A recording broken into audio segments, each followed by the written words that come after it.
My friends and I are definitely going to die here, but I'll die more times than them, I think. I write this on my cell phone lying on the bottom bunk in a room hardly bigger than a broom closet. No one will ever see what I write, but if you do I hope you will heed my warning. Stay away from the town called Carousel. I see the red wallpaper in my mind all the time now. At first, it was only a flash like the impression burned into your eyes after you stare at a bright light for too long. Now it's a low burn, a glowing light in the darkness of my mind. The redness swirls in a vague floral pattern.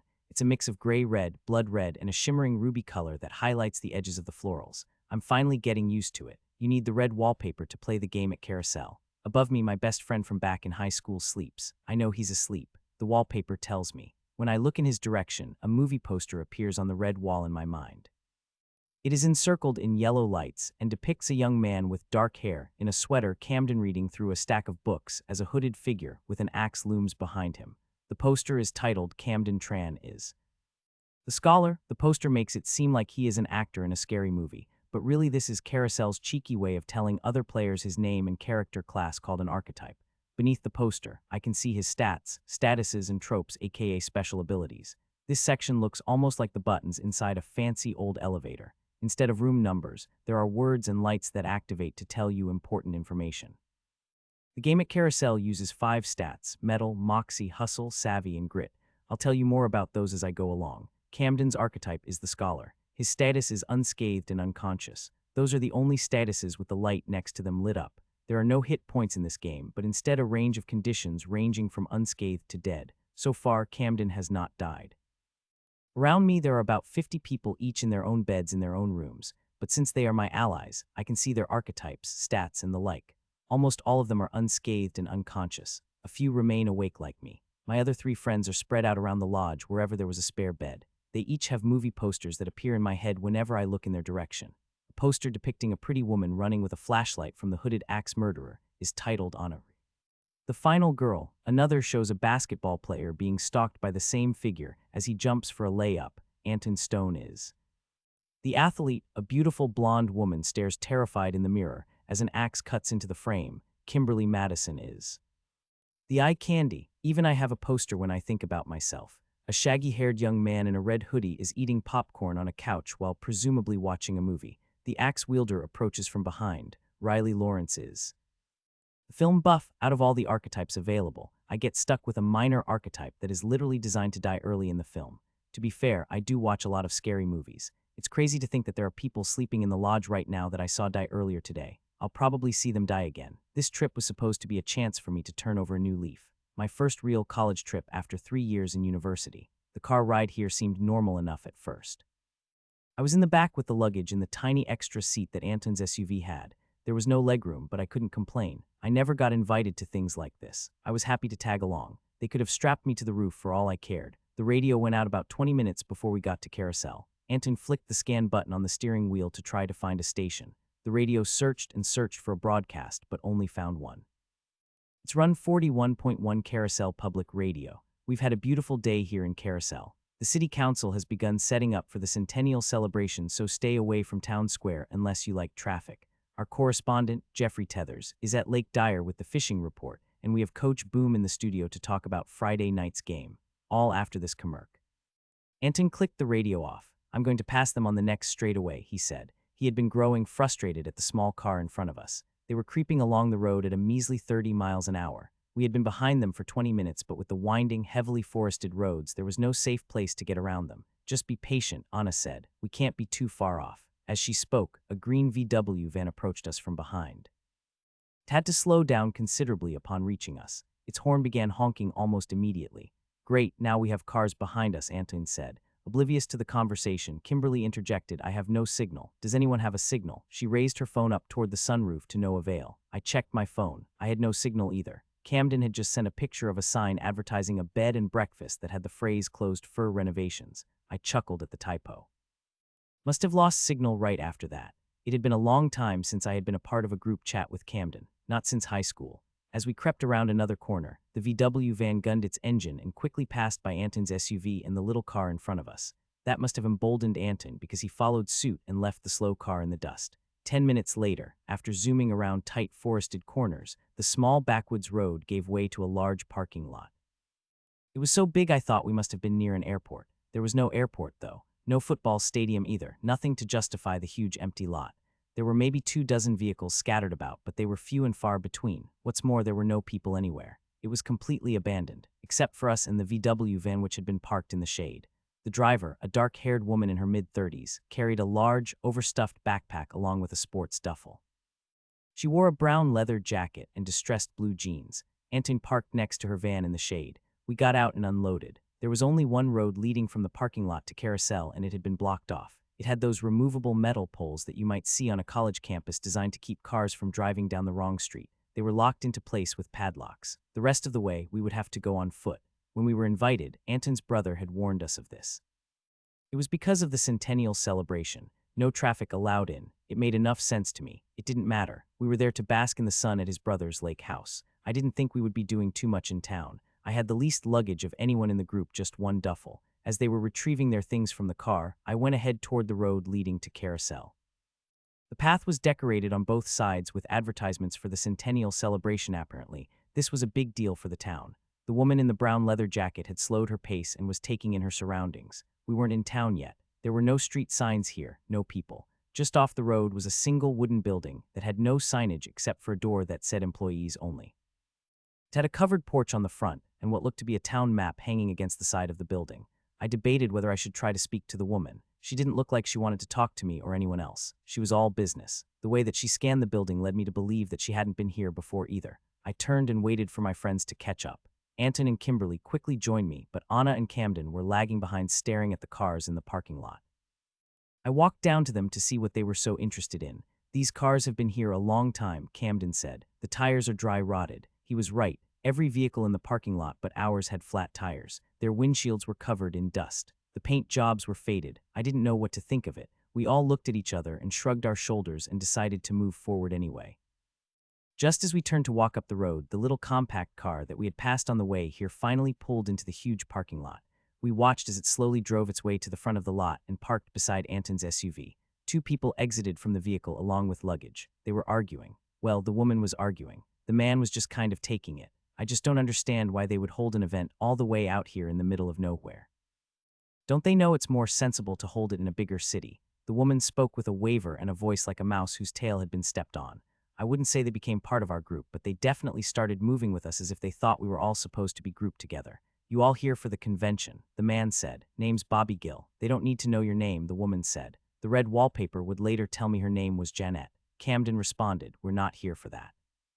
We're just going to the lake. The man started going on about a horror convention that he was supposed to speak at because he moderated a horror-themed message board online. I don't remember what he said the name of the message board was, but I was vaguely familiar with it. I had never heard of the convention he mentioned. He called it Carousel Horror Nights or something like that. It didn't end up mattering. By the time I had walked back up to the building, the door that had said employees only was now open. The woman was peeking her head in as Anton and Kimberly watched. Who opened the door, I asked. Anton answered no one did. It just opened. Inside the building was dark. Little light managed to seep in, and even the open door didn't illuminate the shadows within. My heart started to beat quickly, though. I could not say why. Then the music started to play. It was old-fashioned carnival music that came out too slow, like it was coming from an old wind-up music player in need of a tune-up. Next were the lights. Orange light bulbs illuminated the inside of the room. The lights weren't hanging from the ceiling. No, they were all affixed to a machine that was about the size of an ATM. As my eyes adjusted to the orange light, I saw what the machine was, one of those old animatronic fortune tellers. You may have seen those at carnivals or on boardwalks. Every circus has at least one, and you might even find one in an arcade. Normally, the animatronic would give you a rolled-up fortune in exchange for a quarter. It might even be programmed to tell your future out loud. Often, they were dressed like psychics or traveling palm readers. This was different. The base was a red square box, and above that, a glass box contained the upper torso of a smiling mannequin. The mannequin was dressed like an old-fashioned usher that you might see at a movie theater. He wore a red jacket with brass buttons and a round usher's cap with a chin strap, and in his hand, he held a flashlight that flicked on and off along with all the other light bulbs attached to the machine. Across the top of the machine was a sign that read, Carousel's own Sila's the Showman. In the middle of the machine, right below the glass case, was a red button with a receptacle underneath. For a moment, no one in the group said anything as the fortune-telling machine began whirring to life. I think Anton might have cursed under his breath, and Kimberly gasped. Beside me, the woman Janet was pulling on her husband's arm. After the carnival tune ended, the mannequin in the glass case began to speak. His little wooden mouth moved up and down with a slight clack of yellow teeth. Welcome to Carousel, the town where movies come to life. The show's about to start and you're in the front row. What the hell, I said. Come on up and get your tickets. The centennial celebration awaits. No one moved. Are we supposed to get a ticket? Anna asked, looking at Anton. After all, he was the one who invited us. I have no idea. Chris didn't say anything about this, he responded. As if to answer the question, Silas the showman said, no admittance without a ticket. You don't want to miss the show. Anton shrugged his shoulder and approached the machine. He pushed the red button and the gears inside the mechanism turned, releasing 3 large tickets into the receptacle underneath. Anton retrieved them and began to read through them. Strangely, he didn't say anything as he read, but a puzzled look appeared on his face. Before I could ask what the ticket said, Kimberly had also pushed the red button and retrieved her tickets. Then the woman in the brown jacket, followed by Anna and Camden. The couple who had arrived in the small car each pressed the button after each other, though the woman absolutely did not want to from the look on her face. Finally, it was my turn and I didn't question it. I don't know if this was a magical compulsion or simply human nature. We were supposed to press the big red button, so our monkey brains pressed it. Consequences be damned. I pressed the button and 3 tickets slid out. As I picked them up and noted how heavy they were, how thick, they were printed on high-quality stock and each was cool to the touch. Each of the tickets had a title, an illustration, an elaborate graphic design, and a text description. One of my tickets was blue, another green, and the one that interested me the most at first, for whatever reason, was silver. Still, no one said anything as we each reviewed our tickets. My silver ticket read, The Film Buff. Minor archetype. You are the film buff master of the unwritten rules of horror movies. You've seen every slasher, spine tingler, and creature feature. Now we will see if you can survive them in real life. With your help, your allies may stand a chance against the nightmarish beings that lurk in the shadows of the silver screen. That is, if you can get them to listen to you before it's too late. Base stat. Metal. For feats of strength and offensive ability, 1. Moxie. To make your performance convincing, 3. Hustle. To be quick, deft, and to always hit your mark, 1. Savvy. For intelligence, planning, and deduction, 5. Grit. For durability, toughness, and endurance, 1. Plot armor. Mastering all 5 aspects of plot armor will make you a master of horror. 11 total of all stats. The green ticket read, Cinema Seer Survive. Player trope. Can be equipped to the film buff. Stat used, Savvy. The film buff has seen every horror movie and can guess every twist and turn. When the film buff makes a clever prediction, all allies who hear it will obtain a boost in grit and savvy if that prediction is proven true. The blue ticket read, Trope Master. Player trope. Can be equipped to the film buff. Stat used, Savvy. The signature ability of the film buff is their ability to understand how monsters and slashers operate within a story. With this ticket, the film buff will have insight into which tropes enemies have equipped. This trope works best with high savvy and close proximity to the enemy. With great power comes great balancing. During storylines where this trope is equipped, the film buff's plot armor will be reduced by half. Hopefully, that's all that will be cut in half. Shortly after I read the tickets, my vision became overwhelmed by the blinding red light that I eventually came to know as the red wallpaper. The curtains were up. The show was starting. The game at Carousel had begun. I don't know how long I stood there, but when I heard someone talking to me and snapped out of the daze, I noticed that the door with the employees-only sign was now closed and that the tickets I had been reading were safely secured in my pocket. Hello, the voice called. It was a woman. Are you all looking for Carousel? I looked down toward the road. 3 people stood there expectantly. The person talking was a slender woman with black hair. She might have been in her late 20s. 2 men accompanied her. One was a tall twig of a guy who wore a jester's grin. He might have been her age. The other guy was older, maybe 45 or so, and he did not look nearly as entertained to be there. He wore a gruff beard and tamed his slightly overgrown hair with a ball cap. He said nothing, but slowly smoked away at the cigar in his mouth.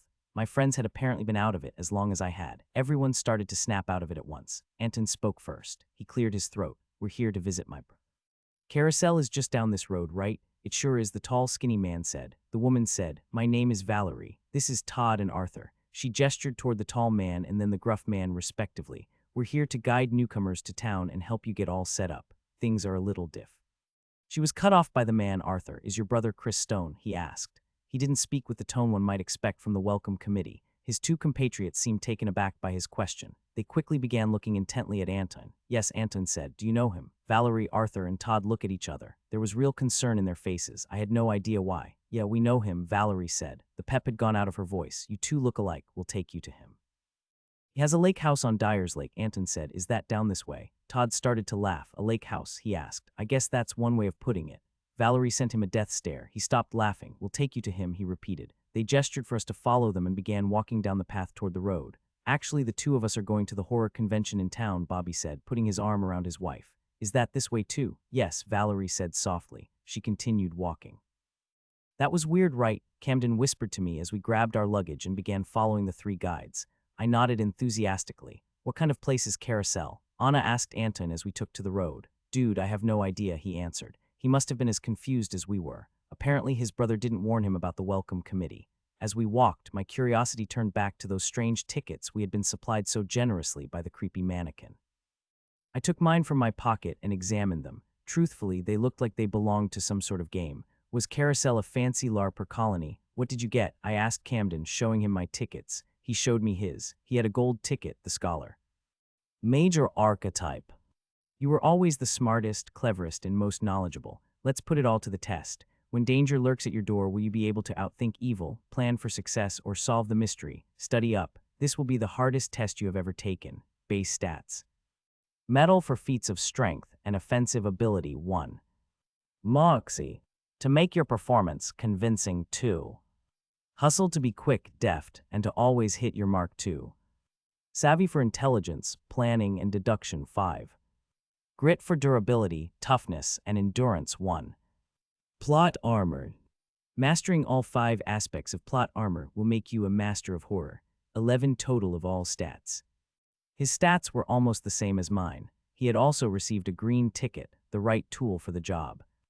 Player trope. Can be equipped to the scholar, stat used, savvy. Every monster has its weakness. The scholar must work to find it. When formulating a plan that incorporates the enemy's mortal weakness, receive a bonus to savvy. When fighting an enemy and attacking it with its mortal weakness, receive a bonus to metal. Werewolf, meet silver bullet. His third and final ticket was blue eureka, player trope. Can be equipped to the scholar, stat used, savvy. In the movies, a character is often able to find the one line of text in a book that will help them solve the mystery or defeat the monster. It never takes more than a few moments of looking. When searching through volumes of text for needed information, you will be drawn to it quickly. What the heck are these things? I asked under my breath as I handed the tickets back to him. At the time, none of it made any sense. Maybe they're collectibles, Camden suggested. I shrugged my shoulders. I wondered if I could take a look at everyone else's, but before I could even begin to ask, the 3 guides had stopped in the road and turned to look at us. We have to wait here for a few minutes. There is something that newcomers need to see, Valerie said. She had regained some of the command in her voice. On the left side of the road at the place we had stopped was a wrought iron fence. The gate was further down the road and was labeled Oldie Hill Bed and Breakfast. The gate was padlocked and the entire fence was covered in those decorative spikes that can often be seen on fences surrounding expensive homes. It was a step up from barbed wire at least. I can't wait, Bobby said. I knew this was supposed to be a fancy convention, but I have a feeling this is going to be great. His wife didn't look so enthused. She clearly had a dreadful feeling in the pit of her stomach. I think we all did. The guides were looking at their watches. Checked my phone, but the time was way off. It said it was 8 in the morning, but it was actually pretty late in the evening, almost sunset. Whatever time they were waiting for must have come because they suddenly stopped looking at their watches. You need to listen to us with what is about to happen. It is vitally important to do what we say, Valerie said. Their eyes were looking through the wrought iron fence. I couldn't see much on the other side, what with the overgrown grass and thickets, but I did hear something. Footsteps, heavy breathing, whimpering. A woman burst through a thicket right next to us and ran directly into the fence at full speed. She was young, around my age, with dark skin, long, curly flowing hair, and a look of absolute terror in her eyes. Kimberly and Jeanette screamed. The woman hit the fence with such a force that a wound opened up on her forehead. Blood began gushing down her face. Help, she screamed as she saw us. Please, please. She shook the fence, but it held solid. Arthur spoke loudly to us. Don't do anything, he said. Don't even speak to her. We were freaking out. Anton was cursing repeatedly. Kimberly was pulling at his arm, looking for some reassurance. Help me, the woman screamed again. She looked directly in my eyes, pleading with me. Please, they're coming. I started to point toward the gate down the road, but Arthur must have seen the thought forming in my mind and reached forward and grabbed my arm. Do not speak to her, he said again. Look at her. Focus on her. Do you see something strange? Of course I see something strange, I thought. There is a terrified woman bleeding all over the place. I still did what he commanded. Sure enough, I caught a glimpse of something I had never seen before. It was the first time I saw the red wallpaper. I couldn't make out what was on it, but it was the first makings of a movie poster. I saw the word NPC too, but I didn't believe it. I felt sick to my stomach. Yelling could be heard behind the woman. Men were chasing her down. I heard the baying of a hound. Please, she said, they have another guy in the basement. Please help us. No one said or did anything. Everyone had a terrified look on their faces. Everyone except the three guides, whose expression was something closer to shame or perhaps resignation. Then the woman began attempting to squeeze through the bars. She was too big. The bars were too tight and their barbs too sharp. They stuck into her like fishhooks, but still, she pushed desperately for freedom. All right, let's go, Arthur said. You don't want to see the next part. I believed him. Everyone followed him at a quick pace as we left the woman. Samantha. Her name was Samantha. I wasn't sure how I knew that, but I did. We passed by the gate and were soon beyond the property altogether. The last we heard of her was a scream that echoed from far behind us. I refused to even think about it. What kind of place is this? Jeanette demanded. She was in between tears and fury. Honey, her husband said, it's just part of the show. It's for the convention. God, I hoped he was right, but the three guides ignored the question. After they had gotten us away from the bleeding woman, we came to a section of the road dominated by farmland. There was corn as far as the eye could see. Valerie coughed to get everyone's attention. We're sorry you had to see that, she said, but we hoped that by showing you that, it might make the next part easier. She looked back at Arthur. He nodded to her, encouraging her to continue. Carousel is not what you think. There is no horror convention. Your brother Chris did not invite you. It was all a trick. What the hell are you talking about? Anton said. I spoke to Chris. You said you knew him. Valerie didn't look like she knew what to say. She must have been new to this part. Arthur took over. How long has it been since you physically seen your brother, Anton? I was taken aback. Had he heard one of us use Anton's name? Years, right? Arthur continued. What was it, 8 or 9 years? He looked back at Todd. 8 years, Todd said. Anton didn't answer for a moment. They must have been right. I've been FaceTiming him, he said. I don't know what that is, but I can tell you it was not your brother you were talking to, Arthur said. The fuck it wasn't, Anton said defiantly. Let me guess. Your brother disappeared one day. Probably left a note or a phone message so the police weren't called. You haven't seen him since until he called you out of the blue years later. Anton didn't respond, but I take it Arthur's guess was on the money. He asked you about your life and your friends. Of those two things, he always seemed more interested in your friends. Wanted to know a lot of specific details. Get to know their name, their personalities, hobbies. Anton's eyes widened. And when he finally invited you to come out to his lake house. Todd giggled again. He told you which of your friends he wanted you to bring along, not your buddies on the basketball team. He wanted you to bring your smartest friend. He gestured toward Camden, your prettiest lady friend. He pointed at Kimberly. He even must have asked if you knew anyone who was obsessed with scary movies too, didn't he? He pointed at me. Son of A. How did he know? He said bring these specific friends and come out to my place, right? Anton didn't answer. Kimberly implored to him, Anton, is he right? Anton nodded. It wasn't like that though. Chris was just... You weren't speaking to Chris, Arthur said. Chris has been trapped here with us the whole time. If I'm not mistaken, he came here with Val and Todd, right? Todd nodded. You weren't talking to Chris. You were talking to Carousel. And now that it's got you here, it'll never let you leave. As I was trying to deal with the revelation that Arthur had just explained to us, I heard footsteps behind me and turned to see Jeanette rushing back toward the parking lot, her husband in tow. He was trying to get her to stay, but she wasn't having it. Wow, Todd said, normally it takes a bit longer to convince people we're telling the truth. I see this as a win. Shut up and go get them, Arthur said. Todd nodded and followed behind them, his gesture's grin never fading. As we waited, Arthur and Valerie spoke to each other in hushed tones. I thought I heard them call Jeanette a hysteric, a little extreme. Heck, I had half a mind to follow behind and hitch a ride out of here. I didn't expect to see them come back. Jeanette looked determined to be rid of this whole mess. After I heard some tire screeching in the distance, I figured they had hightailed it out, but 10 minutes later they reappeared on the road. Jeanette looked terrified. Bobby looked puzzled. Todd was laughing up a storm. The exit is gone, Bobby said in a low tone. The road we came on was just gone. This convention is something else. He was still clinging to the theory that all of this was part of some elaborate interactive horror convention. In a small way, so was I as the couple slowly made their way back to the group. Arthur continued to explain the malevolent entity known as Carousel. You have to be careful around town, he said. There are 1,000 different ways to get killed here, and some of them are really hard to see coming. Valerie took over. Carousel is a terrifying place, but it operates under predictable rules. One of those rules is that when you get here, you have to complete a storyline. She pointed back toward the wrought iron fence where we had seen the terrified woman. That woman is named Samantha. She's an NPC for a storyline called Permanent Vacancy. It's a medium-level storyline, so we didn't want you to interact with her, or else you might get stuck in the story. The fact remains you do have to complete a storyline soon. Carousel is going to keep trying to push you into one, so we picked one out for you, one that we think we can help you complete without much trouble. The three guides waved us further down the road. As we walked, we passed by a patchwork of crops. "This is the wrong time of year for this stuff," Camden whispered to me and Anna as we walked.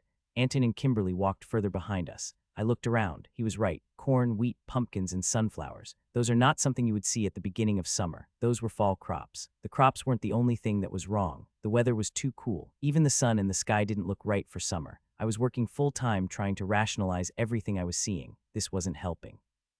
Could this be real? I thought about what we had been told about storylines. I pulled out my tickets. My plot armor was 11, but it would be reduced by half when I enter a storyline. In a movie, plot armor is a term that is used to explain away improbable plot points.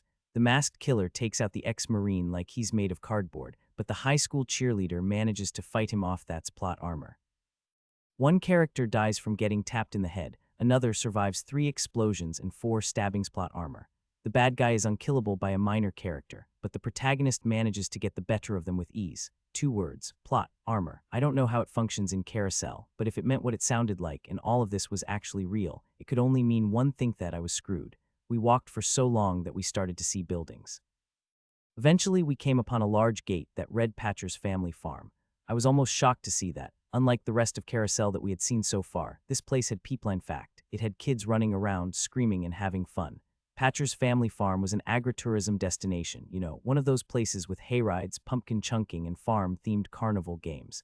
None of the people on the farm paid us any mind. I got a very strange feeling from them. This is where my visions of the red wallpaper really started to flare up. I saw words that I couldn't quite read, but I knew something was unusual about them. I suspected that, like the bloody woman Samantha, these people were NPCs. They also wore an aggressive amount of denim. I don't know which of those things made me more uncomfortable. We were led to the back of the farm, where there were no NPCs. A huge display of pumpkins was set up on hay bales. Next to them was a booth that read Corn Maze 5. A sign on the booth said, "Open." As I was reading the words, the final straw I flashed into my mind. "Where's the attendant?" Jeanette asked. She had woken up from her fearful hibernation. She was right. It was clear that there was supposed to be an attendant here. There was a chair behind the booth that had been knocked over, and the cash box was sitting open and untouched where anyone could just take from it. I looked around, but we were alone. "You have a good eye." "Hysterics are very good at this part," Valerie said. "It is quite strange that the attendant is missing, and the chair is knocked over, and yet the cash box is right here open. Try to look at this booth and really focus on it. What do you see?" I did as she instructed. Truth be told, I didn't see anything but red wallpaper, but it's true, something was screaming out to me from within my mind. There was something there to see, but I couldn't quite make it out. What was my mind trying to tell me? Suddenly, I got a flash, an image that appeared to be one of those old-fashioned elevator indicators you might see in a fancy hotel, with a needle that would point to what floor the elevator was on while you were waiting. But the indicator in my mind didn't have floor numbers. Instead, it had words. And while I couldn't read all of those words, I could read one omen. "It takes a while to be able to see things clearly," Valerie said. "But this is an omen. It's an ominous sign that something is about to happen." This is a storyline called The Final Straw II, and you know it's a storyline because it has an omen right here, a sign of bad things to come. Sometimes omens are subtle, like an attendant being missing mysteriously. Other times they're obvious, like a bleeding woman running up to you asking for help. But whenever you see an omen, the next thing you have to look out for is the choice. Todd took over. In this case, the choice is pretty simple. You either enter the maze or leave. "You also have the option of investigating the farmhouse over there," he said, pointing around the side of the corn maze. "But we want you to ignore that for now." Now Arthur spoke up. "The corn maze is simple. Get to the end. That's it. That's the entire storyline as far as you're concerned. The 3 of us will take care of the actual plot. All you have to do is walk from the entrance of the corn maze to the exit. That's it. It's virtually impossible to get killed permanently in a storyline like this."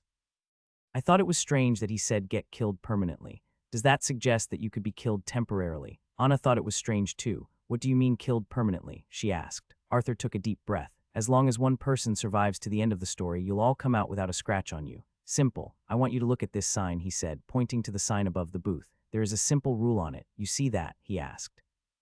"Painted in red paint," the booth said. "Enter one at a time. Do not cut through the corn. Carousel operates by rules. You see a rule, you follow it, so stick to the paths. We always tell people that, and we always get ignored. Don't be the person that ignores us this time." They started to wave us through one at a time. I positioned myself so that I could go in last. After everyone else had walked or run into the corn maze, I walked in. The word choice appeared in my head. I ignored it. After entering the maze and taking a few turns, I was good and truly lost. So much so that even when I turned around and tried to find the entrance I had just come through, I couldn't find it. I tried thinking back to the picture of the maze that I had seen at the booth, trying to remember its turns and twists. It didn't look this complicated, but it was useless. I won't lie, I was thoroughly spooked. I stuck to the middle of the pathways as best I could and didn't take a turn unless I was certain that it was an actual path and not just a place where the corn had been planted thinly. The rule says don't cut through the corn, then I'm not gonna cut through the corn. As I walked forward, I heard footsteps all around me, but try as I might, I couldn't see anyone else. I caught a glance of something orange and decided to go check it out. Whatever it might be, it was better than being lost in a sea of corn. It took me 5 minutes to wind my way around until eventually, I stumbled back on the orange thing I had seen. It was a pumpkin display, a smaller version of what had been on the outside of the corn maze. Nothing more than 6 hay bales and a dozen or so pumpkins of various sizes. Some of them had even been carved into faces like a jack-o'-lantern. The red wallpaper overtook my vision. This was the first clear image it had given me. I saw a movie poster of this exact scene, but it was different. In the painting, the pumpkins were all smashed. The poster's title was simply territorial. As much as I desired to look away, I had to keep reading further. Beneath the poster was a brass plate like those that might be beneath a painting at a museum. It simply read, "Territorial. This killer will punish those who harm its domain." As strange as it is, I knew exactly what it was talking about.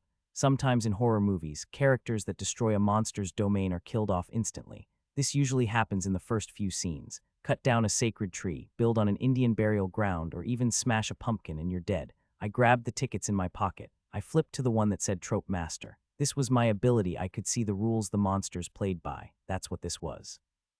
If some punk kid were to come along to this display and mess with it, the monster of this storyline would appear and punish them. I considered screaming out to my friends that they shouldn't destroy the pumpkin displays. That was my job as the film buff, right? As I was considering this, I heard a twig snap behind me. I nearly jumped out of my skin as I turned and saw the woman in the brown leather jacket. I saw a movie poster in my head. A woman walks through an alley where an axe murderer waits behind a dumpster. Dina Kano is. The outsider, Dina, I asked. This vision was really throwing evidence into the pile that I wasn't the target of the most elaborate prank ever. She nodded slowly with a shade of distrust. "You run into any trouble?" she asked. That was the first time I had heard her speak. "No," I said. "I am freaked out, though." "Are you seeing stuff in your head?" "A red wall," she said. She was taking it better than I was. "I'm seeing words," I said. "They're telling me that this display is linked to whatever monster is here. If someone harms it, they die." "Film buff," she said. She must have been able to see the movie posters in her head, too. "Do you think they drugged us?" I asked. "To make us think that we were seeing things, to scare us." I really wanted her to say that she knew it was fake. Maybe she could explain what was going on. "I prefer my horror stories on the silver screen." She paused for a moment and then grew a devilish smile on her face. She walked closer to me, near the pumpkin display, looked me in the eye, and said, "There's only one way to find out." She reached out and grabbed one of the pumpkins before throwing it to the ground and shattering it. I heard myself screaming, "Why would you do that?" And not in a manly way either. I backed away from the pumpkin display. The shattered gourd and its spewed innards lay at her feet, but Dina had her head on a swivel, watching and waiting for something to appear, for some evidence that all of this was real. It came from the sky. It looked like a man in a costume at first, but only at first. I became a believer as the creature floated over the corn. It was slow and deliberate. I was close enough to see that there were no wires. There was nothing that could be supporting this thing except for the impossible. It was a scarecrow, not the most famous of horror monsters, but off the top of my head, I could think of 3 or 4 movies that featured this creature. As it grew close, I could see that it wore gray-blue coveralls like a mechanic might wear. In fact, it had a little red and white name tag on the chest that read Benny. For its head, it had a sackcloth with a little straw hat. For eyes, it had buttons. Each was a different size and color. Its mouth was sewn in, stitched in dark colors into an ironic smile. Its hands were gardener's gloves. All of this, the coveralls, the sackcloth head, the hat, and the gloves, were apparently sewn together into one unit and stuffed with straw. The legs of the coveralls were tied at the ends into knots and were so full of straw that little sticks poked through holes in the uniform. The way it flew reminded me of how Peter Pan was always depicted as flying belly down, legs folded upward, head up, arms out. In its right hand, it held a rusty sickle. I continued to back away from Dina as I watched the terrifying creature bear down upon her. It could simply stab her, and that would be the end of it, but it stopped in the air, paused, and appeared to be looking deep into her soul. My vision went red. I saw a movie poster of the scarecrow. Benny the Haunted Scarecrow in. The final straw. Its brass plate said plot armor 42. Well, shit. My plot armor was currently rounded down to a meager 5. This wasn't even fair. Other posters were hung on the red wall. I quickly recognized that these represented the tropes that were equipped to this monster. My trope master ability was working overtime, allowing me to decipher the rules that this creature lived and killed by. Judgment call. Monster trope. This creature only kills those who it has deemed unworthy or immoral. It plays with its food. Monster trope. This creature spends time to toy with its victims. Often, it enjoys the playing more than the killing. Of course, I saw the territorial trope again, and then there was minion maker. Monster trope. This Korea. As I read, I had been running as fast as my legs would take me. Before I could read the next trope, I had gained too much distance. My trope master ability was proximity-based after all. I had to be close to the monster or close to something related to the trope. I was cut off. I heard Dina yelling. "Do it," she yelled. "What are you waiting for? Kill me," I cursed in surprise. What in the world was wrong with her? Why would she ask this creature to kill her? Whatever the reason, Benny the haunted scarecrow quickly obliged. I saw it move its rusty sickle toward her, and my instinct to run took over. I heard a sickening thud behind me as I ran away. In my mind's eye, I saw the plot cycle indicator move its needle to the words first blood. I could see the plot cycle begin to fill out. Omen choice party first blood. I don't know when the party was supposed to be. I must have missed it. I ran for what felt like a mile through the twists and turns of the corn maze. I had no luck in finding an exit. Though I was running at my highest speed, there was this thought in the back of my mind that I was running too slowly, that I could never outrun this creature. In my head, I saw the word hustle with the number 1 beside it. My hustle stat, which determined my speed, was literally a 1, tied with my lowest stats. I didn't know how it worked, but I suspected that I could never outrun that scarecrow with that score. Its plot armor was 42. If more than one of those points was attributed to hustle, I was a goner. Not only could it fly, but I can't explain it, I didn't feel like I was making any progress. One thing I'll say is, I sure felt like an Olympic athlete, passing by ears of corn at top speed, jumping over roots that had grown out of the ground, and making quick turns at every opportunity. Before long, I figured I must have been on the opposite side of the maze, but then I saw something up ahead. It was another display. Finally relieved to see something other than corn, I ran toward it. From the distance, I could see someone standing in front of it, and I saw no sign of Benny the Scarecrow. I booked it all the way to the display, but as I grew closer, I realized to my horror that there was a broken pumpkin on the ground, the same one that Dina had thrown there earlier. Somehow, I had gone in a complete circle. It made no sense. This was the exact same pumpkin display I had just left. In all my turns and twists, I had ended up right back here. I refused to believe it. In my head, I saw the red wallpaper and a blank painting with a bronze placard beneath it that had no writing on it. It was as if there was a monster trope relevant to what was happening, but I couldn't see it. The person standing in front of this display wore a light brown leather jacket and distressed jeans, but on their head was a round orange pumpkin. I was so unprepared to see this sight that I didn't comprehend what I was looking at until I got close. These were Dina's clothes. This was her body. On the haystack next to the remaining pumpkins was her head. I screamed. Her headless body, which had ignored me until then, suddenly turned as if to look at me, but it had no eyes. This wasn't a jack-o'-lantern, it was just an ordinary pumpkin. It lunged at me clumsily. In my head, upon the red wallpaper, I saw a poster of one of these headless creatures, but not this one. Beneath the painting was the label Harvest Creep Plot Armor 3. The creature ran toward me, but I easily dodged out of the way, and it continued running down the path far away from me. If it weren't for the abject horror of what I had just seen, I would almost have thought that this creature was funny. It walked as if it had never walked before in its life. I suppose it hadn't. It occurred to me that one of the tropes that Benny the Scarecrow had that I hadn't finished reading was something called Minion Maker. As I thought of it, I could see the image in my mind clearly. Minion Maker. Monster trope. This monster is able to summon or create low-level monsters to do its bidding. Now that I was close to the titular minion, I could see the trope. As Dina the Harvest Creep ran away, the trope disappeared from the red wallpaper. I wanted to run away from this place, but what was the point? Somehow I had run in circles. It made no sense. As I considered this, I saw the blank poster and a blank bronze placard beneath it again, and it dawned on me what had happened. The way I figure, I can see a monster's tropes if I am near the monster or near something related to the trope. I saw the territorial trope when I was near the display. Then, as I walked through the corn, I saw this blank poster. At the time, I was completely flummoxed. Now I get why it was blank. My savvy stat was too low. The trope master ability allows me to see the abilities of creatures, but it relies on my savvy stat. Clearly, my savvy stat was high enough to see some of Benny's tropes, but not high enough to see whichever one explained how I got turned in circles. I was certain that whatever the blank poster was, it was some sort of trope that allowed Benny the haunted scarecrow to change the layout of the maze. There really was no running. You either went exactly where he wanted, or you cut through the corn and got killed anyway. So did I want to die right then, or sometime later? I continued to run, not because I thought it would help, but because that's what you do in a haunted corn maze. It's human nature. I expected to see the floating scarecrow appear to behead me, but so far I had gotten lucky. My mind got stuck on the question of what my low plot armor would mean for my survival. Truthfully, I didn't put my odds very high. A scream echoed throughout the corn. It wasn't far away, it was a woman's scream. Not Anna or Kimberly's, it certainly wasn't Dina's. She had lost the ability. No, it belonged to Jeanette. I could tell she was nearby. Hello, I cried out. Hello, a terrified response rang to me. I could hear that she was nearby, but I couldn't see her. Don't cut through the corn, I said. We'll make our way to each other. Turns out, she was only a couple of rows away from me, but it still took 5 minutes of moving back and forth to find paths that allowed me to meet up with her. When I came upon her, she was in a terrible state. Terror had transformed her face, but otherwise she was uninjured. What did you see? I asked. I got lost, she said. Strangely, I was annoyed that she was screaming. Having not seen what I had just seen, how dare she? I wanted to tell her that we would be fine and that we would find our way out of the corn maze, but I didn't know if that was true. Now, as I looked at her, it was easy for me to see why the guides had called her a hysteric. That was her literal archetype. In my mind's eye, I saw it. A poster of Jeanette screaming at an axe came into my mind. Her face distorted, exaggerated. Jeanette Gill is. The hysteric, plot armor 8, surprisingly low but still higher than mine. We began walking together as I attempted to soothe her with kind words. I don't know that many kind words, so I just said, it's all right, over and over. She asked me to get on my tiptoes and try to see my way out of the maze. She was pretty short, must have thought I was a giant. I explained to her that all I could see was corn and she didn't believe me. She would say no, beyond that, but there was nothing beyond that.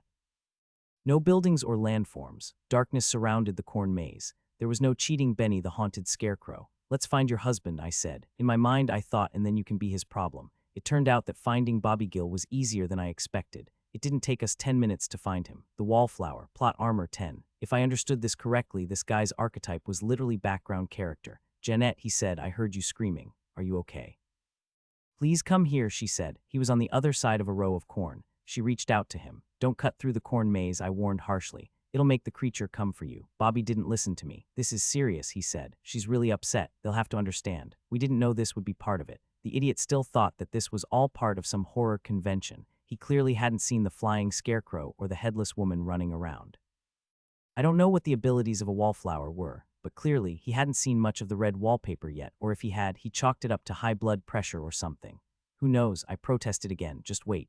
We can find an opening between us, but Jeanette cried again and Bobby ignored me. He stepped through the corn, pushing aside 2 stalks. I knew what was coming immediately. I distanced myself from the couple and began scanning the skies. Sure enough, Benny the Scarecrow was never far off. He floated over the corn walls with ease and slowly made his way to Bobby. I had to cross over. My wife was scared. I hope you understand we didn't know the rules when we signed on for this. Benny said nothing. He let his sickle do the talking. With a quick slash, the front half of Bobby's throat was severed, and the sickle moved back, severing the rest. His head hit the ground while his body was still standing, something that could only happen in a movie. His body just sort of stood there, perhaps waiting for a pumpkin to turn it into a harvest creep as had been done to Dina. I knew what was coming next. Benny turned and looked at me. Strangely, I was resigned to my fate or I was so scared that the concept of running away wasn't even available to my mind. I watched the scarecrow as it flew closer and closer to me, never in any hurry. The night would be silent if not for the screams of Jeanette. She was drawing big, deep breaths and letting out screams that would last, I swear, for 10 seconds apiece. Though I cannot explain it, my fear of dying was actually overcome by my annoyance with her screams. I swear I'm not like this, but I could feel the annoyance in the way she screamed was building up inside of me. I almost wanted to tell her to shut up. And then I saw something in my head. Her plot armor was now 7. Wait, hadn't her plot armor been 8 earlier? I looked across the red wallpaper and saw 2 additional posters. These were the tropes that she must have received from Silas the Showman. One of the tropes depicted a close-up of a woman's neck showing the hair standing on end. I don't like it here. Player trope. Can be equipped to the hysteric. Stat used savvy. The hysteric has a keen sense of the ominous and strong self-preservation instincts. Using these abilities, they can ferret out omens and help guide their group out of potentially tricky situations. The other trope painting was of a woman screaming at the top of her lungs as a knife hangs over her head. Will someone shut them up? Player trope. Can be equipped to the hysteric. Stat used moxie. Nothing can frustrate a horrifying situation like someone with an annoying scream. Characters with this trope are often regarded as annoying, and their deaths are usually applauded. But one thing is for sure, when this character starts screaming, it feels like it lasts forever. When using this trope, a character's scream will make them temporarily invulnerable to direct attack, but it will agitate all those nearby and lower the user's plot armor. Of course, lots of horror movies have characters who react with annoying screams that never seem to stop.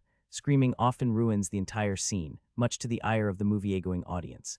Jeanette screamed again. Her plot armor dropped down to 6 as annoyance washed over me.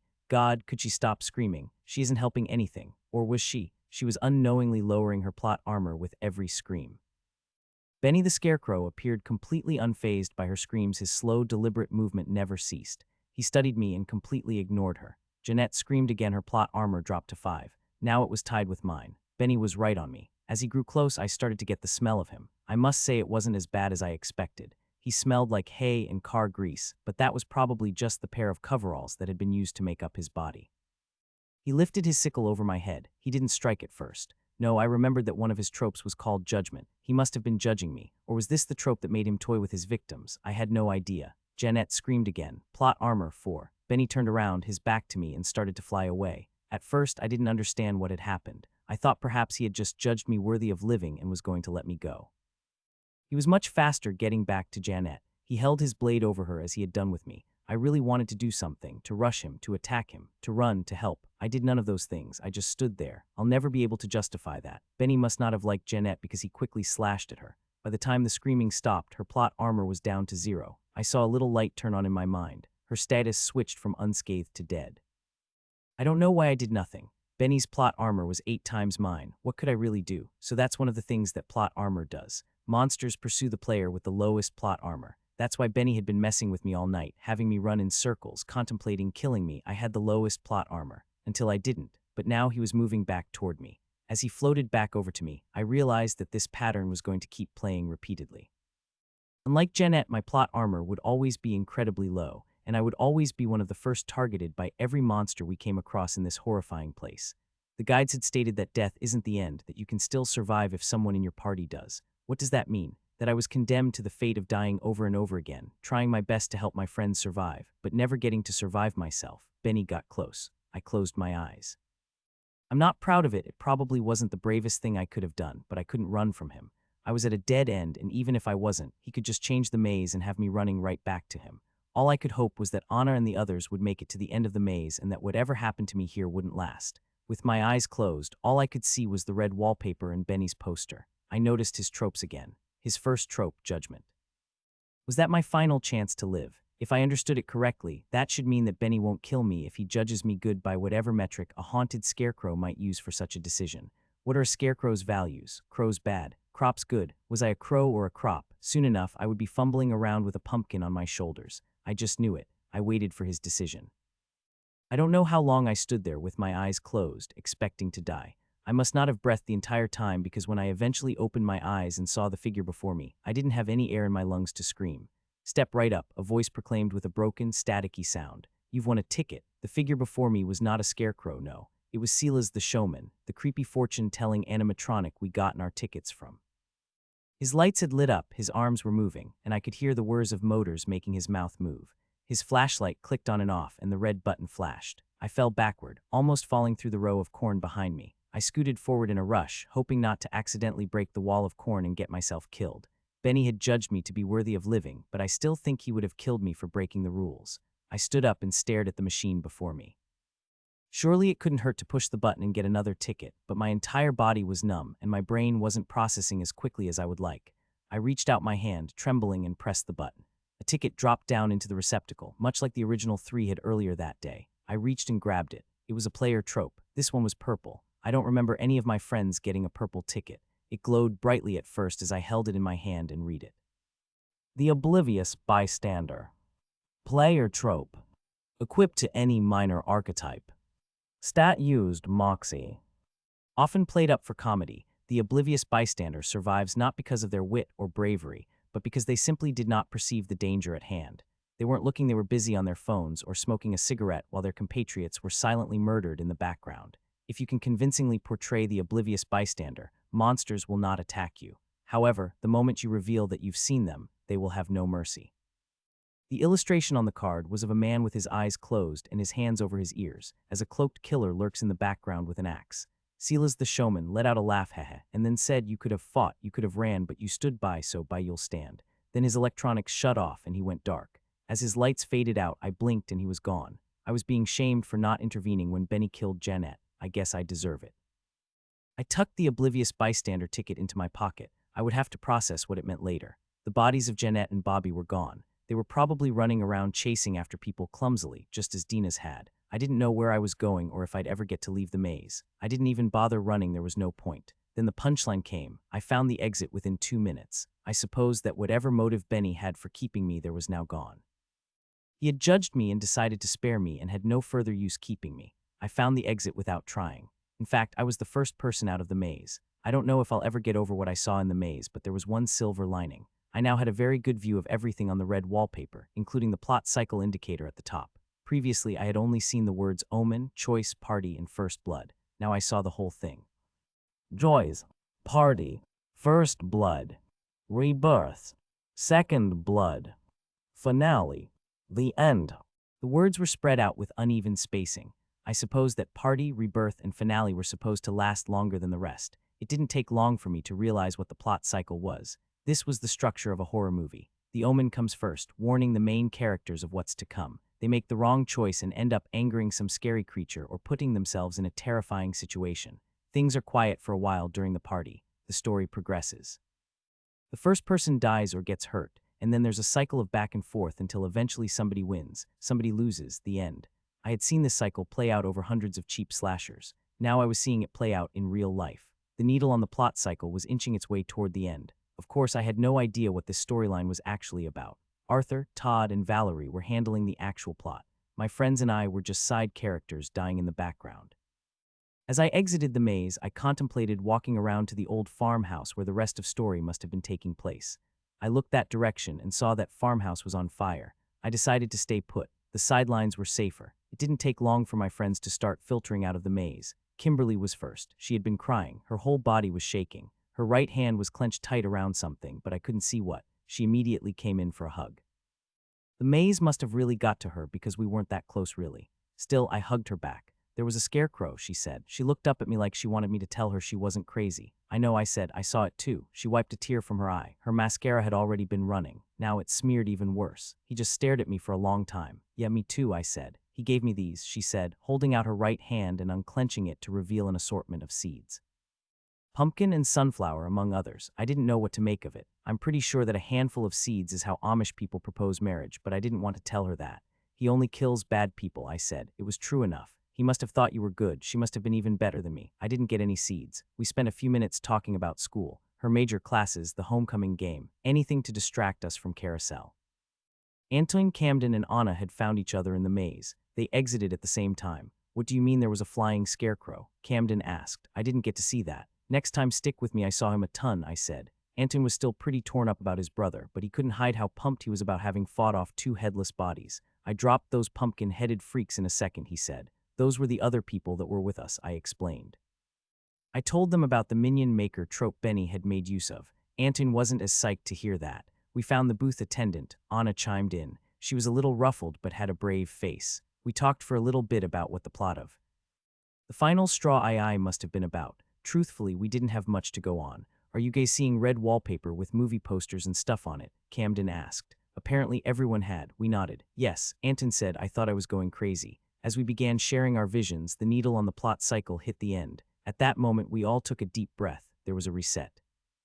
We were still pretty banged up psychologically, but physically we were back to our factory settings, so to speak. Kimberly's makeup was fixed, her golden hair feathered and beautiful. Our shoes were clean, no more maze dirt. Even the rind of sweat I had built up from running through the maze was gone. The story was over. I saw myself on the red wallpaper. I took a moment to review my status. The list of statuses looked like the buttons on a fancy elevator. For now, the only button lit was unscathed. I had seen glimpses of this panel, but now was the first time I really got to look at it. Unscathed lit. Hobbled. Mutilated. Dead. Written off. Chasing. Planning. Unconscious. Infected. Incapacitated. Captured. Off-screen. Fight scene. Exploring. Valerie, Arthur, and Todd walked around the maze from the smoldering farmhouse. They took stock of us. Only 3 shy, Todd said. That's a good crop. I saw a poster in my mind. It was of Todd, dressed as a clown leaning against a train. The familiar axe murderer was hidden underneath the train waiting to strike. Todd Corrigan is the comedian. That made sense. Plot armor 57. Now I was jealous. I looked from Arthur to Valerie. Now that I could see the red wallpaper clearly, I was eager to learn as much as I could. Arthur's poster was of him with a crossbow facing off against the axe murderer. Arthur Clayton is. The Monster Hunter, plot armor 64. Valerie's poster was similar to Anna's. It was her with a flashlight. The axe was dropping into frame. Valerie Choi is. The Final Girl, plot armor 58. The first repeat archetype. I figured there must have been other scholars, athletes, eye candy, and film buffs out there somewhere. How do we get the other three back? Anna asked. They'll come around, Arthur said. Sure enough, a few minutes later, three very rattled, formerly dead people walked out of the maze, heads intact. Bobby and his wife, Jeanette, were hardly speaking. He wrapped his arm around her to comfort her, but it looked like he needed just as much comfort. I suppose this wasn't what he expected from the horror convention that he thought he was going to. Dina, I swear, had the trace of a smile on her lips. She's some sort of thrill seeker. Intentionally getting herself killed was beyond my understanding. As soon as everyone had gathered together, Silas the showman made an appearance beneath a tree next to the corn maze. It's weird to say, I was almost getting used to him. Step right up and claim your prize, he said. Everybody take turns, Valerie said. We lined up and each pressed the button. Most of us didn't get a ticket. We just pressed the button and nothing came out. Maybe next time, Silas said. The only people who got tickets were Kimberly, Bobby, and Dina. I didn't see Bobby or Dina's, but Kimberly showed me hers. It was colored orange. Looks don't last. Play or trope. Can be equipped to the eye candy. Stat used grit. Some killers in scary movies fixate on a pretty woman. With this ticket equipped, all of them will. When using this trope, the player will always be attacked during first blood unless the script says otherwise. The longer the eye candy survives, the weaker the enemy becomes, losing one of their total stats per minute up to 15. After all, if a killer struggles with the cheerleader, how tough can they be? Oh shit. I was worried that my low plot armor would get me killed early in every storyline. If I understood this trope correctly, Kimberly was now in the same boat. Silas signed off with a lame joke. I hope you didn't get lost in the plot. I hear it was a real maze. Heh. The guides led us around the outside of the maze to collect our luggage. Then they told us it was time to make the long trek across town. Apparently we had to dodge a lot of omens on the way, so it would be a couple-hour walk. I didn't mind. Arthur shepherded us forward. Let's go. It's time to go meet the others. The trek across town was uneventful by design. My estimate is that we probably walked about 7 miles. We purposefully avoided most neighborhoods, the downtown square, and the local college campus. Most of what I saw was ordinary-looking buildings from afar. If you had seen the way that Arthur marched us forward, you would think that we were walking through a war zone. Maybe we were. All I know is that the needle on the plot cycle jumped to omen a dozen times on the trip. I could never see why.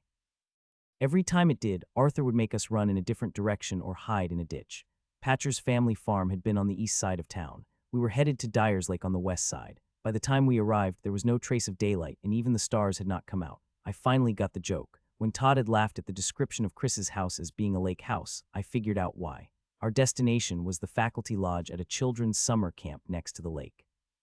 Not quite the lake house that we had been sold on, but not too far off. The summer camp was right out of a dozen different scary movies from throughout the decades. Its name, Camp Dyer. Wonderful. The first thing I saw when we arrived at camp was a paper flyer. I managed to grab a peek at one on our way in. Welcome to Camp Dyer. Summer adventures await. Camp Dyer is the perfect place to make memories that will last a lifetime. This summer, we have a range of exciting activities for you to enjoy, including swimming in Dyer Lake, boating, fishing, hiking, horseback riding, arts craft, campfires, s'mores. Come explore and have fun at Camp Dyer this summer. Counselors, please report to Dyer's Lodge. Safety note, at the end of the season, Dyer's Lake will be closed down and drained in order to repair the carousel dam. Please observe caution in the proximity of the dam and obey all posted warnings. It just dawned on me that this part of Carousel was warm, like summertime warm. It had been autumn on Patcher's family farm, but here it was summer. Noted. As we approached an area with lots of cabins and recreational buildings, I heard giggles that seemed to have been coming from the bushes. Arthur cursed under his breath. Further down the forest trail, there was a wooden arrow pointing left with the words Dyer's Lodge written on it. As we walked, the giggles followed us along with little footsteps. Jeanette began freaking out. We need to leave now. We're fine, Arthur said. After he said that, a choir of high-pitched voices began singing. Susie Snyder, 6'5", haunts Camp Dyer, still alive. She went missing long ago, leaving campers in. Arthur raised his voice. Go to bed, he screamed. He brandished a revolver that had been concealed on his person and fired it into the air 3 times. Bang, bang, bang. Suddenly, half a dozen young girls dressed in pajamas jumped out of the bushes and from behind the trees screaming in terror. They took off running back down the path toward the cabins we had passed. The campers should not be out at night. I hate those girls, Arthur said. He stomped up ahead the rest of the way to Dyer's Lodge and entered without us.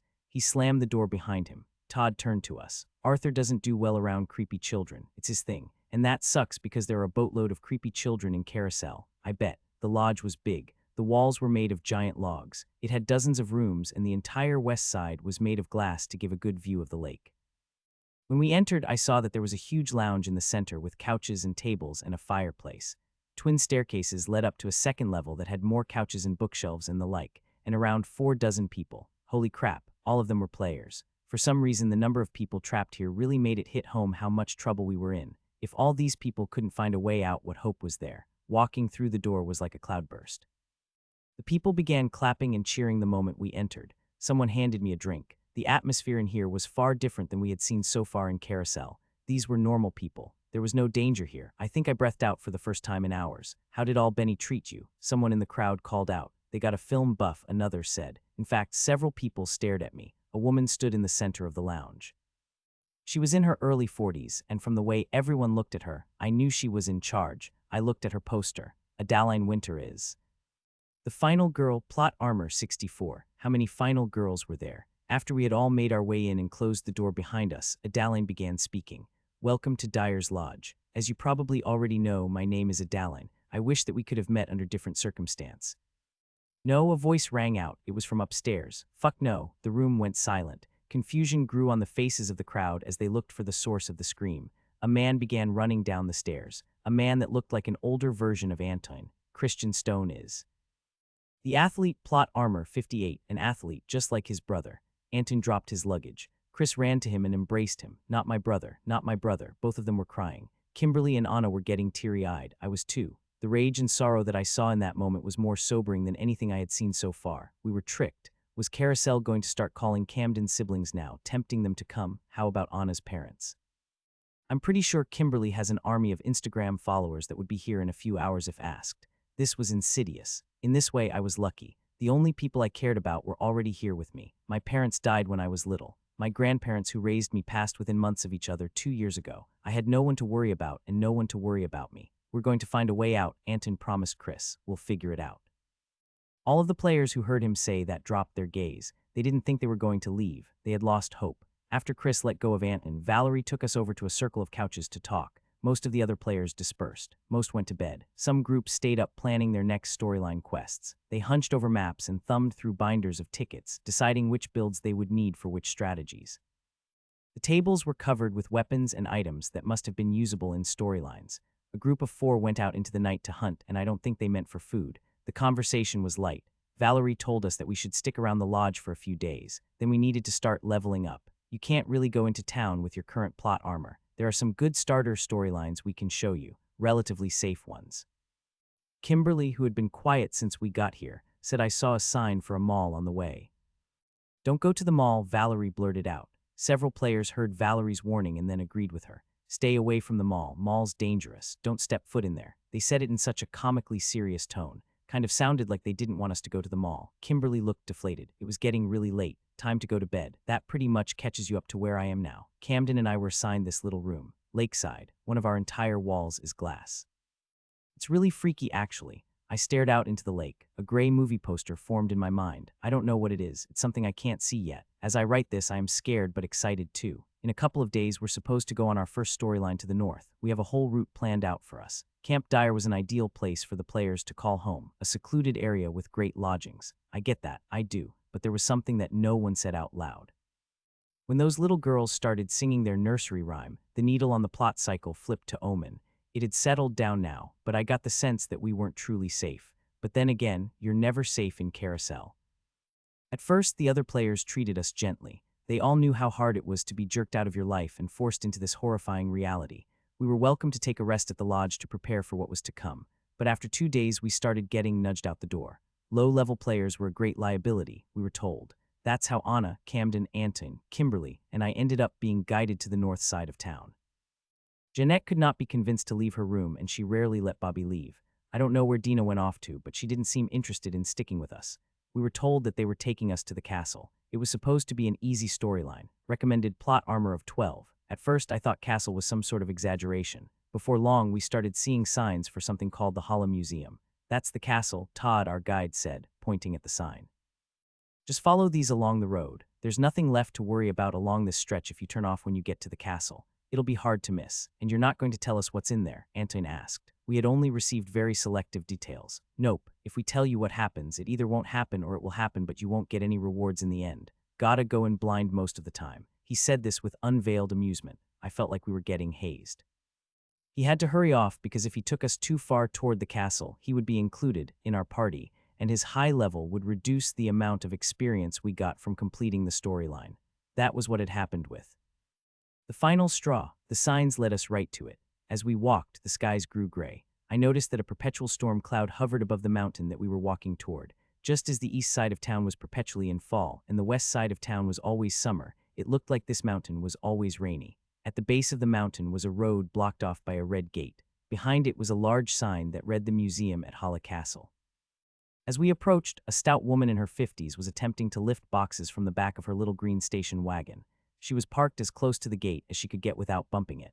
When we got close, she turned to us and said, "Oh, there you are. You're late. Hurry up and help me with this. We have so much to get done before tomorrow. I'm sorry I had to spring this on you last minute, but the team I had hired to clean the museum in preparation of reopening has dropped off the face of the earth.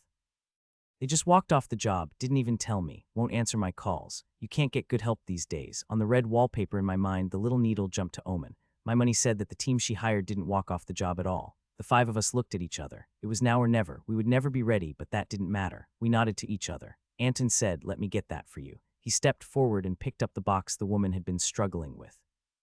In my mind, I saw that her name was Judy. She was an NPC with a plot armor of 3. That didn't bode well for her at all. Who was I to say that? As we walked up the mountain, the needle on the plot cycle clicked over to choice, and at some point my plot armor dropped in half to 5 again. I was barely better off than she was. "Are you sure you can handle that?" Judy asked Anton. Anton responded, "Yeah, I work out. I play basketball at school." Judy nodded. Camden, Anna, and I laughed in the background. That was so awkward. Anton looked back at us with a smile. His plot armor rose by 2 points. Anton's archetype was the athlete. Along with that, he got 2 tropes. One of his tropes gave him a bonus when using a sports implement as a weapon. Chris told Anton that he can buy a baseball bat or golf club for this trope. So far, it was useless because he had neither. His other trope, though, was pretty funny. Gym rat. Player trope. Can be equipped to the athlete. Stat used, Moxie. In horror movies, character archetypes must be quickly established so that the audience knows what to expect. The easiest way to let the audience know you're an athlete is to slip it into dialogue. When equipped, the athlete gets a bonus to medal and hustle when they mention that they work out or play sports. Must be used before first blood. Repeated use will have no effect. After all, even the nerds have muscles in the movies. He got a stat buff for telling people he works out. I'll never get over that. His stats were as follows: medal for feats of strength and offensive ability 4+1. Moxie. To make your performance convincing 1. Hustle to be quick, deft, and to always hit your mark 3+1. Savvy for intelligence, planning, and deduction 0. Grit for durability, toughness, and endurance 4. His plot armor was normally 12. However, buffs to stats increase plot armor as well, so he was currently at 14. Plot armor is simply all stats combined. Compared to me, he was Hercules. The groundskeeper was supposed to come open things up. "I don't have the key to the gate," Judy explained. We walked up the side of the mountain in a corkscrew until eventually we saw it. The castle was massive. It wasn't the medieval castle I would picture with large gray stones. It was one of those that you might see in Germany with a white exterior and large wooden beams making up much of the outside. This one had a drawbridge, but there was no moat. "You know, this castle was actually brought over from Europe after the destruction of World War II, Judy explained. "They brought it here piece by piece, the Hala family. They knew the importance of history." $10 says it's a Nazi castle, I whispered to Camden. He cracked a smile. "Why is the drawbridge already down?" Anna asked. Judy got a puzzled look on her face and said it must have been left open, unless the groundskeeper has already been here. Outside of the castle was a parking lot. The grounds were covered with signs detailing where museum guests were supposed to go and how they were supposed to pay for tickets.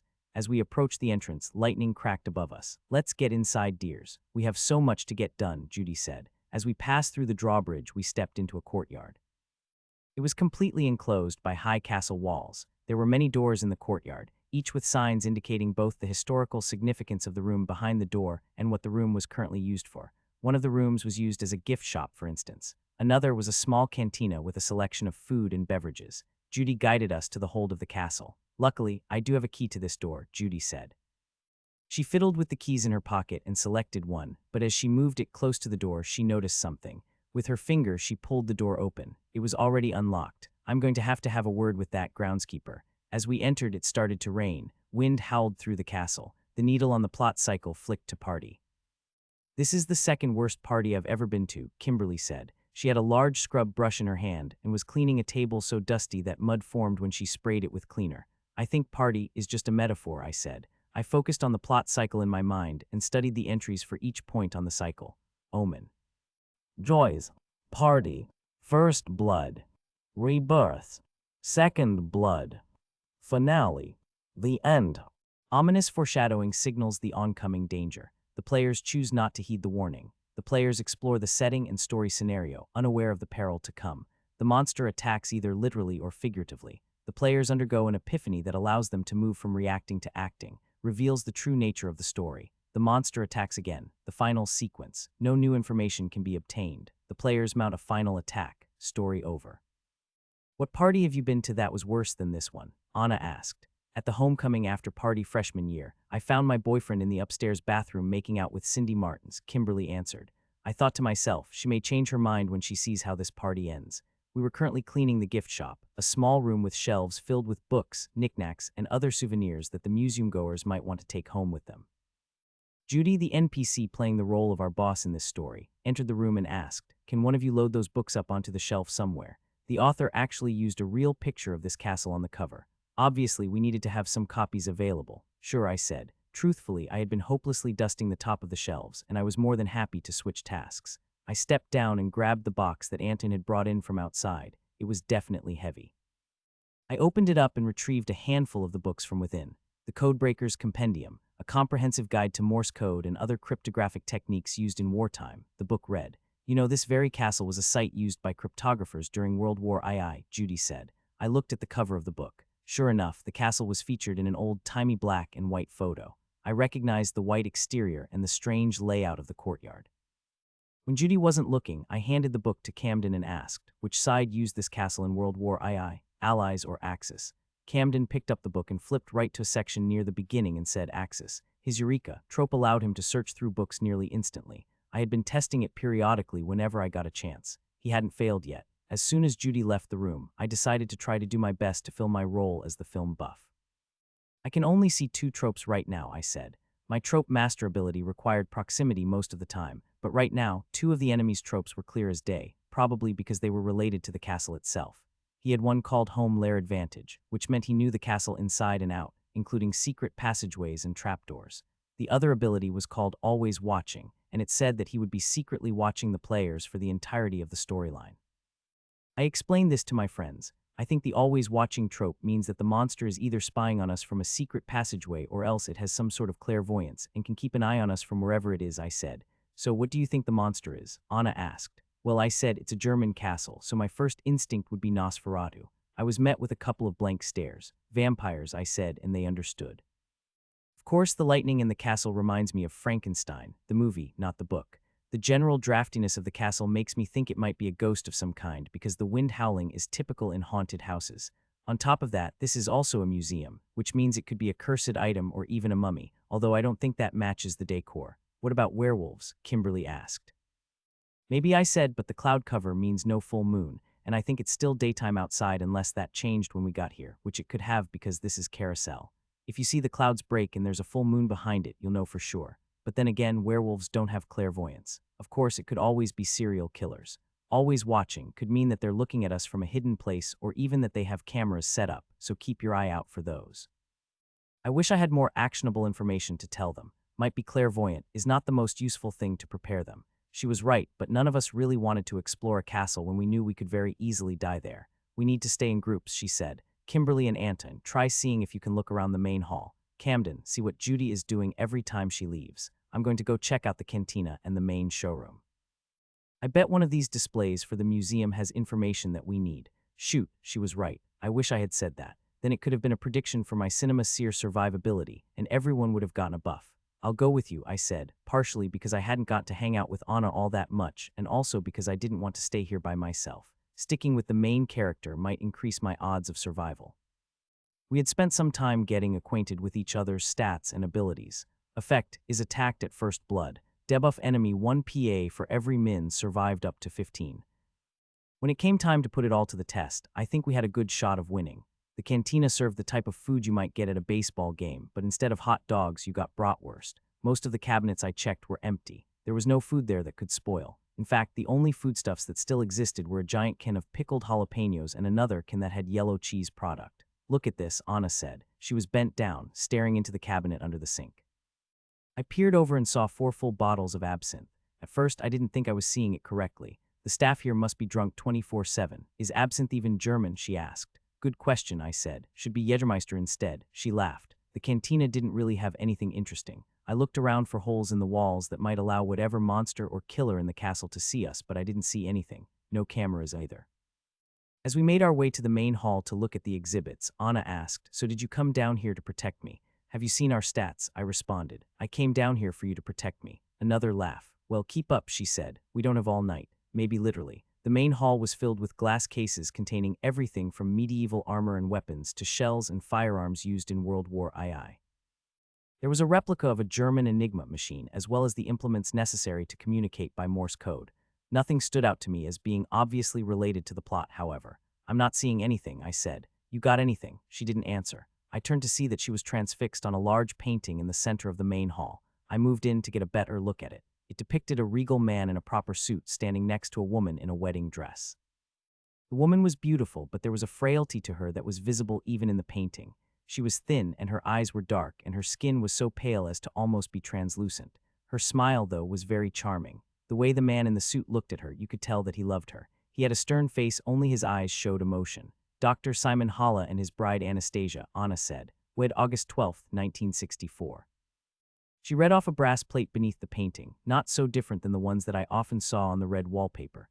"Amor supra omnia," I said, reading the next line. "Wonder what that means." A woman's voice echoed through the hall. It was Judy. "Love above all things," she said. "A very saccharine sentiment, don't you think?" She moved closer to us and stared up at the painting. "I see you've met Simon Halle," she said. "He was the last heir of the Halle family. A very sad story." "How so?" Anna asked. "He spent his family's fortune trying to cure his wife's illness. Apparently he went broke, and that's how the castle got turned into a museum by the Historical Society." "What was wrong with her?" I asked. "Who's to say?" Judy said. "Cancer, perhaps, or maybe some form of resistant tuberculosis. Whatever the case, he drove himself mad trying to find a cure. Of course, they disappeared after running out of money. I reckon they ran off to die somewhere, just the two of them."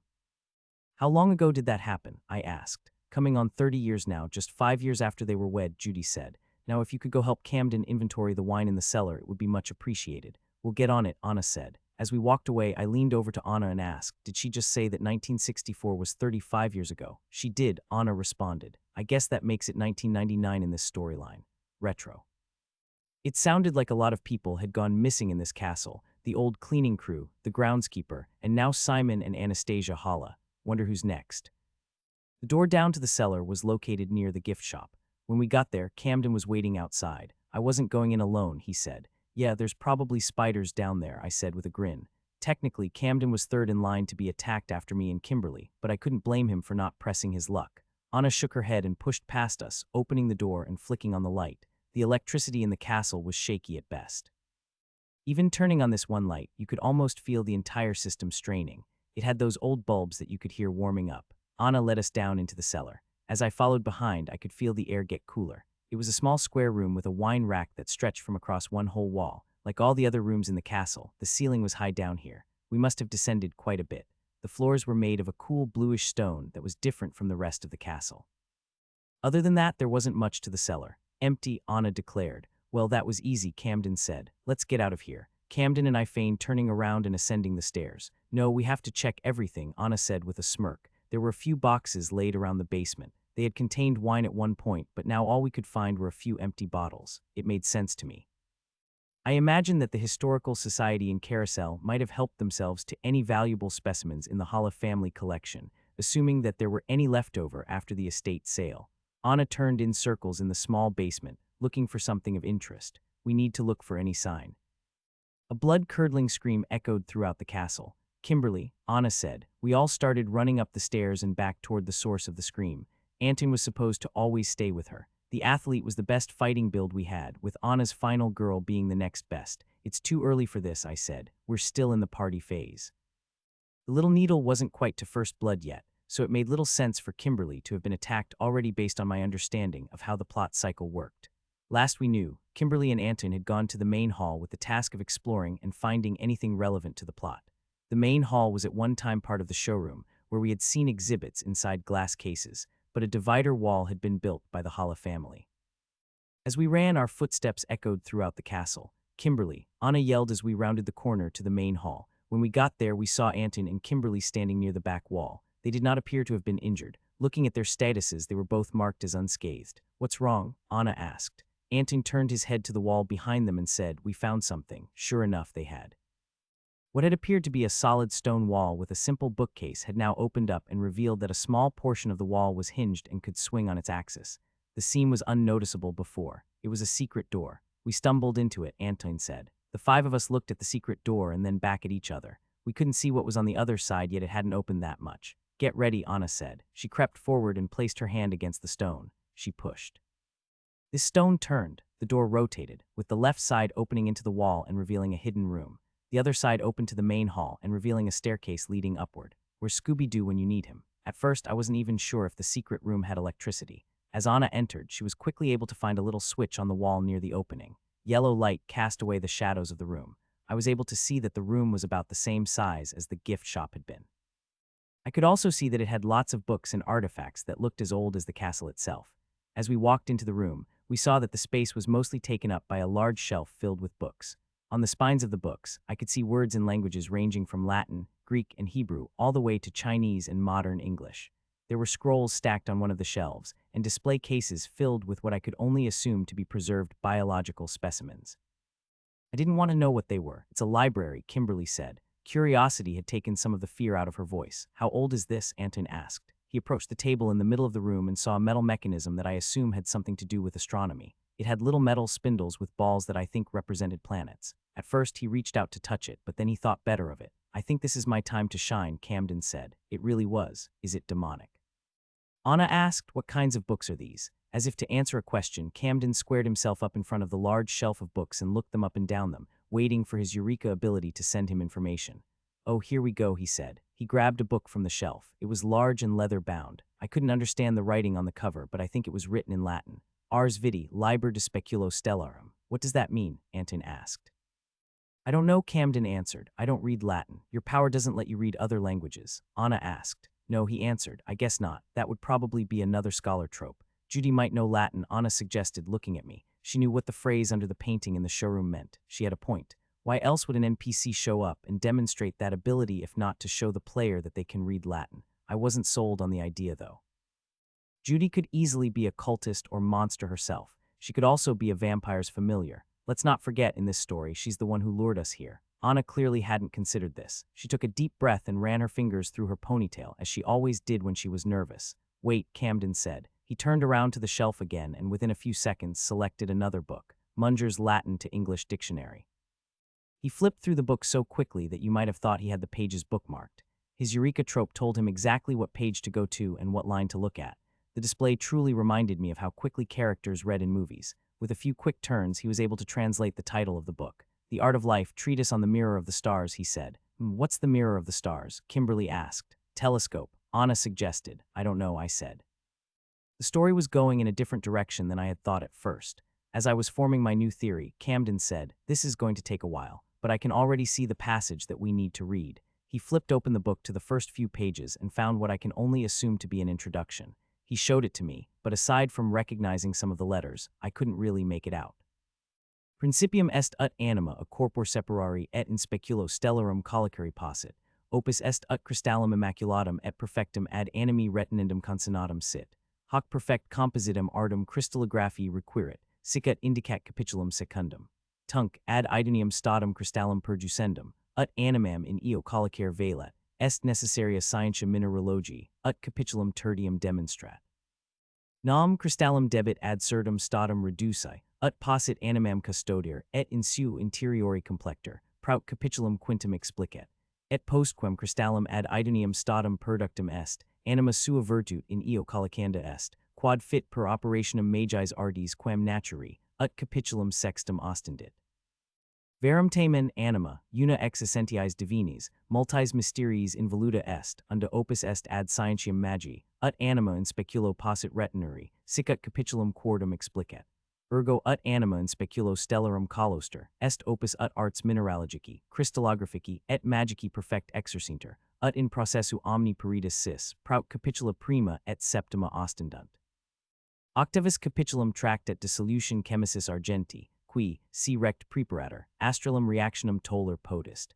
Tales precautions necessari sunt. Anima non vincta interior part corrumpitor.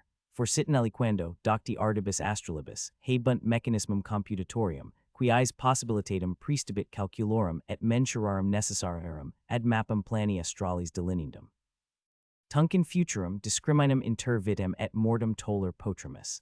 The lights flickered all at once. We looked up at the yellow bulbs and realized how foolish it was to stay in the secret room. Presumably, this was somewhere the big bad came to often. Better get to it, Anna said, but we should definitely go back to the gift shop. No one argued. We filed out of the room one at a time. Anton was the last one out. He reached in to turn off the light. As soon as the light went out, something grabbed Kimberly's arm and pulled her, not into the library that we had just left from, but into the stairwell that had been revealed on the other side of the revolving door. The door slammed shut, closing off access to the stairwell and trapping Anton's foot as it closed. He managed to pull his leg out, leaving his shoe crushed in the door. Everything had happened in the blink of an eye. Kimberly, Anna screamed. We could hear Kimberly screaming for a couple of seconds, but then all went silent. The needle on the plot cycle moved to first blood. Kimberly, Anton screamed. He struggled to get to stand, but his foot was badly injured. It must have been broken, I couldn't tell, but at the very least it was bloody and he had trouble putting weight on it. Despite that, he put all of his strength into getting the door to move, but it would not budge. It's not going to open, I said. I've seen this in movies a dozen times. When a door slams shut like this, it's not going to open until it's too late.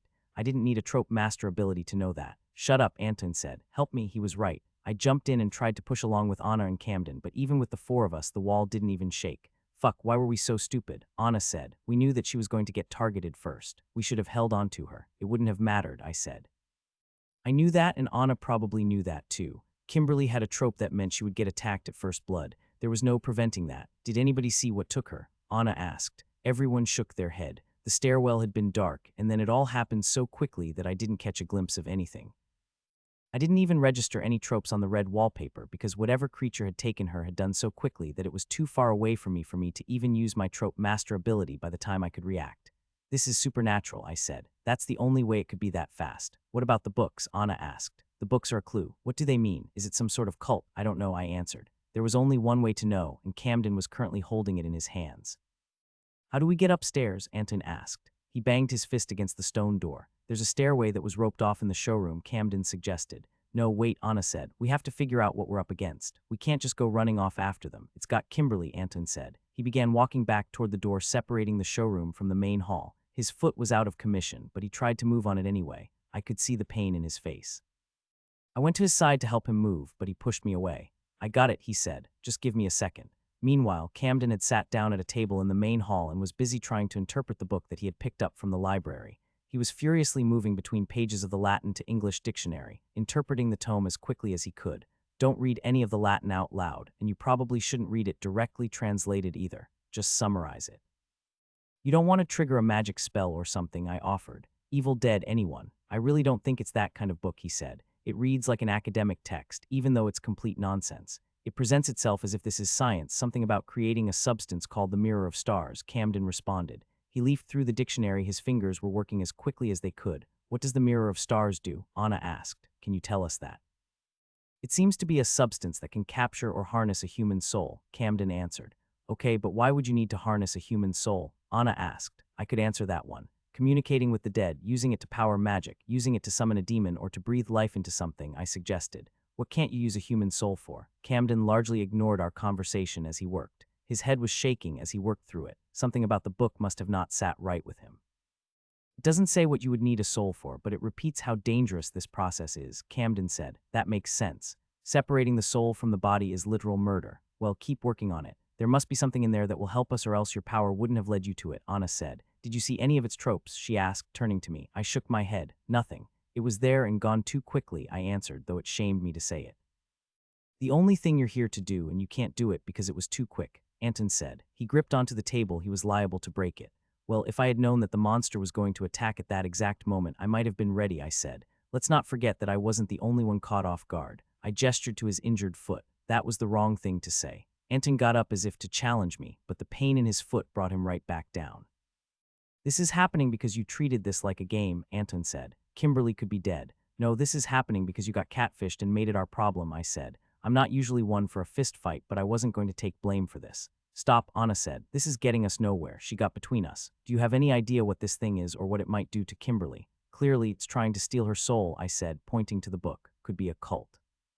I'm not even willing to rule out a vampire at this point because traditionally vampires practice black magic, and that book looks like black magic. The truth is the cult angle didn't make sense. If it was a cult, then we would have met some of the members by now. It made no sense for them to be introduced this far into the story. Not to mention, Kimberly's kidnapper moved far too quickly to be a normal human. At that moment, a scream sounded in the distance. Kimberly, Anton yelled. He jumped to his feet, ignoring the pain, and stumbled toward the sound of the scream. No, that wasn't Kimberly, Anna said. That sounded like Judy. She was right. Anton stopped and grabbed onto the back of a bench that was placed in the middle of the main hall. I guess that means she's not a vampire's familiar then, doesn't it? Anton asked sarcastically. I didn't say anything, but the answer was no. It didn't really mean much.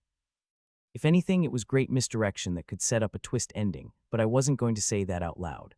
Okay, with Kimberly gone and the NPC with 3 plot armor gone, that means I'm the next target, I said. I have a plan, but it's going to sound crazy. What's your plan? Anna asked. I retrieved my tickets from my pocket and held up my most recent acquisition, the Oblivious Bystander. The ability was designed as a joke, I think, but its impact would be incredible if I could use it right. With this ability, monsters and killers won't attack you as long as you can pretend that you have not yet noticed them. I'd seen this exact gimmick in multiple movies, sometimes used to get a laugh and other times used to heighten the tension.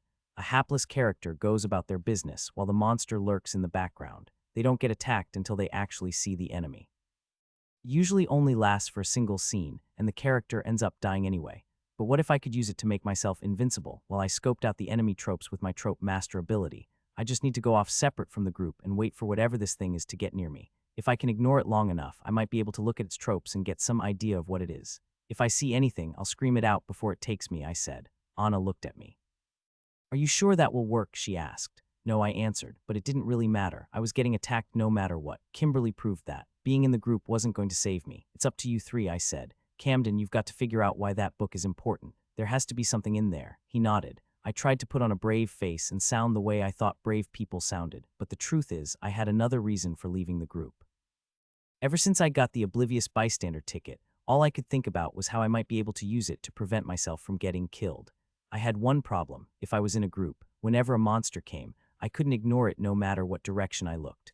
I'm still going to hear the people around me screaming and reacting to the monster's presence. There's no way I can pretend that I didn't notice the monster when everyone around me has. The best way for this gimmick to work would be for me to be off on my own. I had visualized it in my head constantly ever since we got to Dyer's Lodge. I needed this to work. I summoned whatever courage I had and walked away from my friends. Don't go too far, Anna said. If something happens, just know that we're going to try to rescue you. The hidden stairway had gone upward. It seemed to me that the best direction to go to scope out our hidden enemy was also upward. Anton had the right idea on that part. If I remembered correctly, all that was upstairs were rooms that were mostly used for storage. Guests of the museum couldn't go up there. I didn't even know if it was safe or if the floor would give out underneath me. I got to the back of the showroom and found the large staircase that wound up and around to the upstairs. I picked up the red rope that had been used to block it off and ducked underneath. The needle on the plot cycle was currently on the rebirth phase. We were supposed to be spending this time gathering the information we needed to go on the offensive. By that metric, everything was going according to plan. But still, my feet felt as heavy as lead. My heart was pounding out of my chest. On my way through the showroom, I grabbed a little map of the castle. It was an essential part of my plan. I opened it up in front of me and read it by the dim yellow lights that had been installed in the castle. I didn't actually need the map, but my thought was if my eyes were focused on the map and I could hold it out in front of me, then perhaps I could believably portray that I didn't see anything whenever the master came for me. It's goofy, I know, but the Oblivious Bystander trope came from campy horror movies, and this strategy would work in a campy horror movie. But what if I heard the monster first? I couldn't pretend I hadn't noticed it if it was making noise. In the silent upstairs hallway, I felt as if my ears were superhuman. Every creak and howl of the wind sounded like a footstep behind me, but I had a plan for sound too. I started to talk to myself. "Oh, so this is where the Hala family grew up," I said. "Sure is a nice castle. Wish I could have grown up in a castle just like this one." And I continued blathering about anything and everything I could think of because if I was talking, then I couldn't hear someone coming behind me, or at least I could pretend like I hadn't heard them. It wasn't the most elegant solution, but the oblivious bystander wasn't the most elegant ability. As I was walking through the upstairs of the castle, I was passing by door after door. I didn't want to stop to try to get into any of the rooms because then I would have to let go of the map, my cover. Truthfully, it didn't matter if I got into any of the rooms. I was only doing this to try and draw the monster to me. I wasn't trying to find it. If my theory was right, it didn't matter where I was. Our enemy would make its way to me. I watched the needle on the plot cycle as it slowly moved towards second blood. I started to wonder why Judy's kidnapping hadn't counted as being second blood, but Kimberly's kidnapping did count as first blood. Did that mean that Kimberly had been killed but Judy hadn't? Would my capture count as second blood, or would it simply be another event inside of the rebirth phase? Every time we asked the other players questions about how the game worked, we would get the suggestion that we would figure it out once we started to play. Really, I wish they had just given it to us straight. Maybe they didn't want to scare us off. Maybe the unpredictability of the game is the scariest part. Wow, so this door was actually not original to the castle at all, I said, muttering under my breath, just more nonsense to give credibility to my obliviousness. And then I saw it. In the corner of my eye, something moved. It was impossibly fast. I could barely make it out, but I didn't need to because my power was proximity-based. I just needed to be near it. I didn't need to see it. I held the map up further, blocking my view from anything that might try to get near, and walked in the opposite direction of the figure I had just seen. The red wallpaper started to function. A gray poster materialized in my mind. That was strange. In the corn maze, I had been able to see Benny the haunted scarecrow as soon as he was near, but with this creature, I couldn't. My ability was still working otherwise, though. Strangely, I could only see one trope start to appear: invulnerable. Form: the villain cannot be affected by tropes or attacks in its current state. So much for this plan. At least it was a great proof of concept. The oblivious bystander ability was keeping the monster from attacking me, and my trope master ability was technically functioning, though not to great effect. It just happened that the only trope I could see was really bad news. Invulnerable form, what could that mean? It could be something that had to be weakened, or was it just something that had to be caught off guard? Did this trope keep me from seeing its identity? The fact that this creature, whatever it was, had an invulnerable form told me that it was probably supernatural. I tried to think about what it meant when it said invulnerable. Did that mean the creature was literally invulnerable, or was it rendered invulnerable by the plot? This creature could simply be unkillable because it would not be cinematic if it died right now. You rarely see a werewolf killed unless it's in its wolf form, for example. That would be anticlimactic. Perhaps whatever my follower was, it wasn't actually indestructible, but rather was just not meant to be killed until later. I thought to myself as I walked, I don't mean to pretend to you that I was somehow fearless in this moment. The truth is, I was a mess. I caught myself forgetting to speak because I was so preoccupied fretting about what was to come.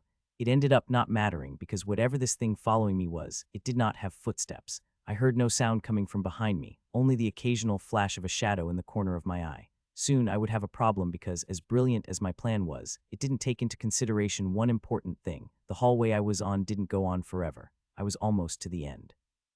Somehow I would have to go the other direction to get away from this thing, but how could I pretend not to see it when I turned around? Sure, the whole muttering fool walking through the castle completely unaware he's being followed shtick works, but as soon as I turned and saw whatever figure was behind me, the performance would be less than convincing. I had no choice. I had to try to find some way to turn around and get back to the stairs.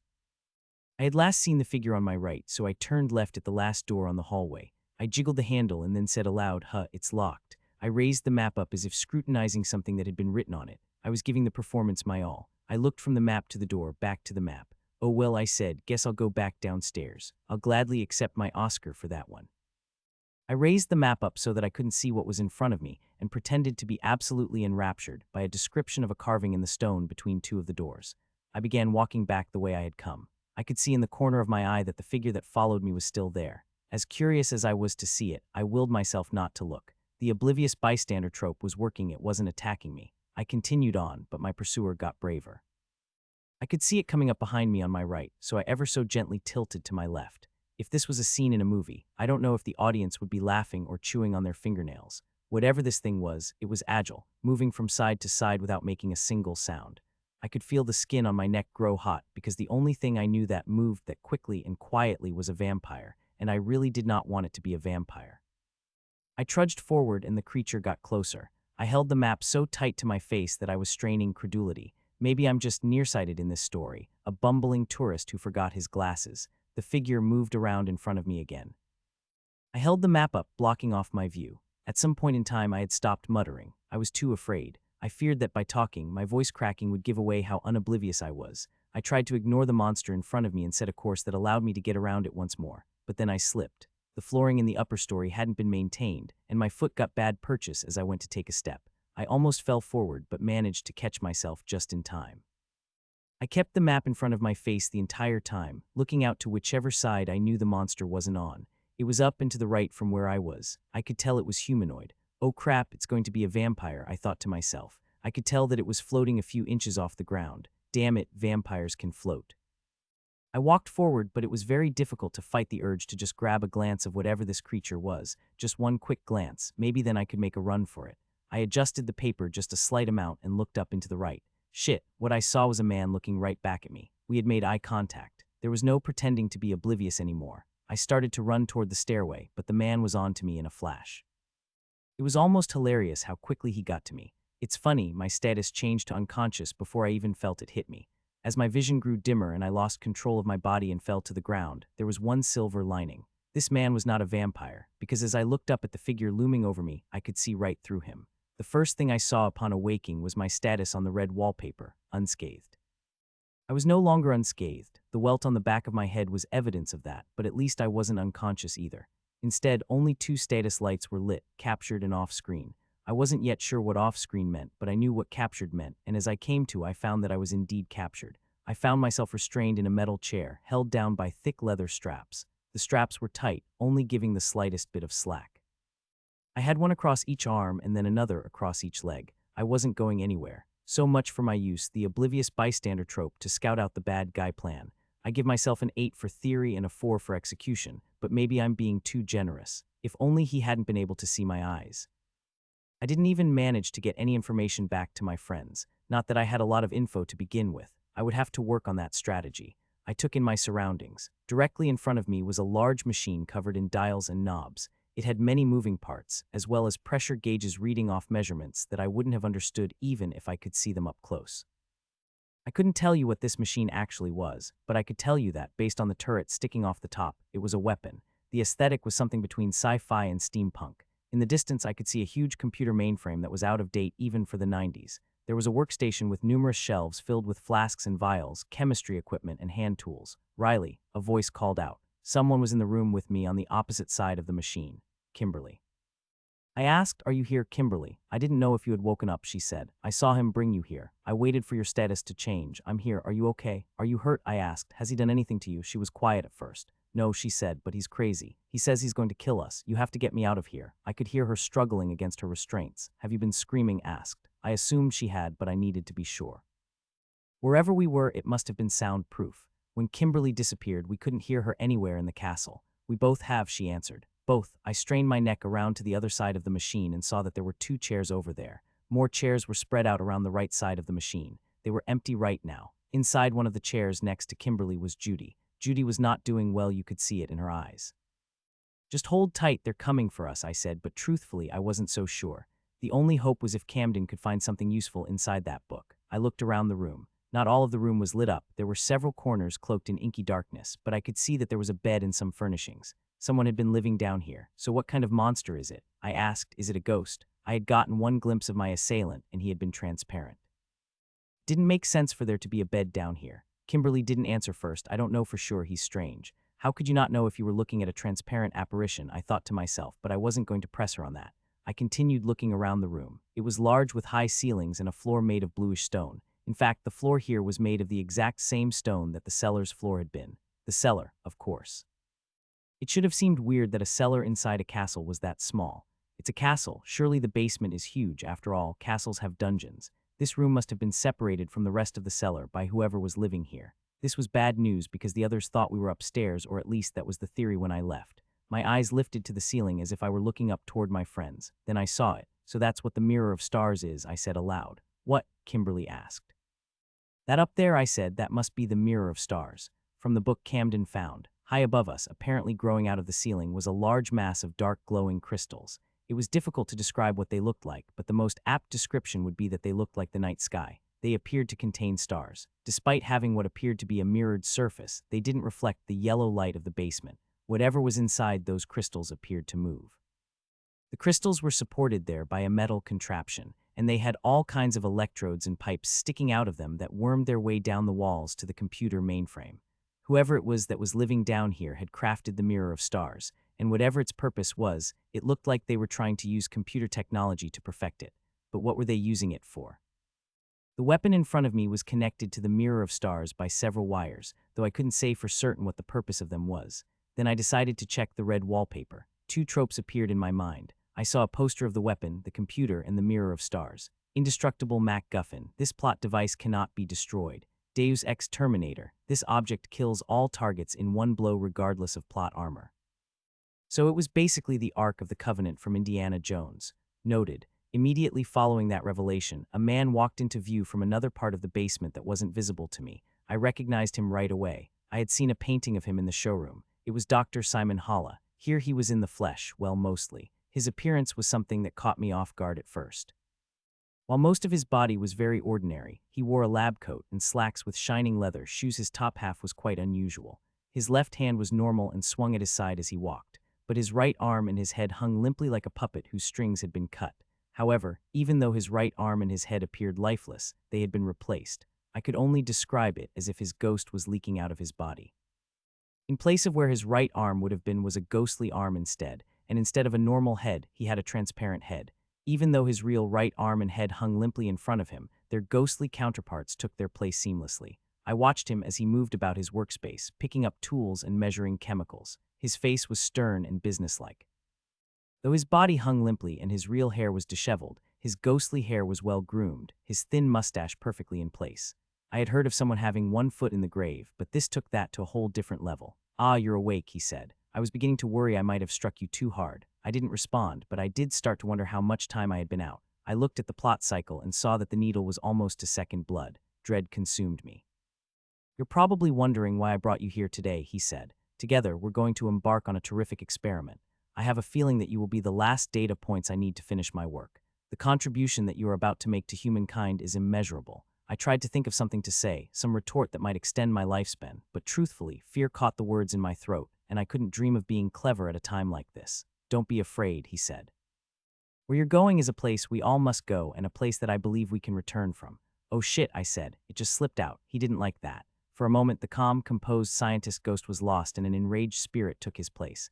But it was only for a moment. He recomposed himself. "Yes, the youth of today are quite vulgar, it's distasteful, but I suppose I won't judge you too harshly because when you woke up this morning, you did not know your purpose, but now you will." "I saw you admiring my mirror of stars," Dr. Hollis said. "It took decades of toil and perseverance to make the substance.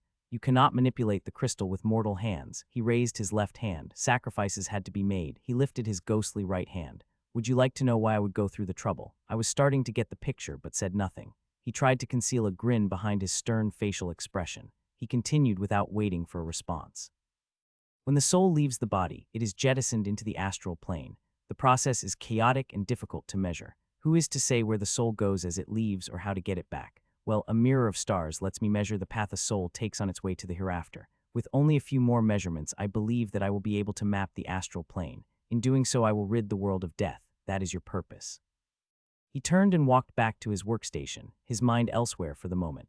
He really loved giving this speech. I could tell. I'm sure he's given the same one to all of his victims. I had called out loose similarities to Dr. Frankenstein pretty early on, so I wasn't exactly surprised to see that the baddie was a mad scientist. What I couldn't figure out was how he had moved so quickly when abducting Kimberly. That's why my mind had shifted toward the supernatural. Now I think I had the answer. It looked like this mad scientist had ghostly powers. On the red wallpaper, I saw a poster appear. It was the same as the painting upstairs, except it showed Dr. Holla in his current form. His wife, Anastasia, was slumped over in this poster, her face covered by her long hair. The astralist, the poster read. Underneath that it said, featuring Dr. Simon Holla as the astralist. Plot armor 12. He was something between Dr. Frankenstein and the Reanimator. Strangely, this plot was similar to the backstory of the Casper the Friendly Ghost movie from the 90s. Of course, this ghost wasn't so friendly. I began looking at his tropes, but before I could focus on them, I was interrupted. "Please let us go," Judy cried. She finally broke from her catatonic state and began weeping openly. "I can't do that. You know that," the astralist said. I believe that we were meant to find a way to get our loved ones back to us. It is our purpose, my purpose. Observe. He raised his ghostly right hand toward the mirror of stars and said, "Can't you see it? Can't you see my soul seeking hers across the astral plane?" I looked up to the mirror of stars, and sure enough, I could see a streak of light taking a path across the crystalline structure, as a difficult path bouncing from angle to angle, but clearly emanating from the location that Dr. Hollis stood in the room. What causes the mirror of stars to reach out to us like this? This question was pondered over by philosophers for hundreds of years, but I believe I know the answer. It's love. My love for my darling Anastasia is so powerful that it reaches across our universe and into the next. She waits for me there, and I can't keep her waiting much longer. But do not fret. Once I have mapped the astral plane, I will be able to retrieve souls from it at will. With only the pull of a lever and press of a button, I will be able to bring you back. Isn't that wonderful? Your sacrifice is only temporary. I'll be able to bring all of you back, all of us, I asked. Curiosity got the better of me. Yes, he said. His ghostly right arm flickered like static on a dead television channel. In that very moment, a light switch flipped on the other side of the room. All of the lights in the room turned off and back on. The equipment in the basement must have been drawing lots of power. Even turning on one light could cause them all to visibly strain. That explained the flickering lights upstairs. A portion of the basement that had once been dark and hidden from my view now came into light. I looked on it in horror. In the darkened corner, there were shelves upon shelves containing nothing but human corpses. There had to be 36 bodies on those shelves. They were all fully dressed in whatever clothes they had died in. In the center of them was a table with a woman laid out in a wedding dress, her head laid upon a pillow. Even in death, I recognized her. It was Anastasia Hala. She was the first, he said. She always supported my work, my effort to cure her. My machine is a thing of miracles. A body deprived of a soul through the mirror of stars does not decompose. Do you not find that fascinating? I could not tell you why this occurs, but I think that it is a sign from the heavens that I am moving in the correct direction. The bodies are virtually undamaged, and when I find a way to locate their souls, I will be able to reinvigorate them and bring them back to this life. So fear not, he said, looking to the three of us. He was being very loose with the phrase virtually undamaged. The most generous description of these bodies was mummified. However, it was true that there was no stench, no rotting. Dr. Hala approached his computer mainframe and began pushing buttons and turning dials. The machine in front of me came to life, and the turret on top started to spin as the barrel of its weapon aimed at the restraining chairs placed in a half-circle around it. "Help!" Kimberly screamed. "Help, please. Please let me go," she begged. "Please, I won't tell anyone. Just let me go." The astralist ignored her. For the second time, I saw her disheveled in terror. She had not worn as much makeup as she had when we arrived, but still, her tears created streaks through her foundation. I wanted to be able to help her, but in truth, I couldn't even get my restraints to budge more than an inch, not enough to escape. I couldn't get my voice box to make noise. The inevitability of my death was all too real. The turret turned on its axis several times before eventually pointing at Judy. It made sense. She only had 3 plot armor. I'm not proud to say it, but I let out a breath of relief when I saw it point at her first. I just hoped that NPCs didn't feel pain. After her, it would be my turn because I only had 5 plot armor. The machine started to initiate a sequence. I could hear pressure building within it and some type of electrical capacitor charging as energy was supplied to it. There was a buzzing sound. Above, the mirror of stars started to glow as the machine and the crystals began communicating. The machine fired. No laser came from the barrel, which is what I expected. Instead, it looked more like a vacuum cleaner that began to siphon glowing blue energy from small, stout form of Judy. She screamed in agony as what I can only assume was her soul began to leave her body. She pulled against her restraints but was unsuccessful in freeing herself. The worst was the sound. I could hear it like the soul itself screaming. First her feet went limp, then her arms, then the rest of her body drooped. All the while, Kimberly squealed and begged to be released. The man did not even give her the courtesy of responding. After the machine was done with Judy, the bright light that it had absorbed to the turret began rising along a metallic guide wire into the mirror of stars, until it became one star in a constellation that shot across a distance of the entire mirror. Dr. Hala paid close attention. He watched readouts on his computer and muttered to himself as he reviewed them. He shut down the mainframe and the machine started to wind down. "My machine needs to recharge," he said. His voice was somber like he was speaking at a funeral. "I take no joy in my duties. Nonetheless, it is the responsibility of an astralist to map the hereafter, to connect the living with the dead, and eliminate the difference between life and death. Now if you excuse me, I need to go check on my other guests," the astralist said. He walked over to the part of the basement that held his bed and laid down. With a flicker, I saw his spirit disappear from his body. It was some form of astral projection, no doubt. The needle on the plot cycle had already hit second blood with the death of Judy. Now we were in the initial stages of the finale. To my understanding, we should have a small amount of time before he struck agging just enough for my friends to prepare an assault. The question was, could I help them? I tried to push past the fear that clouded my mind and work the problem. I needed to get out of that chair, but I was strapped in. I examined the leather that was used to bind my hands and realized that the sleeve of my sweatshirt was inside of my restraint. I had an idea. I could see on the red wallpaper my status change. The word planning lit up. It seemed to me that even though the restraint was tight, part of the reason it was so snug was that my sweatshirt was taking up space. Not much, sure, but maybe enough that if I were to pull up my sleeve, I would be able to get my hand out. After all, I didn't need that much room, and I was definitely willing to hurt myself to be free. I leaned over and grabbed my sleeve with my teeth and pulled, straining my neck to get some movement on the sleeve. The restraint was tight, and it took some effort to get the fabric rolled up, but as I tugged it on one side and then the other and I pulled and I struggled, eventually I managed to get my sleeve out from inside of the restraint. Now all I had to do was use what little room that maneuver had granted me to remove my hand from the restraint and free myself. I pulled with all my might. The leather strap was definitely looser now that I had a slight amount more room, but it wasn't easy to get my hand out. I felt the side of the leather cutting into my skin, and I seriously thought I was going to break a bone. But I pulled and twisted, and then I was free. One hand down, 3 limbs to go. Luckily, there was no lock on the other straps. I just had to unstrap them with my free hand. Success. With a bloody hand, I ran across the room to Kimberly. She sat there with a terrified look upon her face. I can't imagine what it must have been like to have been right next to Judy when her life force was literally stripped from her. "It's okay, I'm here," I said. I tried to be as gentle as possible in the way I spoke. I quickly unlashed her hands and legs, and she jumped out of the metal chair like it was on fire. "We have to leave," she said. I agreed, but I didn't actually know how to leave. I couldn't even say which direction the cellar was in or if there was a connection between the 2 rooms that we could use to get back into the castle. "Did you see what direction he came from when he brought me in?" I asked. "Over there," she said, pointing to what looked to be a solid wall. We ran over and tried banging and pushing on it, but to no avail. I didn't know whether the wall was kept shut by a lever or simply by some plot device that I was unable to see. It's possible that Kimberly and I combined simply did not have a high enough metal stat to be able to push the door open. I surveyed the basement. The astralist's body still rested in his bed. Did we dare try to kill him right there? Would that even work? I decided that now that I had some time, I would try to see his tropes. It might give me some idea of how to proceed, so I quickly looked to the red wallpaper in hopes that proximity to his unconscious body would be enough. It was. I could see all of the astralist's tropes. Humanizing monologue in the final battle. The villain will attempt to gain sympathy by revealing his backstory or motives. Players who are not resilient to this will receive debuffs. Buffs villain's moxie. Jekyll and Hyde, the villain has multiple forms: ghost, +3 metal, +5 hustle, comatose and possessed, +2 metal, +2 grit. Anticlimax antidote, the villain cannot be killed in his comatose form until the final battle. Invulnerable form, the villain cannot be affected by tropes or attacks in his ghost form, except Ghost Bane.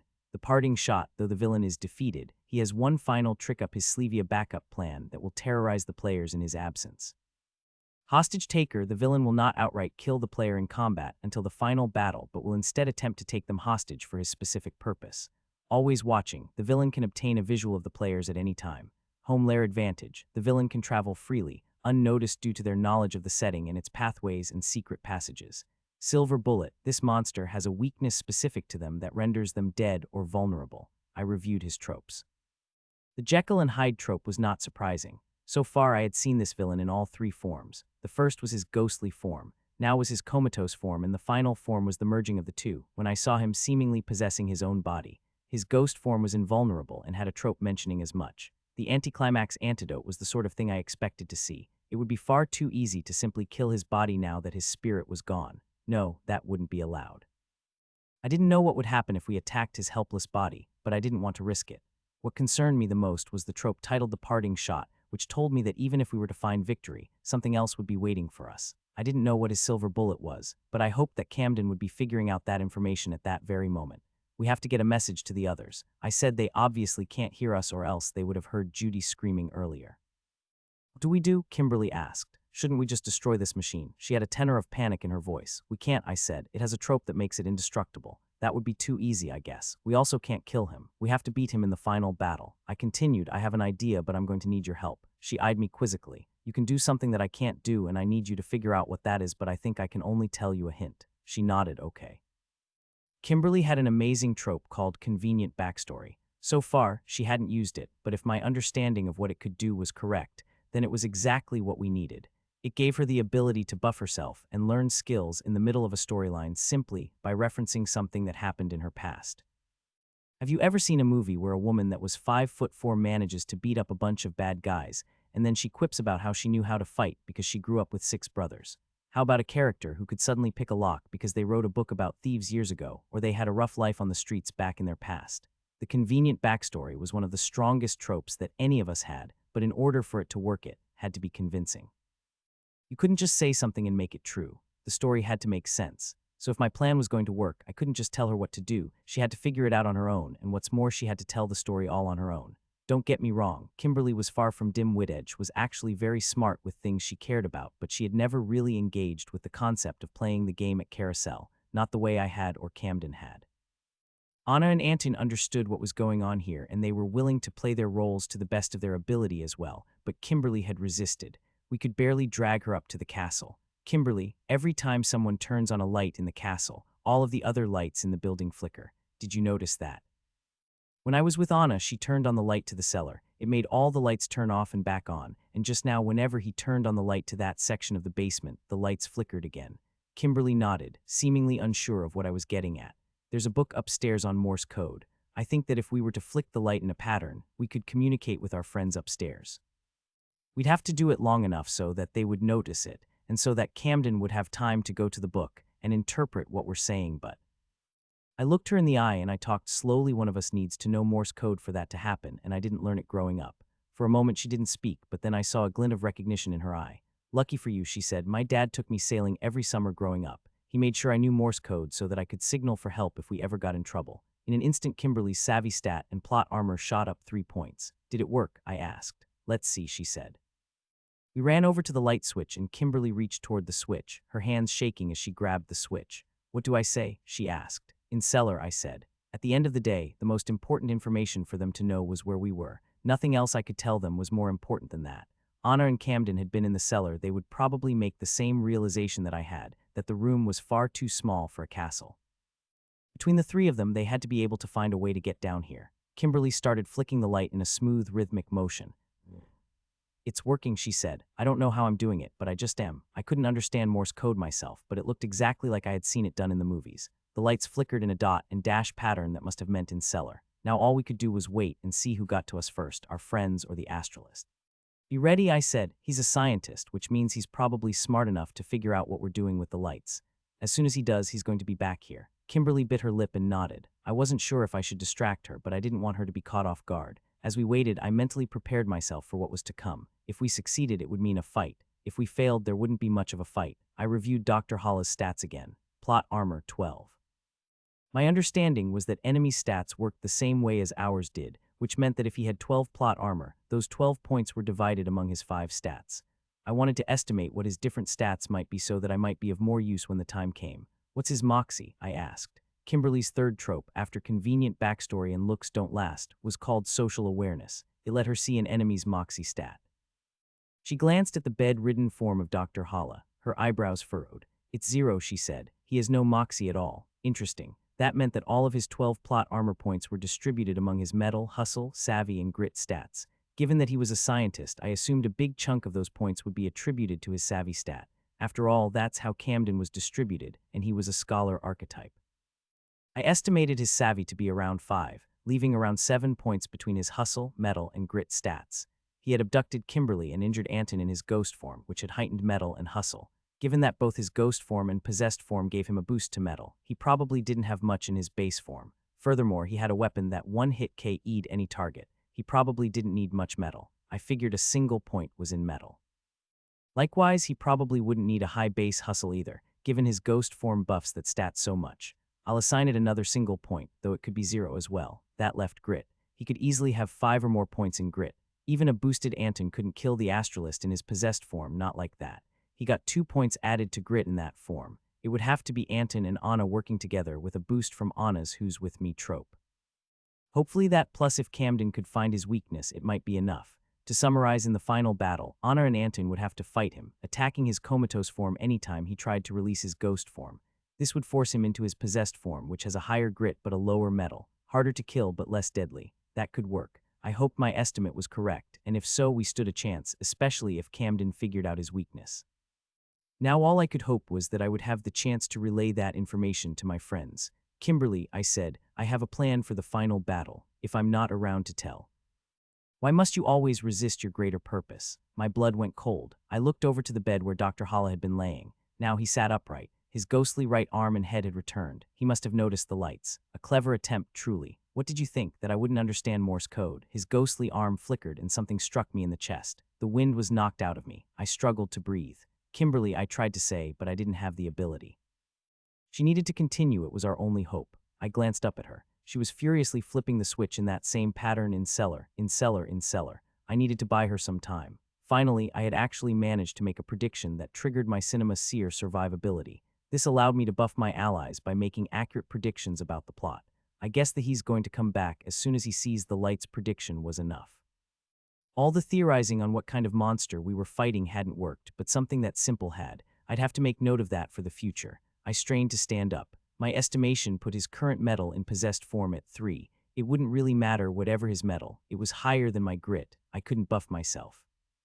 I only had one thing going for me, and that was his hostage-taker trope, which meant that until the final battle, which couldn't start without Anna, would not try to kill me directly, but would instead try to stick me back in that chair and siphon out my soul.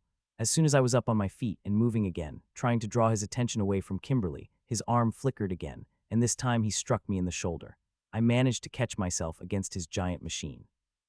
"Do not touch that," he said. "It's very sensitive."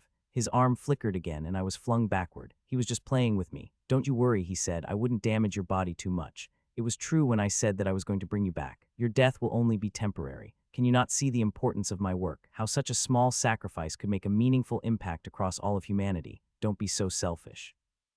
This ghostly arm flickered once more and I felt it grab onto my foot. I was dragged down onto the ground as he pulled me toward one of the chairs. I was helpless to fight. After all, I was a minor character, and the best I could do was motivate my friends with my death. "You are in luck," he said. "I think I'm close to finally mapping the astral plane. You may be revived in time to see your family for the holidays." A knock sounded against the wall.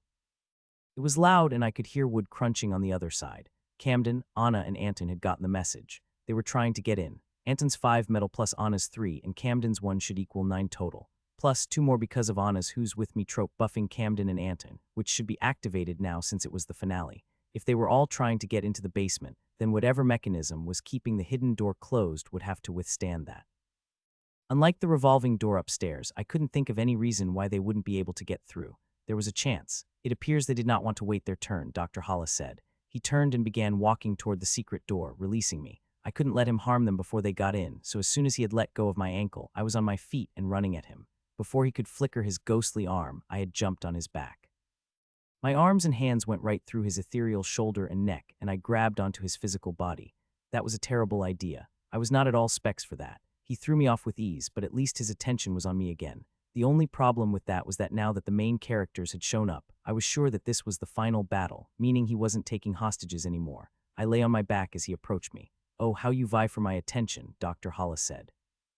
"Love is more important than all things, more important than you." His ghostly arm reached forward and grabbed me by the neck, lifting me into the air. "You do have strength of spirit, I'll grant you that, but then so do I." Did he just tell a joke? He began to choke me tighter. Strangely, it didn't look like he enjoyed this. This was a waste of a specimen. As I struggled, I saw Kimberly come from behind and try to beat him with a thin pipe that she had found somewhere at his workstation. It did nothing. Kimberly's metal was 0. I don't think that she could beat him to death if she had all day. The room started to go dark. Here I was, just as I had feared, the character who dies. That was my true fate. I could feel tears forming in my eyes as I lost the energy to even struggle. I watched and waited for my status to change to unconscious. It was only a matter of time. It wouldn't stop there, I knew. The final battle must have been beginning because he wasn't trying to siphon out my soul anymore. He was simply going to kill me. Effect is attacked at first blood. Debuff enemy 1 PA for every min survived up to 15. I closed my eyes as the sounds of the room grew dim. Death was coming. Soon I would be jettisoned into the astral plane without Dr. Holla's big fancy GPS tracking where I went. I could feel it happening. I lamented my bad luck. I spent years putting myself in the shoes of horror movie characters. I imagined myself living through a zombie apocalypse, outwitting maniacal serial killers, and going up against unkillable monsters, yet somehow getting the better of them. In all of those idle daydreams, I always thought I would be the main character. How ironic that it was that very hobby-watching horror movies that would get me stuck in a world where horror movies came to life. To twist the knife even further, I was playing a minor character archetype who couldn't even win a fistfight with a 60-year-old scientist who was already half dead. Suddenly, I felt an intense pain in my shoulder. It was the same shoulder where the astralist had struck me earlier, but the pain was new. I opened my eyes. I was laying on the ground. I had landed hard on my right arm, but I was free. I could breathe. Air filled my lungs and the room came back into focus. To my left, Anton was struggling with the astralist. He had tackled him and the two were now wrestling on the floor. Based on my estimate, the astralist would have too much grit for Anton to win alone, but he wasn't alone.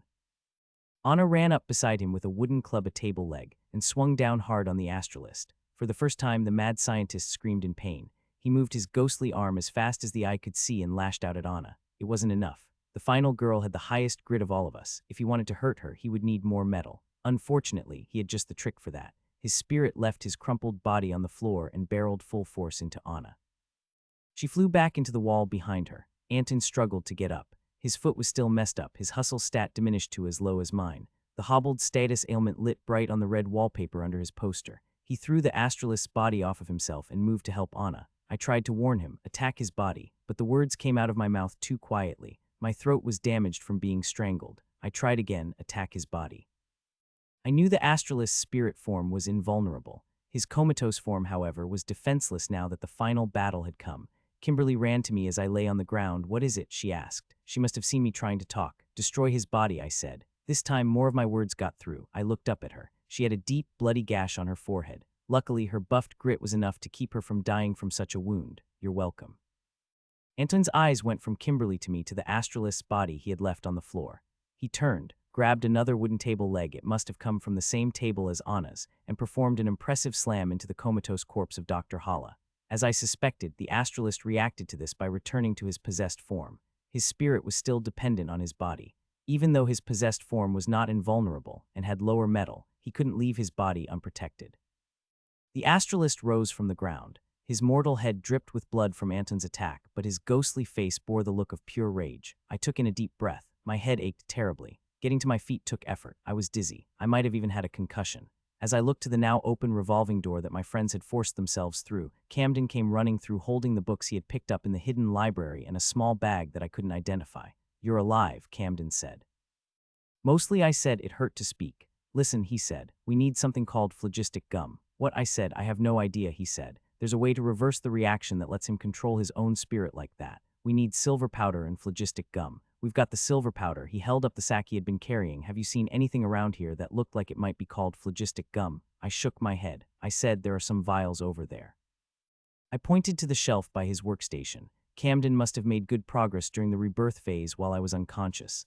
I looked back to Anton and Anna. Both of them had high grit scores and couldn't be bullied so easily. Where he tossed me around like a rag doll, they took more effort. Don't think that because they had high grit stats that they weren't getting hurt. To the contrary, they were getting the shit beat out of them. Anna had a cut down her whole forearm. Anton had an eye swollen shut and glass shards sticking out of one of his hands. I think they both had broken ribs. Grit didn't stop you from getting hurt. It stopped the damage you took from affecting the outcome of the movie. After all, survivors in horror movies are often in terrible shape by the end of the movie. They just take their lumps and keep going. Those same injuries to me or Camden would have us rolling on the floor bleeding out. Camden and I ran across the room to the shelf where Dr. Hala had kept a variety of ingredients, different powders, metals, liquids, mixtures, things I didn't recognize. I hoped that Camden, being the resident smart guy, would be able to make something out of it all. Luckily, all of the vials were labeled, and wouldn't you know that Camden's Eureka ability happened to work on labels. After sifting through the vials for a few moments, he was able to grab a large container filled with a strange brown liquid. "Give me a second," he said. He referenced the astralist's tome, Tertio, Gocculum Phlogisticum Gaudere ad Salutio Argentea Addendum Est. "What did I say about reading the Latin?" "I think we're past that," he responded. He was flipping through his Latin-English dictionary. "I'm trying to understand how to combine them." The phlogistic gum, whatever it was, looked like what I imagine honey might look like in a universe where honey was made by cockroaches instead of bees. It smelled awful whenever he took the stopper off. "Enough," Dr. Hala said from across the room. "Do you honestly believe that what you're doing is for the good of humanity? What I'm doing is gruesome. I don't deny it. Its morality is veiled. But sometimes science has to be allowed to make change." I felt a monologue coming on. "Watch out," I said. "Don't listen to his monologue or you will get a debuff." Finally, I felt like I had something to contribute. Dr. Hala ignored me. I watched my wife, my beautiful, vibrant, intelligent wife, turn into a husk of herself, he said. Do you know what that is like, to see life become a curse? I tried to cure her, I tried to extend her lifespan, to treat her symptoms, but in the end, I recognized that what I was doing was worse than just letting her die. In the end, we told each other that we would see each other again, and when I built the mirror of stars, she understood. She waits for me. I must finish my machine. I must map the astral plane. Please, please, I beg of you, have some decency. You must understand. What could be too high a price to combat death, to eliminate the gap between the living and the dead? Do you not see the logic? Those who die will not stay dead. Their sacrifice is illusory, but what I can achieve here is real. The heart reaches out across the astral plane. It is a true sign that we were meant to find each other. Those we love, those who came before, they can come back. They can. As he spoke his impassioned speech, Dr. Hala's plot armor increased by 3. His humanizing monologue buffed his moxie while attempting to debuff those who listened. Luckily, my moxie was already 3 a tie. There was little chance of his plea working on me. Kimberly's moxie was even higher than mine. She would be resilient as well. However, Antoine, Anna, and Camden had most of their points divided into other stats. They were vulnerable. Don't listen to him, I said. I coughed. If you listen to what he says, you'll lose plot armor. It was too late.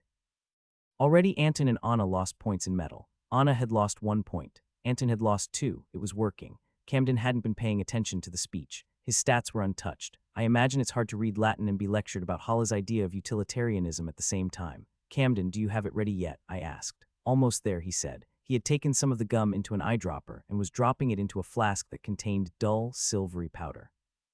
The reaction was instant.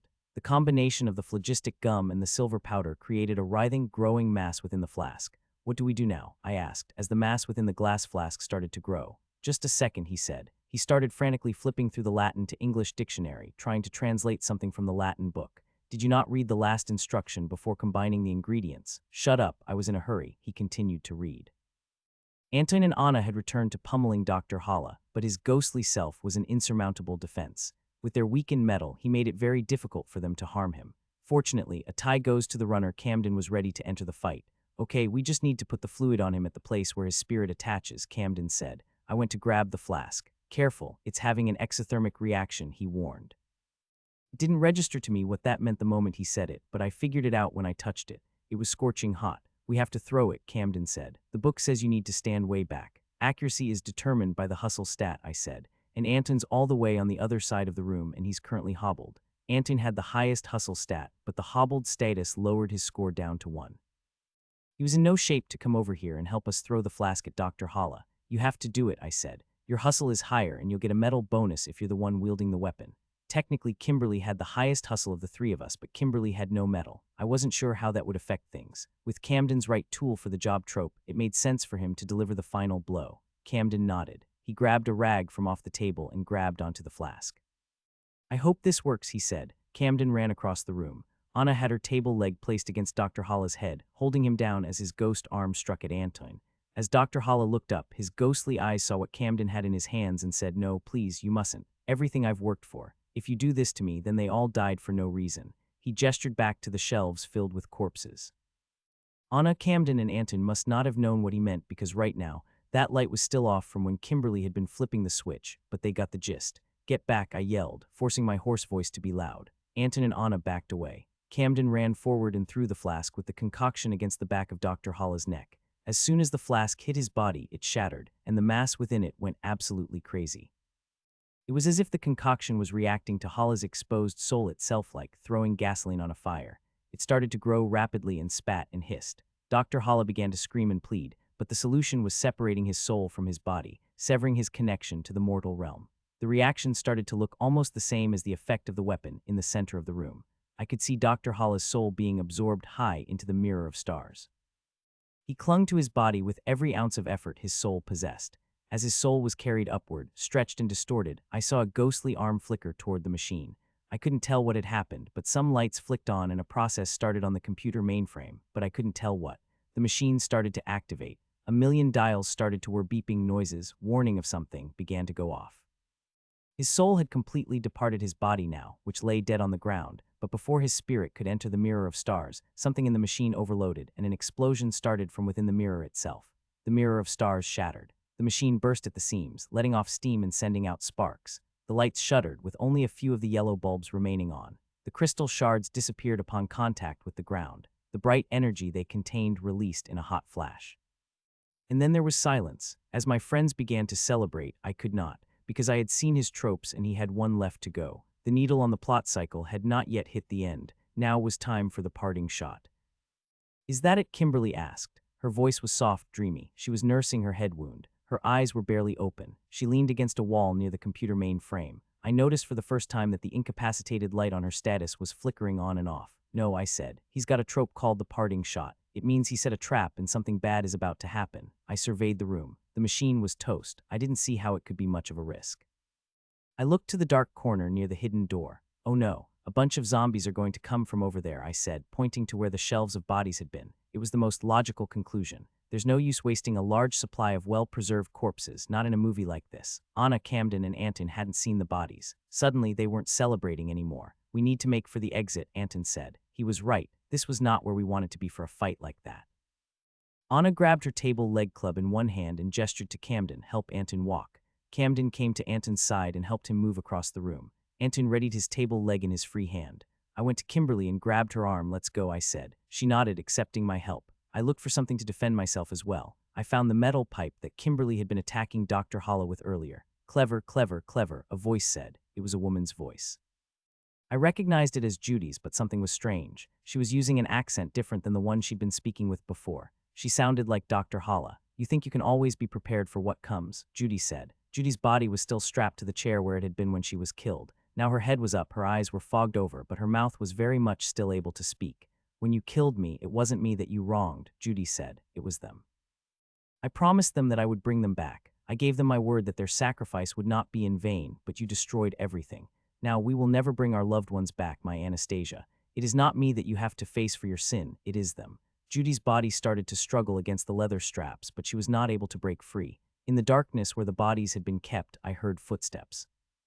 "If you will not let me return their souls to their bodies," Judy, Dr. Hollis said, "I'll put something else in instead." They began to laugh. Out of the darkness, a dried, desiccated corpse walked upright toward us. It had been a woman wearing a sundress. After that, another left the darkness, a man wearing overalls, then another, and another, until 24 corpses in total emerged with a dull gaze. A final zombie emerged from the darkness. It was wearing a wedding dress. Anastasia holla back again.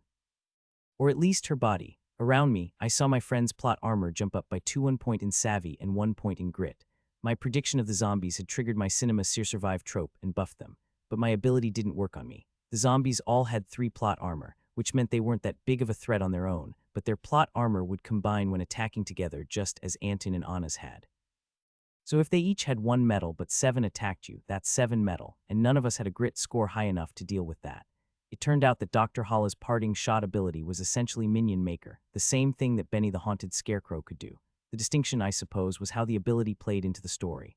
"Run," Anna said. I ran for the exit, dragging Kimberly along, but we were the closest to it, and when my friends tried to follow, the zombies cut them off. They were surprisingly fast, maybe not as fast as a normal human, but far faster than a typical zombie. They shambled after us in mindless obedience. These weren't brain-hungry zombies or virus-infected zombies. These were reanimated slaves. They had very little metal or grit, and pushing through them was easy even for me. Behind me, Anton and Anna were sending them flying with their clubs. Compared to them, these things were made of paper. That is, until they grouped up together.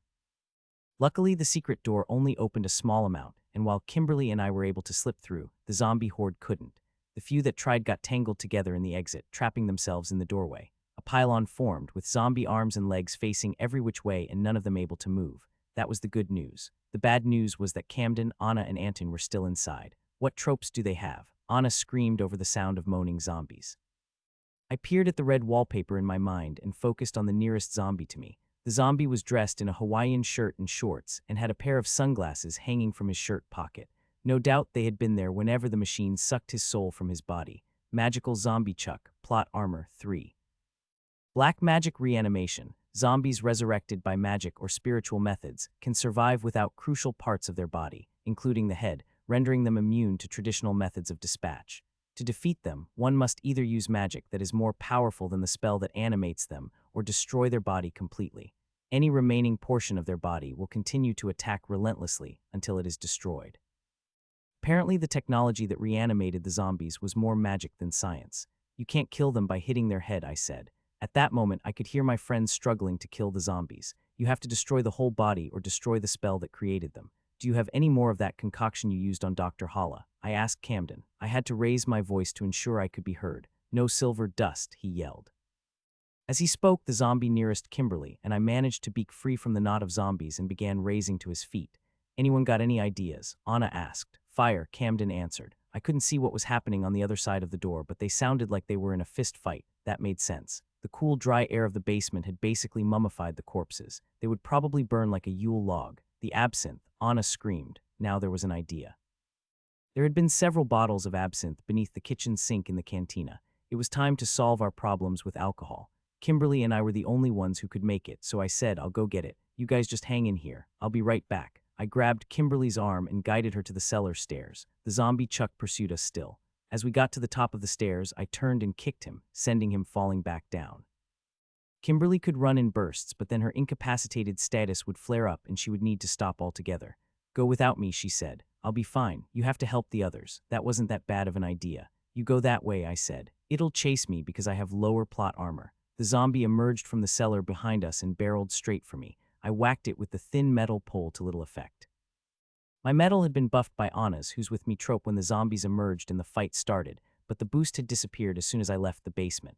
Kimberly ran off to the back of the main hall and I went toward the courtyard where the cantina was. As predicted, the zombie followed me. That didn't matter because I was faster than Chuck the zombie. My legs were moving faster, my mind was quicker. He wasn't exactly the lumbering zombie that you might see in the movies, but it wasn't fast.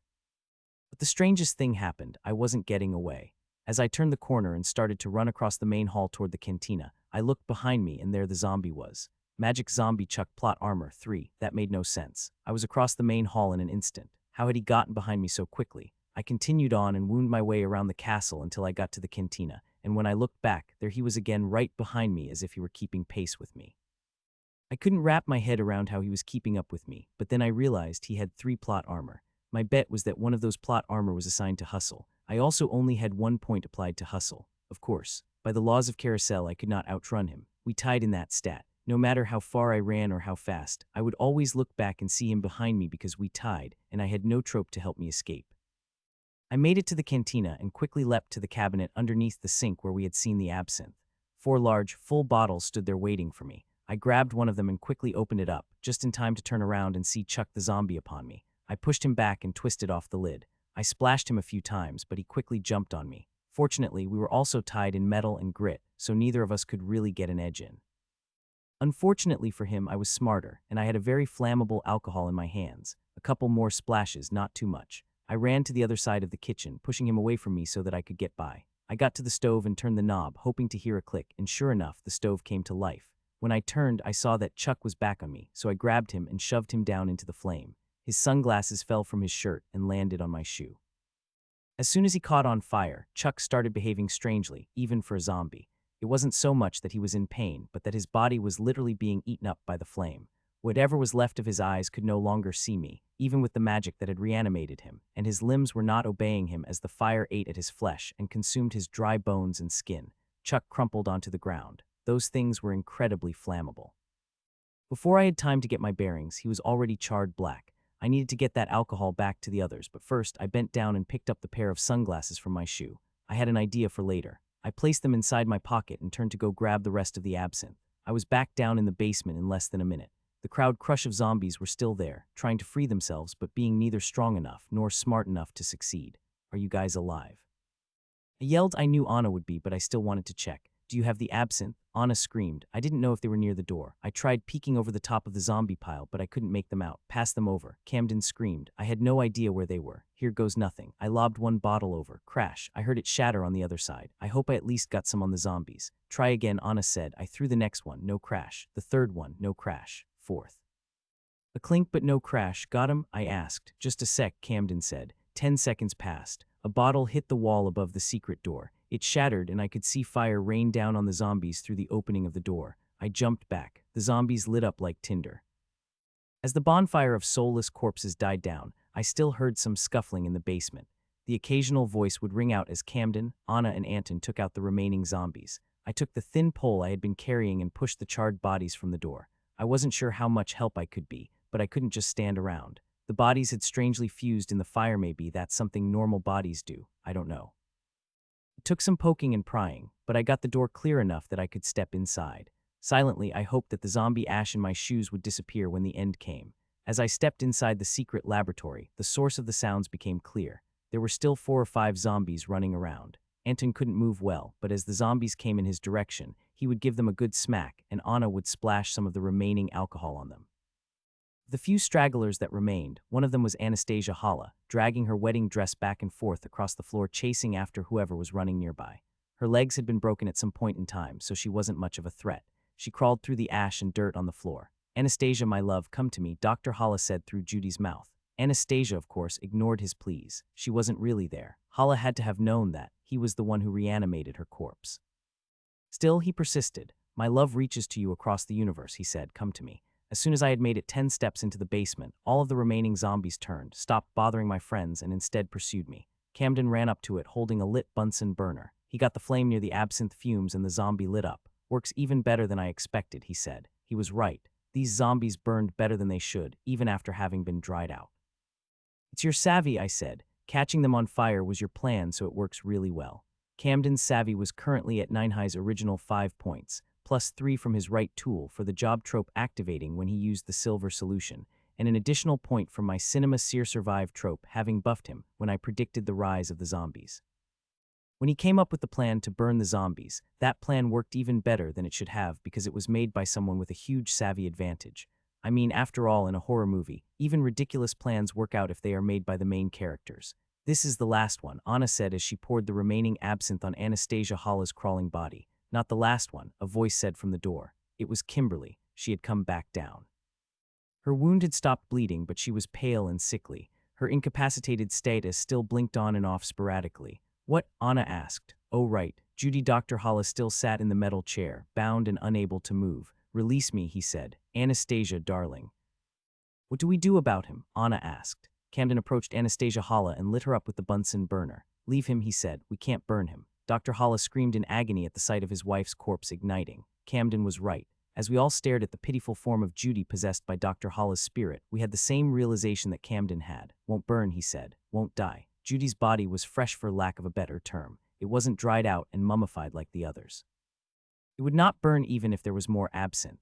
Even with Camden's elevated savvy, a plan has to be plausible, and this wasn't.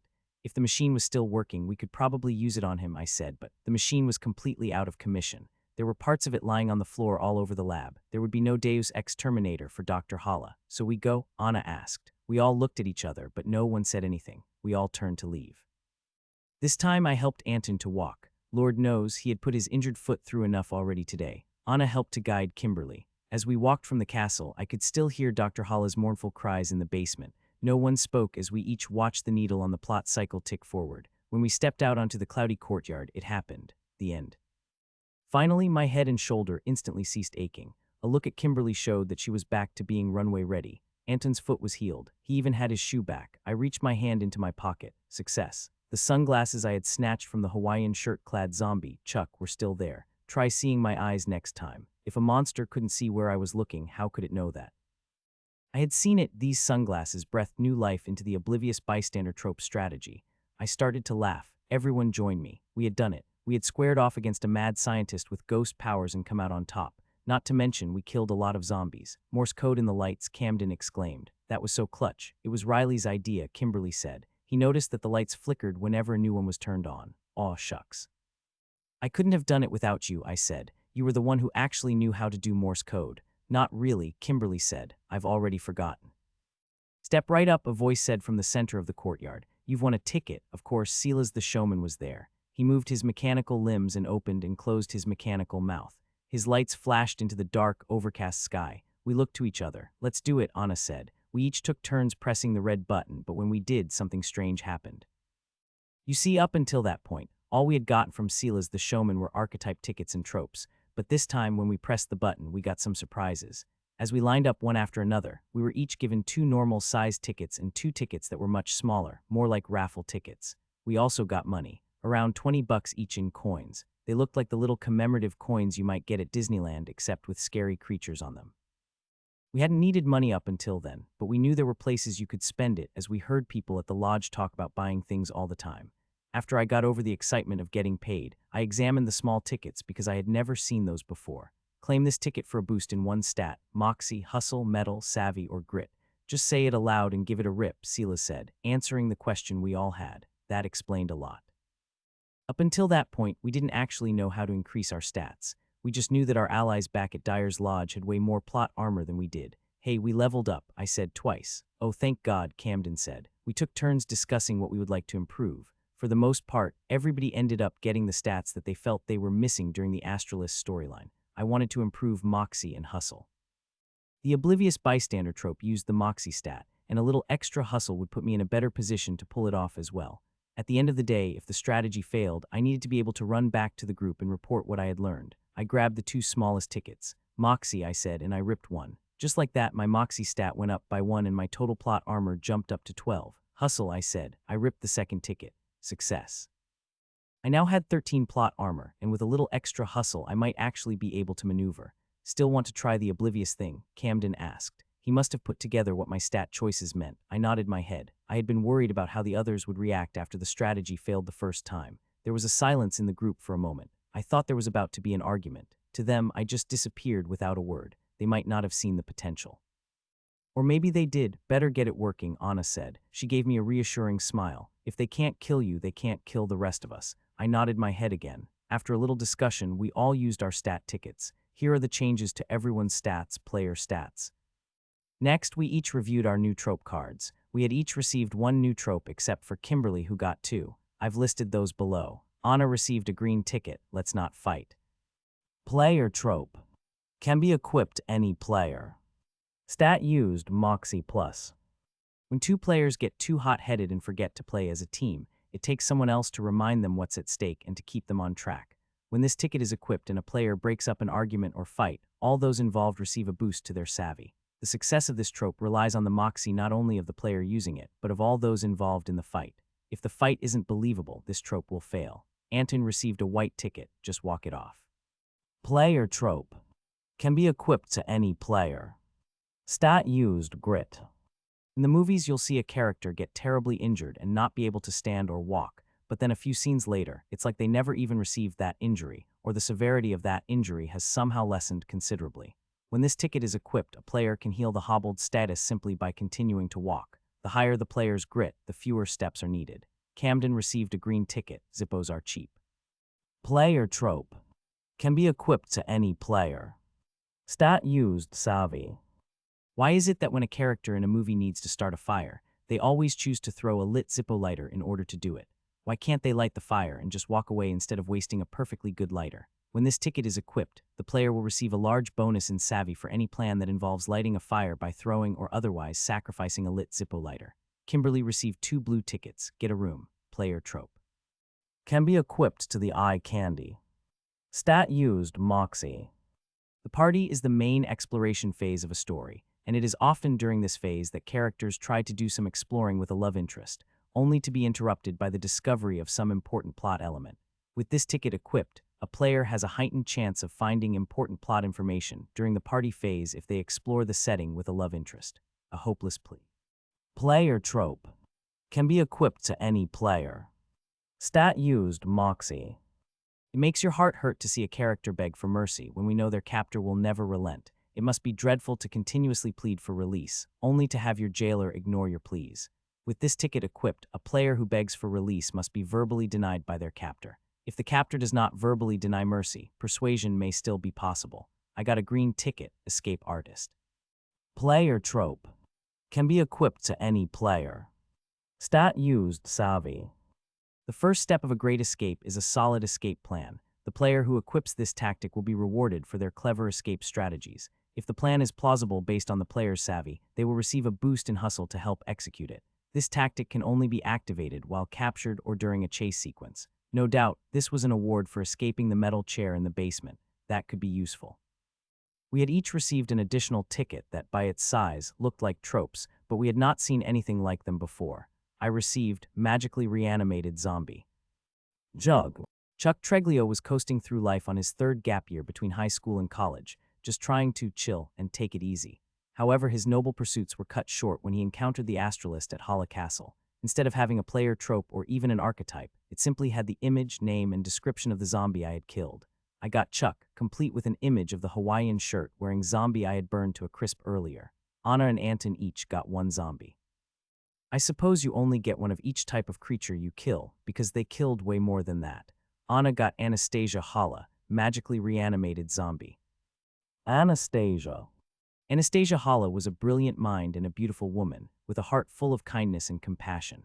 Her life was cut short by an incurable illness, leaving her husband, Dr. Simon Hala, devastated. Determined to save his beloved wife at any cost, he delved into the dark arts of astral science, seeking a way to restore her to life. Anton's ticket was exactly like mine, except with a guy named Wilbur wearing a sweater vest, magically reanimated zombie. Wilbur. Wilbur Jenkins was Dr. Simon Hala's accountant, responsible for managing the books of the Hala estate and Hala's research facility. He was a congenial and hardworking man, dedicated to his job and his family. However, his life was tragically cut short when Hala began experimenting with astral science and made the family accountant his first experiment. Camden, however, received something far more interesting, the astralist. Dr. Simon Hala. Dr. Simon Hala sought a way to bring back his beloved wife, Anastasia, even to the point of killing dozens of innocents. Using astral science, he modified his body to allow him to manipulate his own soul at the cost of his sanity. Now, hidden in the darkest dungeon of his family's former castle, he awaits unsuspecting victims to help him realize his ghastly vision. What are these? Anna asked. I have no idea, I said. No one at Dyer's Lodge had told us about these collectibles. We'll have to ask, she said. With that, we left Hala Castle behind. The trek back to Dyer's Lodge presented a new challenge. We didn't have Todd to guide us this time, but we had the next best thing, a cocktail napkin with scribbles on it.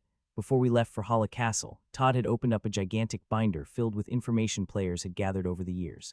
Adaline, our leader, called it the Carousel Atlas. Everyone else called it the Survivor's Bible. Todd had thumbed through it and scribbled down some instructions on the napkin that could guide us back. The instructions were extremely helpful. They included such gems as don't talk to the lady with the dog, don't take the mirror, don't help the guy change his tire, and my favorite, avoid the fog on Calumet Ave. Each of these, I assume, was designed to prevent us from unwittingly entering into a difficult storyline. As we walked back, we found the lady walking a very excited Great Pyrenees who kept pulling on its leash and lunging at passerby. He never does this, I swear, the woman would say to everyone he lunged at. As instructed, we ignored her, much to the pup's dismay. On Pyre Street, a disheveled young woman left her Victorian-style house crying, bleeding from her wrists and nose. She didn't stay outside long, but was out just long enough to hurl a large, silver mirror into an open trash can near the street. It landed just perfectly to be in view of those on the sidewalk. That's a really pretty mirror, Kimberly said softly as we passed, entranced by the jewels affixed to its frame. She stopped to admire it, reaching a finger out to touch it. Anna took her by the shoulders. Let's get out of here, girl. We have mirrors at the lodge. As we walked off, Kimberly shook her head. What just happened? Unfortunately, we didn't see a guy who needed help with his tire, but by the time we got to Lake Line Road, where the omen was supposed to show, we weren't really seeing anyone at all. The route did pass Calumet Ave, but it was so far away I didn't get to see the fog. How disappointing. By the time we saw another building or person after that, we had made it to the lake, to Camp Dyer. As we arrived at the sign for the camp, we saw a large moving truck backed up to the entrance as far as it could go. We had to squeeze past it just to get through the fence. This is new, Camden said. The moving truck was one of those you can rent from a national chain, except it was a fictional carousel version called GET Out of Town Movers. The driver was gone and there was nothing in the back. Maybe there are some new players, Anton offered. That didn't make sense. It was usually years between new arrivals, according to Anton's brother Chris. They must have had a lot of luggage, I said. As we circled the truck to get by, Anna said, look at the back. I followed her eyes to the pulled-down door on the back. It had a bloody handprint on it. This couldn't be good. For a moment, we all looked at each other, unsure of what to do. The plot cycle didn't show us that an omen was nearby. What else could it have been if not that? Let's go, Anna said. As we set out on the path, everything appeared normal. The birds were chirping and the creepy happy campers were flitting about. Will you help me find Cindy? A little girl asked me as we walked the trail to Dyer's Lodge. I think she went over by the abandoned cabin. The camper pointed over to the dark and boarded-up cabin far away from all of the others around the bend of the lake. Girls' Cabin 14 was off limits, not just for campers, but for players too. Whatever storyline existed at Camp Dyer, that cabin was involved. Go away, I said. The little girl ran off teary-eyed as my friends laughed behind me. Why is it always me they talk to? I asked. Aw, Kimberly said, you're their favorite camp counselor. Finally, we made it back to Dyer's Lodge. As we arrived, we figured out what the moving truck had been for. 4 men carried a large pool table up the stairs to the lodge's entrance. Both doors had been propped open to get the table in. One of the men was Bobby, the married guy who had arrived in Carousel at the same time we had. He was looking pale and had blood on his face. Lots of players had gathered around to watch the men deliver the table. Most had bemused smiles on their faces. Many sported the red plastic cups that you might see at any gathering of free adults. In Carousel, alcohol was in great supply after all. A few players clapped as they left their room to see what the commotion was about and saw the pool table. Someone in the crowd, I don't know who, asked, "Is that from Solomon's Tavern?" One of the guys carrying the table, a man with slicked hair and a huge white smile, said, "Sure is. The bad news is we only have 3 good pool cues. We had to use the others to kill the vamps." This elicited some chuckles. I didn't know this guy. I had seen him around but never attempted to look at his poster on the red wallpaper. As he laughed and joked and tried to maneuver the table through the door, I realized that I couldn't see his poster at all. No poster, name, stats, nothing. I hadn't seen anyone like this. "Can you guys see that guy's name?" I asked my friends. They all looked but had no success. "Travis Haley." A voice rang out from within the lodge. It was Adaline. She marched through the still open doors and stopped in front of the men carrying the table. "What the hell are you doing with that?" The 4 men set the table down on the deck, unable to move forward. "Addie," the man Travis said. He smiled his white smile and put on the charm. "Just thought the place needed some billiards is all. There's room. You want the first game?" Adaline ignored him. "Where did you get that?" "Solomon's Tavern. No worries, they won't miss it," he said. "We've got it under control." Adaline was not having it. She may have been short, but for most people there was no question who had seniority. Travis wasn't most people. "Did you finish the storyline?" she asked. "Oh shit, we couldn't do that yet," Travis said, "but we've got it figured out. You see, if we kill the vampire queen before we get the table, the tavern explodes. Can't get the table if that happens. So plan was, rush in, get the table, deliver it, go back and then kill the queen. See, we've thought of everything. We're going back later tonight and killing her. Won't be a problem." Adaline's gaze would have killed a lesser man. And what part of the plan was it to bring back an infected player? I hadn't seen it before. Bobby's status revealed that he was infected. He wasn't just sickly, he was becoming a vampire as we sat there watching. I had never seen that status light up before. I hadn't thought to look. "That wasn't part of the plan," Travis said. "It was more of a loose improvisation, if you will." He was apparently hoping to get a chuckle from the crowd but failing. "Go kill the queen," Adaline said, "and take him with you." Travis turned to his party mates. "Unless you want us to set the table up first." "Now," Adaline said. That was that. She went back inside. Travis waved the other 3 men back. "I guess we're going to have to go kill the queen. Who knows, she might wake from her 100-year sleep sometime in the next hour." "Who was that guy?" I asked Todd later after we had managed to get inside the lodge. "Travis Haley. His brother Vernon was the big guy helping him carry the table. Travis' archetype is outsider." Todd and Valerie were busy working up a route for my friends and I to go on. They had a special storyline in mind for us, one that would help us get more accustomed to town. Outsiders get a trope called guarded personality that blocks insight abilities. That includes seeing them on the red wallpaper. "Does your film buff trope use savvy?" Valerie asked. "Trope master," I asked. "Yeah, savvy," she nodded. "Well, there you go. Guarded personality is weird. It uses grit. To see his information, you need an insight stat savvy or moxie that is higher than his grit." "Don't worry about him," Todd said. "He gets restless sometimes, but hey, we all do." He lifted a sheet of paper from the table he had been working on. "Here you all go. Directions to the university. Have fun. Explore campus and downtown between scenes if you want. Remember, though, if you wander into a monster's den, it will still kill you even if you are engaged in a different storyline. We had just learned that you couldn't trigger a storyline if you were already in one." This, we were told, gave a player limited means to travel about the town. Whatever this story we were about to do was, it had several scenes that were hours apart, giving us time to explore. After asking around, no one did know what the enemy cards were for exactly. From what I understood, they mostly just traded them and used them for clout. "We're going to the outlet store," Kimberly informed me as she went off to bed. "Don't judge her. It's therapeutic," Anna said. I laughed. "I won't." "Did you pledge a fraternity freshman year?" she asked. "No," I answered. She knew that. I didn't know why she was asking at first. "Well, there's a first time for everything," she said. She lifted the paper Todd had written for us. At the top it said Delta Epsilon Delta. If there is one thing that Carousel has plenty of, it's college students. As we followed the final instructions Todd and Valerie had given us to lead us safely to Delta Epsilon Delta, we arrived on Tradition's BLVD, the street that held most of the Greek lifehouses at the University of Carousel. We got there just as the sun was going down, which is funny because it was only 3:15 in the afternoon. It must have always been sundown on that street. Throngs of NPC students joined us as we walked down the street. They were all divided into groups, each with a unique destination in some storyline or another. The atmosphere was electric as the students spoke excitedly of tomorrow night's game. In fact, several told Anton good luck. Of course, they were also excited about whatever parties, mixers, and get-togethers they were going to that night. Delta Epsilon Delta was separated from the road by a huge row of hedges. It was set a ways back from the road. The driveway to the house was cobblestone, and the house was large, white, and adorned with columns in the Greek life aesthetic you might see at any college in the US. This one only had one thing that set it apart. A man was hanging from the balcony. Not a real man as far as I could tell. It was a mascot costume of some sort. The costume consisted of a flat-brim cowboy hat, a pair of leather chaps, and a poncho. The letters SMU were emblazoned on the front of the poncho and on the hat. The mascot's face was stuck in an ambiguous stare that might have been a cartoonish glare or grimace. I couldn't tell because his entire lower face was covered in a bandana.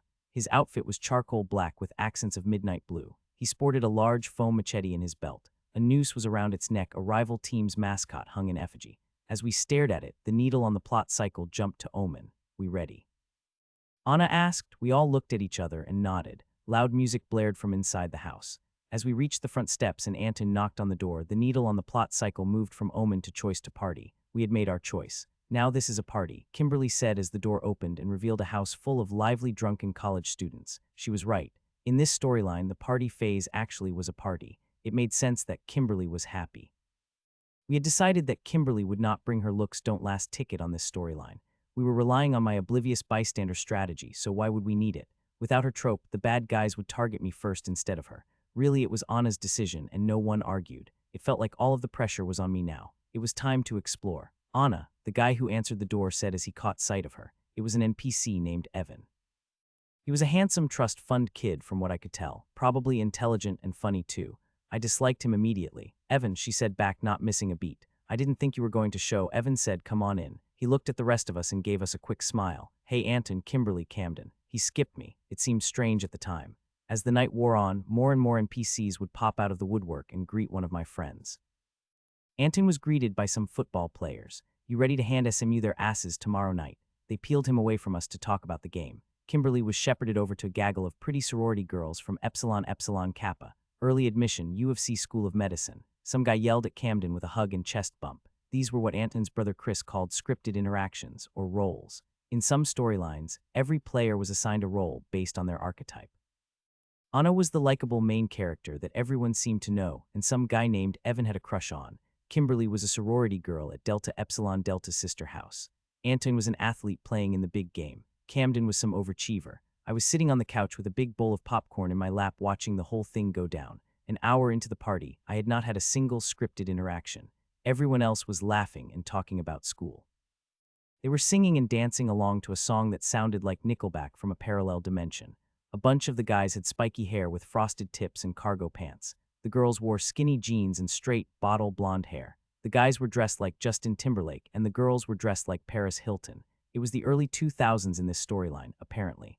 That explained the huge, outdated TV in the living room. I took it upon myself to explore the house. Odds were we would be trying to fight a killer there soon.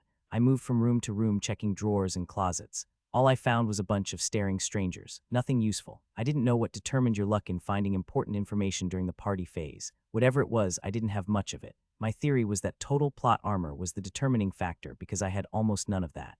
As I moved through the kitchen, I saw that the backyard pool was surrounded by chairs. They were mostly empty. I decided to go outside and take a seat while I waited for one of the NPCs to come and tell me what my role was. Just as I sat down, I heard a squeal of tires out front, and a bunch of the NPCs went that way, so I followed.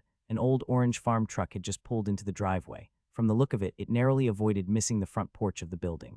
The driver opened the door and stepped out. Torsos, he screamed. Everyone else screamed torsos back.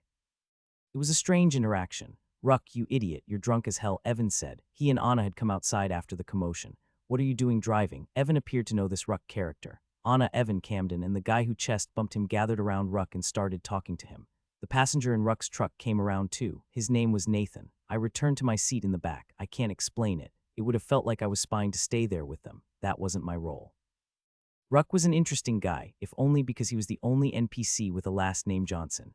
He was a heavy-set fellow with a backward cap and a patch of whiskers on his chin. Every once in a while, Ruck would scream torsos, and the whole house of people would respond torsos back at him. My luck eventually turned around. Anna, Ruck, Camden, and the rest eventually made it back around the pool area where I was. I think Anna might have had something to do with that. Just as Ruck was about to lay back in a deck chair a few seats away from me, some chick in a tube top named Amber showed up and shoved him back into the seat. You asshole, she screamed. Ruck landed hard. Hey, what did I do? You told Robin Roper that I slept with you on winter break, she yelled. Do you know how embarrassing that is? Ruck was drunk as a skunk, but was not too far gone to respond. I didn't tell her you slept with me, he said in his best peacekeeper tone. I told her you slept with every guy at the resort. She must have misunderstood. Amber screamed an animalistic scream and yelled at him for 5 more minutes before leaving in a huff. She had caused quite a scene. What was her name again? Ruck asked as she left. Anna scolded him in a disapproving tone. She snuck a look up at me, one of those, "Are you getting all this?" looks. She had sensed, as I had, that this storyline was going to have something to do with everything we were seeing right now. Anna was the main character of this story. If the story brought her here, it was probably important. The stereo played 4 or 5 knockoff Backstreet Boys songs after that before something else happened. 3 enraged men arrived. One, named Kevin, was fuming. His ire was directed at none other than Ruck. "You son of a bitch," Kevin said. His black hair hung in his face and an SMU college t-shirt told me what he was mad about. "Did I tell people you slept with me too?" Ruck asked. "What? Our mascot," Kevin said. "You're the one who stole it." "You got no proof of that," Ruck said with a grin. "It's hanging from your balcony, you idiot," Kevin said. "And I know you were the one who dumped that huge pile of cow shit on our field before our game last week. I saw some in the back of that crap truck you drive." "The pile of shit on your field last week was your offensive line," Ruck said. "Now get the hell out of here." "We're talking to your dean," Kevin said. "Don't do that. I can prove it wasn't me." "And how's that?" Kevin asked, incredulous. "Look," Ruck said, putting his hand into his back pocket. He took his hand out of his pocket and smacked Kevin in the face, sending him reeling back into the pool. Kevin's meathead friends tried to throttle Ruck for that, but the ruckus had attracted a crowd, including Anton and his NPC teammates. Kevin's friends looked tough, but Anton and the other football players easily separated them from Ruck. Kevin quickly pulled himself from the pool and gestured for his lackeys to leave with him, but as he left, he gave Ruck the middle finger and cursed up a storm. As Ruck laid back on the lounging chair, he looked over to me and said, "I'm going to pay for that, aren't I?" That was the first line an NPC had spoken to me all night. What's more, it was true. I knew then that whatever involvement Ruck had in this storyline, he wasn't going to like it. "Torsos," Ruck cried. Again, everyone yelled "torsos" back. The night moved on after that. Evan asked Anna to dance. She was very flattered and took up his offer. Camden had settled into a chair near me, and we struck up a conversation about what we had seen so far. Anton and Kimberly disappeared for a bit. I didn't see them again until they opened the door to the back balcony that overlooked the pool.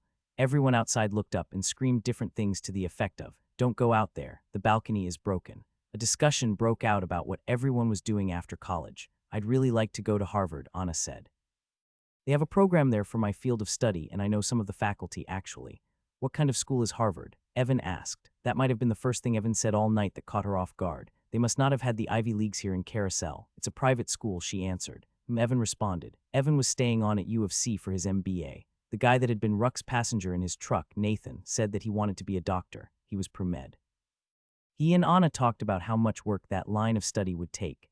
The guy must have been passionate because he got teary-eyed as he talked. That might have been the beer, though. I finally figured out what the whole torsos thing was about. The torsos were the school's mascot, the University of Carousel Fighting Torsos. How artful. I knew this because Ruck had a theory that the torso was the toughest college mascot. "What about the tigers?" Evan asked. "No, torso wins. Tigers instinctually go for the throat."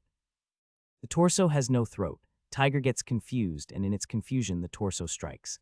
"All right, buddy," Evan said. "You've had enough to drink." That explained why some of the students wore shirts with cartoon mutilated torsos on them. As the night began wrapping up, some guy wearing a University of Carousel t-shirt ran back into the backyard hollering about how someone was tearing up the field. "Come quick." It was like everyone in the house was scripted to leave as soon as possible at that very moment.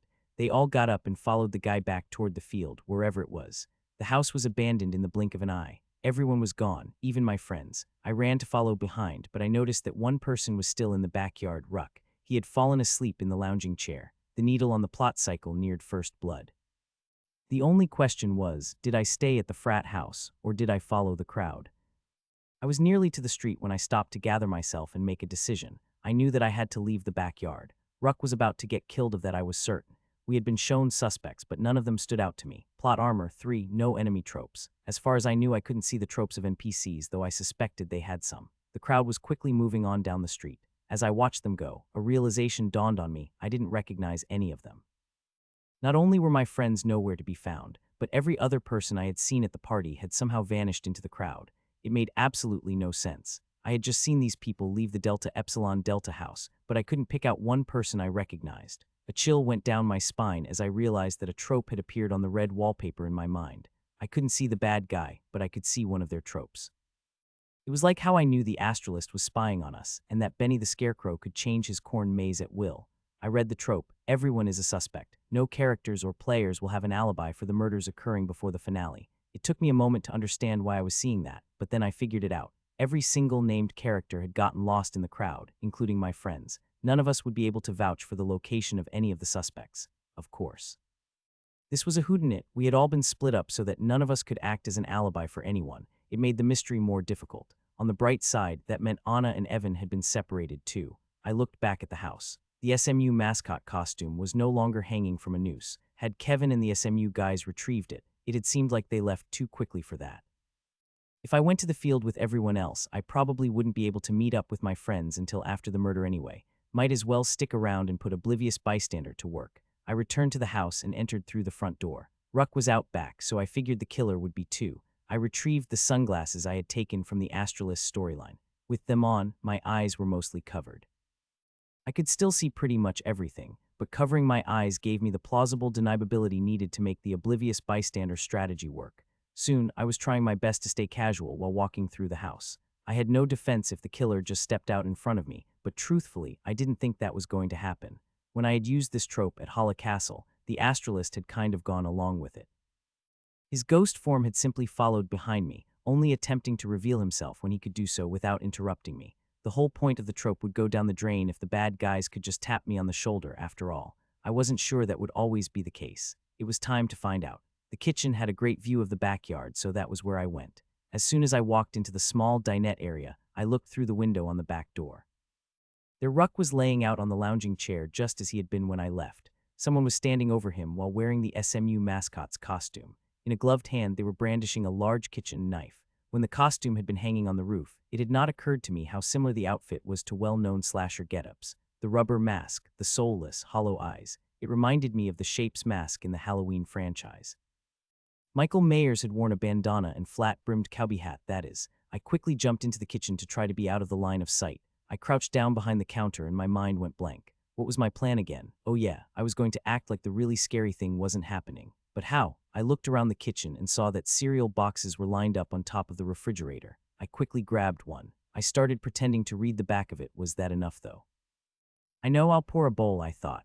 This was so ridiculous. A killer was looming over an overweight frat guy 20 feet from me, and I was searching through the cabinets for a bowl and spoon so that I could eat some healthy, delicious icy flakes. Next, I needed to put the cereal in the bowl. Did I need to pour quietly? Yes and no. I didn't want to attract the killer's attention, but I was supposed to be pretending not to see the killer. I held my breath and poured. Every little ding in the bowl sounded like a bomb going off in my ears. Was my hand shaking? Stop it. I turned to get some milk out of the fridge. Should I chance a glance at the killer so that I could read their tropes? Yes.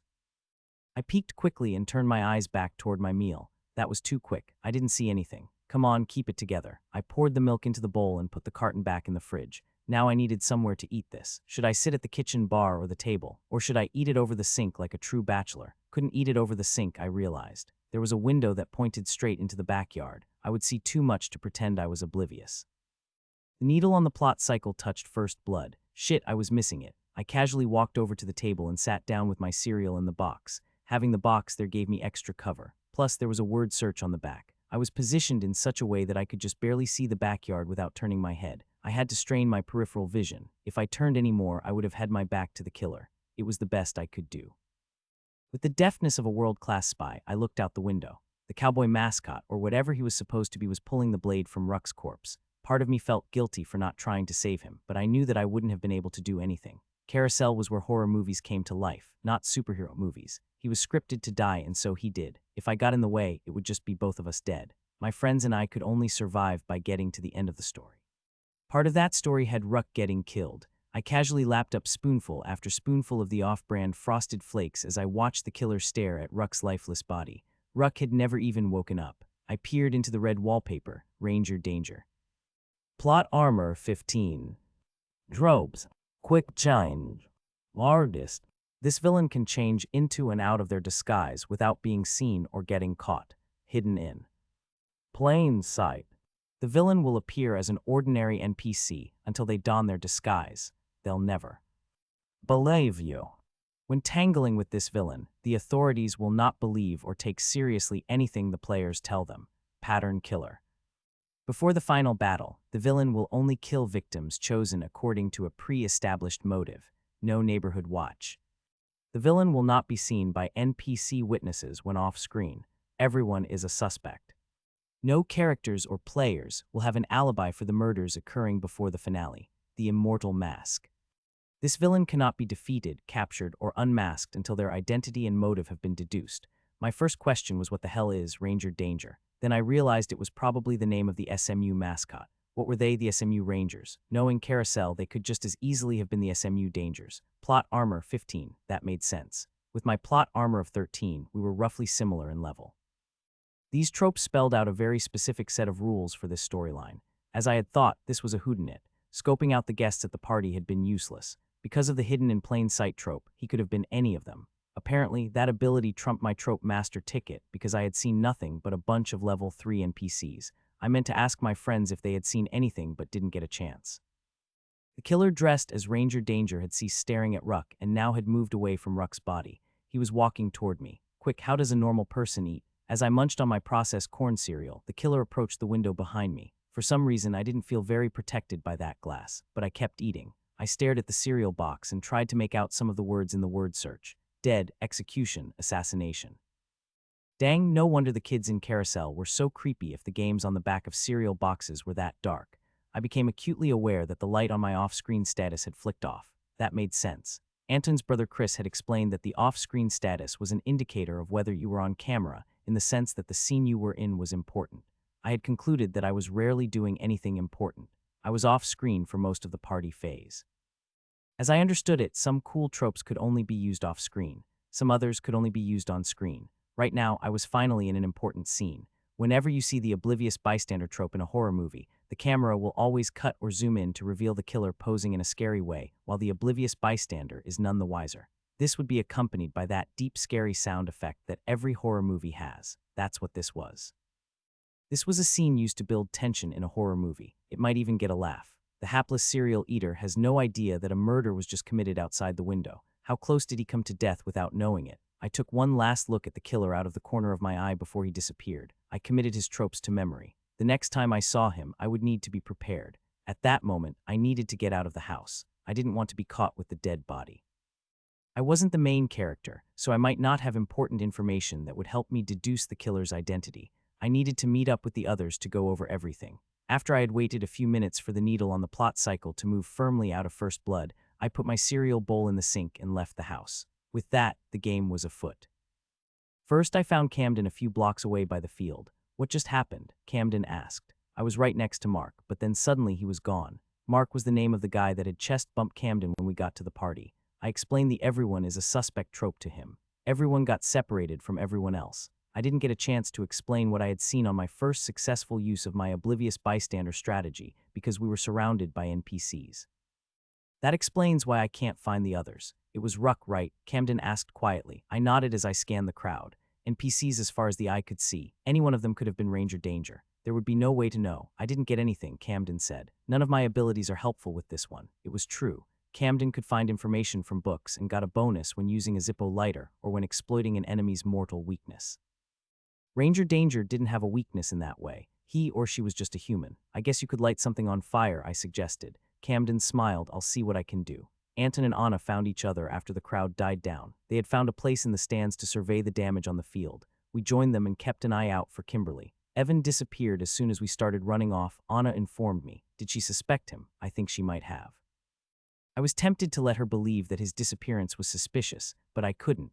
If there was anyone that needed all of the available information, it was Anna. I told her about the everyone is a suspect trope. The field had a 20-yard streak starting at one of the end zones. Someone had wrapped a chain around one of the goalposts and pulled it down and dragged it until it had caught in the ground and their chain broke.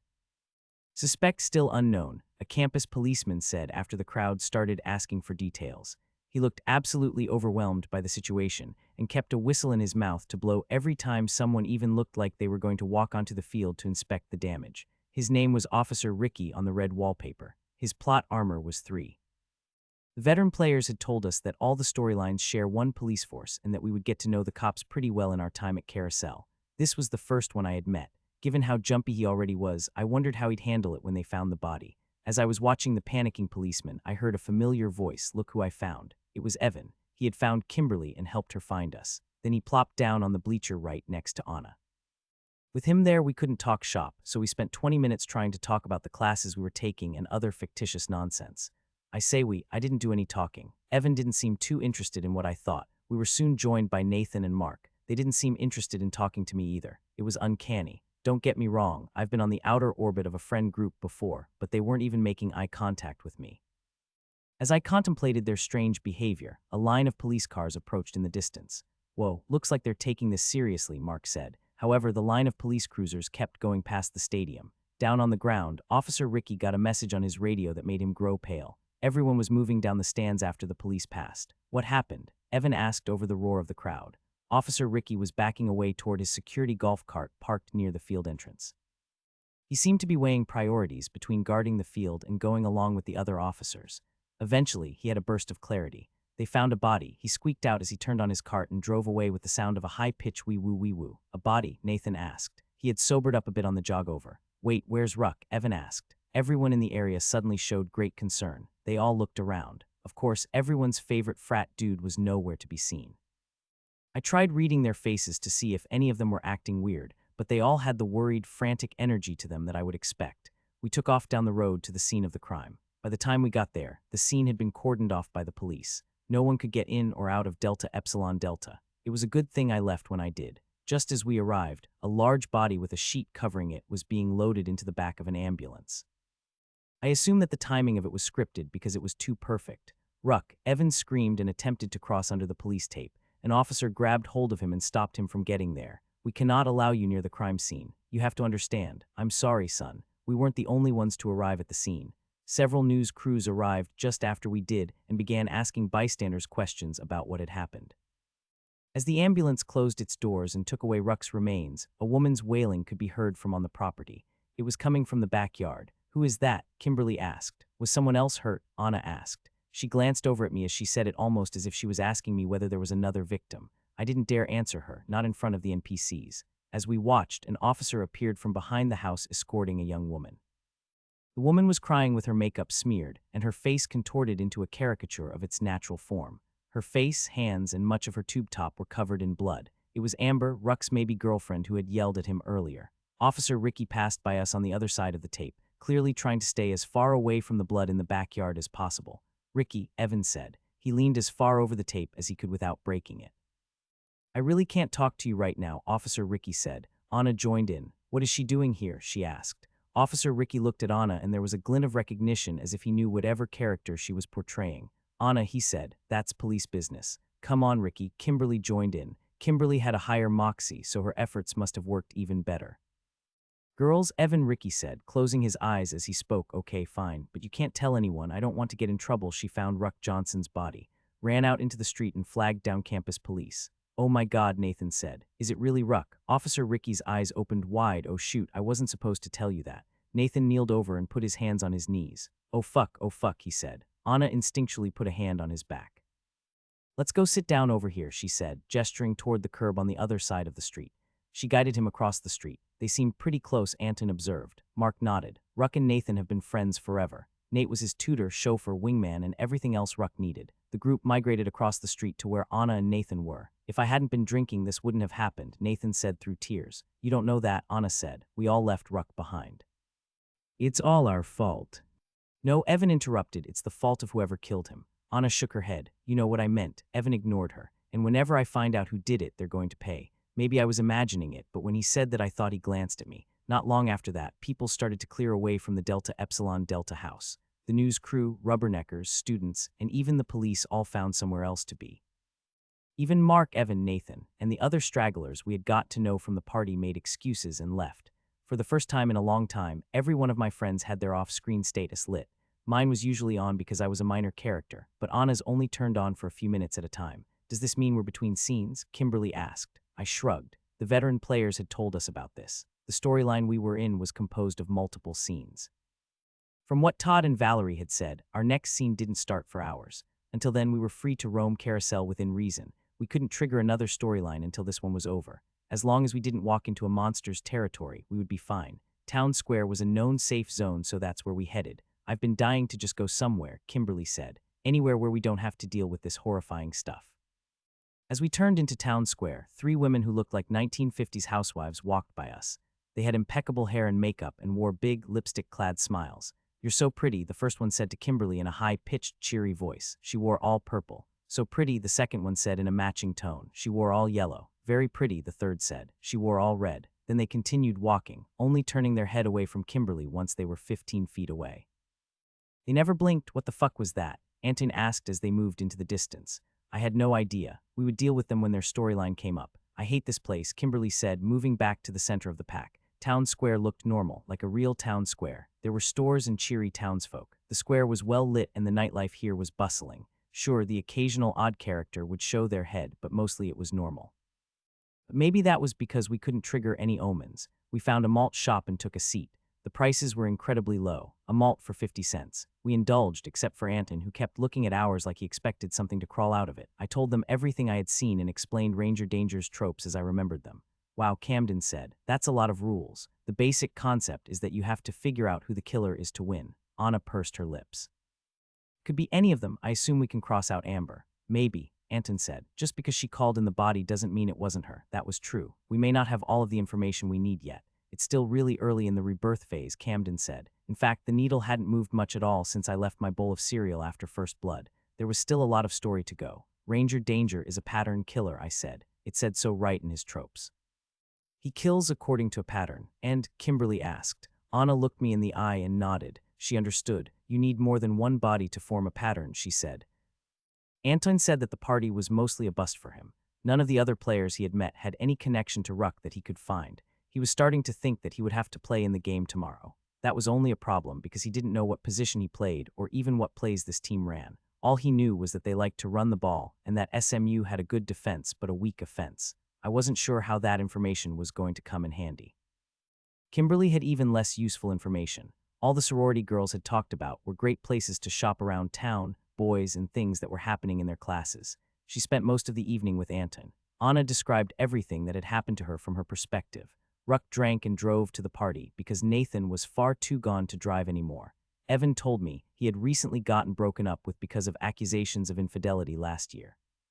He wanted me to know he would never do that, basic boy stuff. We went to the back and saw a lineup of suspects arrive and yell at Ruck. Then someone, probably the SMU guys, started tearing up the field. You know the rest. Anything else, Camden? Not much. Mark is just really happy to have gotten into medical school. No drama, Camden answered. Evan's really into you, Kimberly said to Anna. Anna laughed. I prefer guys with free will, but not like too much free will, right? Kimberly asked. We all laughed at that. I estimated the time to be around 11 at night, but this world ran on movie time, which never made too much sense.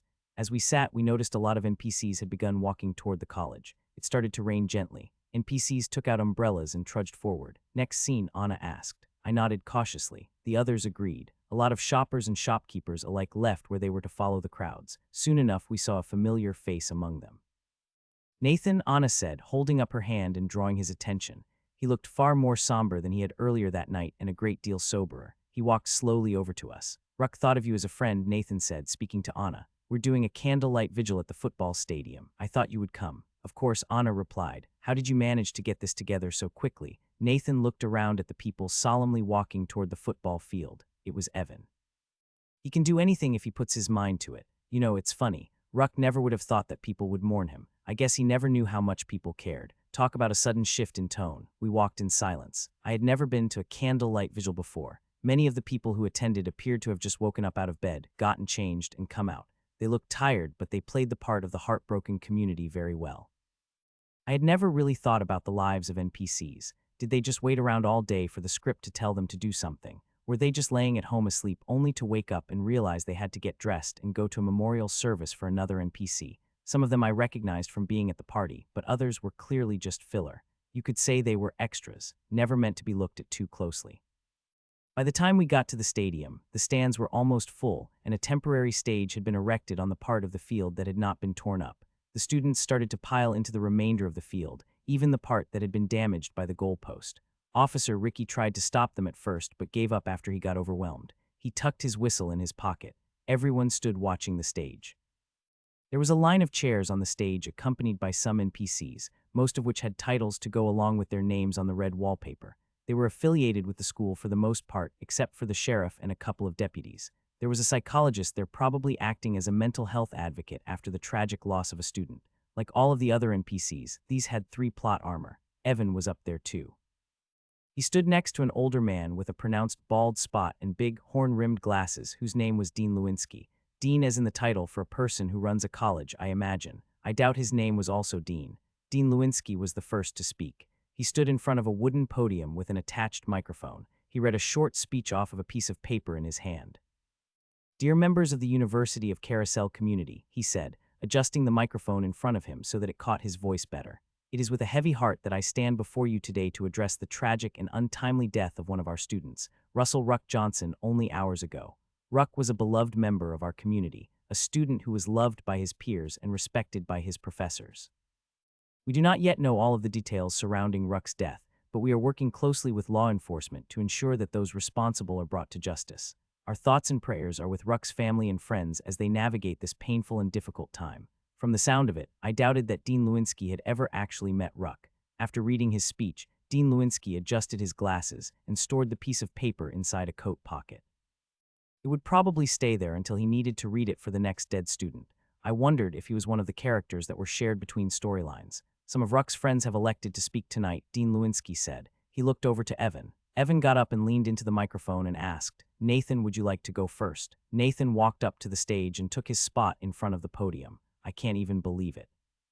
When they told me Ruck was really dead, I just thought this couldn't be real. I thought I must have been imagining it, but unfortunately he trailed off for a bit as the emotion overwhelmed him. After a moment, he continued, "When I told Ruck that I always wanted to be a surgeon, he told me that was great because he always wanted to live in a surgeon's pool house." He paused as the crowd let out a nervous laugh. "That was when I knew that we would always be friends." That was who Ruck was. He was someone that you always wanted to be around. I wish that I could be around him right now. It's ironic that this is the exact type of social gathering that Ruck was so good at making bearable. I'm still going to try to be a surgeon, and the first life I save, I'll do it for him. Nathan could barely get out the last part of his speech before he began to cry and left the stage abruptly. "I guess it's my turn," Evan said. "Ruck," Evan said, the name caught in his throat. I could see that he was struggling with the death of his friend. He was a great guy and a great friend. He would do anything for those he loved. He looked away for a moment, taking a deep breath before continuing. "I've known Ruck for a long time. You know, freshman year he was actually shy. He was afraid to pledge to a fraternity. It's crazy to think now, but that's what people dothy grow and they mature. It's hard to wrap your mind around the idea that one day, people might just stop moving forward, that their growth might be taken from them. We'll never know what kind of man Ruck would have become, but I think I would have liked him." He took a deep breath. "Ruck didn't deserve that. What Ruck deserves is justice, and what we deserve is answers. And I think I know how to get both." After he said this, the crowd erupted in whispers. Curious faces looked from side to side to see if anyone knew what he was talking about. Anna looked over at me, an eyebrow raised, but I had no answers. I didn't know where Evan was going with this, because I think I know who did it. He's standing here today at the memorial service like he's here because he cares about Ruck, but he isn't. He didn't leave the Delta Epsilon Delta house when everyone else did. People saw. He got to the field later than everyone else too. I can't think of any good reason for a person to stay behind like that and not tell anybody. I'm going to ask the police to investigate what that reason is." The sheriff walked across the stage toward Evan and whispered something in his ear, a question. Evan looked directly at me. "It was Riley Lawrence," he said. He pointed his finger at me, and everyone in the crowd turned to look at me. The crowd's whispers turned into full gasps as people stared at me in horror. "Why did you do it?" Evan asked me directly, his voice echoing over the stadium. "What were you even doing at the house?" "No one invited you," I asked around. He turned his attention back to the crowd. Tears formed in his eyes as a look of absolute hatred appeared on his face. "He's a freak. He sits around all day watching horror movies. He's obsessed with death and gore, maybe even snuff films. He's probably involved in the occult, a devil worshiper or something. I think that's why he did it." "Oh shit," I said. Suddenly so much of what had happened in this storyline started to make sense. How no one at the party was talking to me, and anyone who acknowledged me just stared. Evan, Mark, and Nathan basically just ignored me because they couldn't be friendly with me. It was against the script. All this time I thought that I was being treated that way because I didn't have any scripted interactions, because I didn't have a role to play. I was a minor character, but I did have a role. I was a suspect. I sat alone in the interrogation room where the sheriff's deputies had left me. Shortly after Evan accused me of murdering Ruck, the scene ended. The NPCs were filing out of the stadium as I was being asked nicely to come with the cops. The interrogation room was a small, sterile chamber with stark white walls and a single fluorescent light fixture hanging from the ceiling. The The only furniture in the room was a metal table and 2 chairs, one for the suspect and one for the interrogator. The table was bolted to the floor, and the chairs were made of hard plastic with no padding, designed to be uncomfortable and unwelcoming. There were no windows, no decorations, no distractions of any kind. I don't know if the room was soundproof or if the characters outside were just silent because they weren't on screen. A two-way mirror on one wall allowed observers to watch the interrogation without being seen. I wondered if they were watching me right then. They had not handcuffed me, so technically I should have been free to go, but this world went off movie rules, not actual constitutional law. This was a scripted scene. My status was captured. I wasn't going anywhere. As I sat there, all I could think about was how Evan knew that I had been at the frat house at the time of the murder. If I understood the tropes and timeline at play, then the only person who should have known I was there was Ranger Danger. It was true that Evan had been antagonistic to me, but I didn't know if that was because I was typecast as a loner with a frightening and scary hobby, or if it was because he was the bad guy. Was this whole thing an attempt to frame me for his crime? The needle on the plot cycle was nearly vertical. Given my understanding of how the rebirth phase worked, soon we would receive a revelation that would allow us to go on the offensive and start hunting down the bad guy. In the Astralis storyline, that revelation had likely been the discovery of Dr. Hala's weakness. I didn't know what it was going to be in this story. All I could hope was that soon we would find some information to either prove Evan's guilt and motive or to rule him out altogether. Soon my status changed. I was still captured, but the off-screen status flicked off. The camera was rolling. The only door to the room opened and a man entered. His name was Detective Marcus Blackwood. He was an NPC. His plot armor was 50. That was the highest I had seen for an NPC, but that was not the thing that concerned me the most about Detective Blackwood. He had enemy tropes. Normally, I didn't know if an NPC had tropes because my ability only worked on enemies, but Trope Master did work on Detective Blackwood. The problem was I couldn't actually see what his tropes were. With 50 plot armor, he had enough savvy to drown out my measly 5 points. Due to the level mismatch, I had no idea what his tropes were. To my eyes, they were just grayed out posters on the red wallpaper. Detective Marcus Blackwood was a tall, lean man with a commanding presence. He stood at about 62 and had a chiseled, angular face with piercing blue eyes that seemed to scrutinize everything around him. His salt and pepper hair was kept short and neat, and he sported a well-groomed mustache. He wore a tailored suit, which emphasized his sharp features and gave him a professional air. Despite his intimidating demeanor, he moved with a grace and fluidity that hinted at some trace of athleticism despite being in his 50s. "Good morning," he said. "I hate that we have to meet this way, but the circumstances demand it." "Was it morning already?" I didn't respond. "We thought it was best to get you out of there," Detective Blackwood said. "We were worried that the crowd might take things into their own hands if we didn't." He flashed a weak smile. Again, I said nothing. I'd like to tell you that I was just being a hard ass, but truthfully, there was something about Detective Blackwood's presence that took away my ability to think. All I could do was hope that the direction this scene was taking wasn't going to get me locked away in prison. "We'll get right to it then," he said. "What were you doing at the Delta Epsilon Delta house?" "Your accuser said that you were not invited. Is that true?" "I went there with my friends," I said. Truthfully, I thought that I was a member of the frat, but apparently my character was just crashing the party. How embarrassing. I was playing a loner. Not a far stretch for me. "Your friends?" Detective Blackwood asked. "I see. We'll get to them later." "How do you know Russell Johnson?" he asked. I didn't know what my character was supposed to know. I didn't know my backstory. I met him at the party. "The party that no one invited you to?" Detective Blackwood asked. "I told you I went there with my friends." Blackwood ignored me. "Russell Johnson, 22 years old, sports medicine major, numerous parking violations, a suspended driver's license and DUIs, but nothing recent. A list of grievances from other students a mile long. Russell was a bit of a troublemaker, wasn't he? But I don't see anywhere that he's had a run-in with you until last night." Detective Blackwood watched me with his piercing gaze. "What run-in? We barely talked to each other. Ruck might have said 5 words to me last night in total." "Did he ask you why you were at the party?" Detective Blackwood asked. "What was this guy's deal?" "I went to the party with my friends. It's a perfectly normal thing to do." "And how many college parties would you say you've attended?" "Truthfully, after 3 years in college, that was my first one." "I know, lame." "Not many," I said. Blackwood crossed his fingers and leaned forward to the table. "So what made you decide to go to this particular party?" "I told you I just went there with my friends. They were going and I went with them. It's not that complicated." I was getting worked up. Was that the effect of one of his unseen tropes, or was I just irritable? Suddenly, my moxie dropped by 1 point. Guess it was a trope. Did he debuff me by asking me a question repeatedly? For a moment, he didn't ask any more questions. He just stopped and stared at me with his piercing blue eyes. He said, "I've asked around. I know all about you and your friends." The way he said friends at the end, it was like he was calling into question whether they really were my friends. "I see here that you went to high school with both Camden Tran and Anna Reed." I nodded my head. Was this interrogation about my character, or was it about me? However, I can't find any evidence that you maintained any relationship with them into college. You had no classes together, you were in no clubs together. He paused to let me respond. I didn't. You don't share a major, and I can't find anyone who remembers seeing you at any party or event that they've been to before this one. He wasn't just talking about my character. He was talking about me, real life me. Look, Anna was my neighbor, we grew up next to each other. Camden was my best friend. Was, Detective Blackwood asked. I thought he invited you to the party.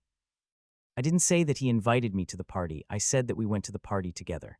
So you went to the party with Anna Reed, who was your neighbor as a child, and your former best friend from high school. Or was it middle school? What did this guy know? How did he know it? Camden and I had been best friends in middle school, but when high school came, he got popular, and I didn't. It happens. When we went to college, we didn't really hang out until he reached out to me a week before we came to Carousel and asked if I still liked scary movies. Apparently, that's what I was known for. Anna had been my crush since I was a little kid, but I wasn't about to talk to this guy about it. I didn't care what tropes he had or how high his moxie was. So you tag along to a Delta Epsilon Delta party with Camden Tran and Anton Stone, who are actual members of Delta Epsilon Delta, and Anna Reed and Kimberly Madison, who are members of their sister sorority Epsilon Epsilon Kappa. He leaned back in his chair. Are Anton and Kimberly old friends too? No, I said. Recent friends. That was close enough to the truth. I don't know what debuffs this guy had, but as he dug into my past and friendship insecurities, my moxie, savvy, and grit had all dropped by 1 point again. It took everything I had just to concentrate. So you used some old friendships as a way to get into the party, and then what? What did you do once you got there? Nothing, I said. What was I supposed to tell him? That I spent the whole time looking for a killer?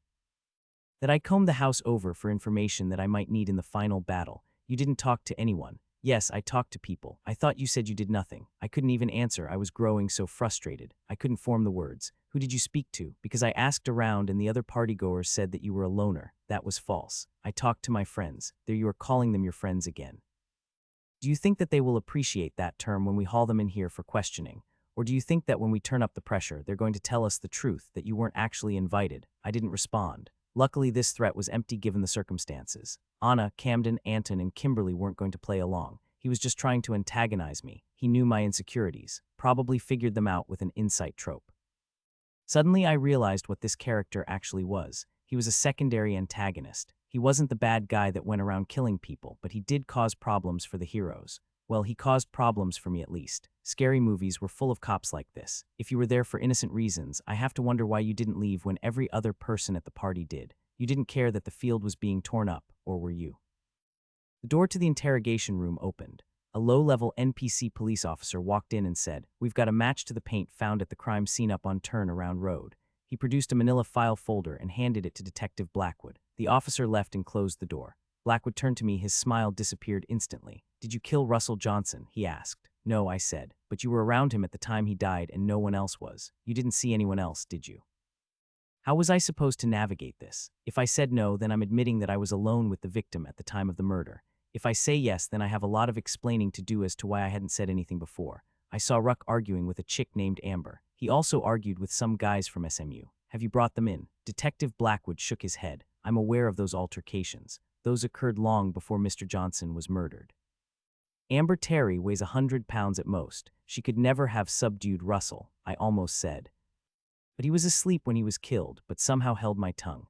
I think Blackwood set that trap on purpose. He would have known there was no struggle. I'll ask again, was anyone else there with you around the time Russell Johnson was killed? No, it was just me. I didn't even know that Ruck was in the backyard. I thought he had gone up with everyone else to the field. I was just eating cereal. I expected him to hone in on my weak alibi, but he didn't. Detective Blackwood said nothing. He just stared at me. The silence was louder than any question. I was certain that he was employing a trope against me. It was the strangest thing. The longer the silence lasted, the stronger my desire to confess grew. Not to confess to the murder, of course. I hadn't done it. Words started to well up in my throat that I had to say. Detective Blackwood had already debuffed my moxie by 2 points, not that he needed to. There was no way that Detective Blackwood with 50 plot armor had less than 4 moxie. I was powerless. He had me beat. Ranger danger, I said. I couldn't help it. Excuse me. Now that I had said the words that his trope had forced me to, it was like I couldn't stop. I just had to avoid saying too much. Someone dressed in the Ranger danger costume was at the house. You're telling me that the mascot for SMU murdered Russell Johnson. He looked away from me up toward the mirror on the wall. No doubt whoever was up there was having a good laugh. Detective Blackwood himself couldn't conceal a smile. I didn't say that Ranger Danger killed him. I said someone dressed as Ranger Danger was at the house. Ruck stole the costume and they had it hanging from the balcony when I got to the party. Someone had taken it down and was wearing it when I left. The jury is going to love that, Detective Blackwood said. You've got to believe me, I said, with every bit of sincerity I could muster. Now that was a cliché line. I wondered if I said it because I wanted to or because of Ranger Danger's they'll never believe you trope. I did not kill Ruck. I had nothing to do with it. The pressure to be seen as innocent was so strong even though I knew that Detective Blackwood would never, well, believe me. All I had to do was hold on until the end of the scene. The entire time we had been talking my off-screen status had flicked on and off. Much of this conversation had been on screen, but now, the light stayed lit. I was free. The scene change was coming on. Apparently, Detective Blackwood wasn't as interested in my horror movie-watching hobby as Evan had been because he didn't even ask about it. I think the entire point of the scene was to establish that I was an untrustworthy loner and force me to confess having seen Ranger Danger. I wondered how that was going to come into play down the line. The next thing I knew, I was being walked out of the station.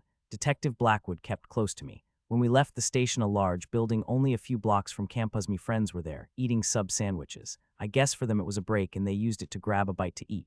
Good for them. Oh look, I said. My friends are here to pick me up. Detective Blackwood didn't say anything. Suddenly we were on screen again. We're going to have some more questions for you, he said. Don't leave town.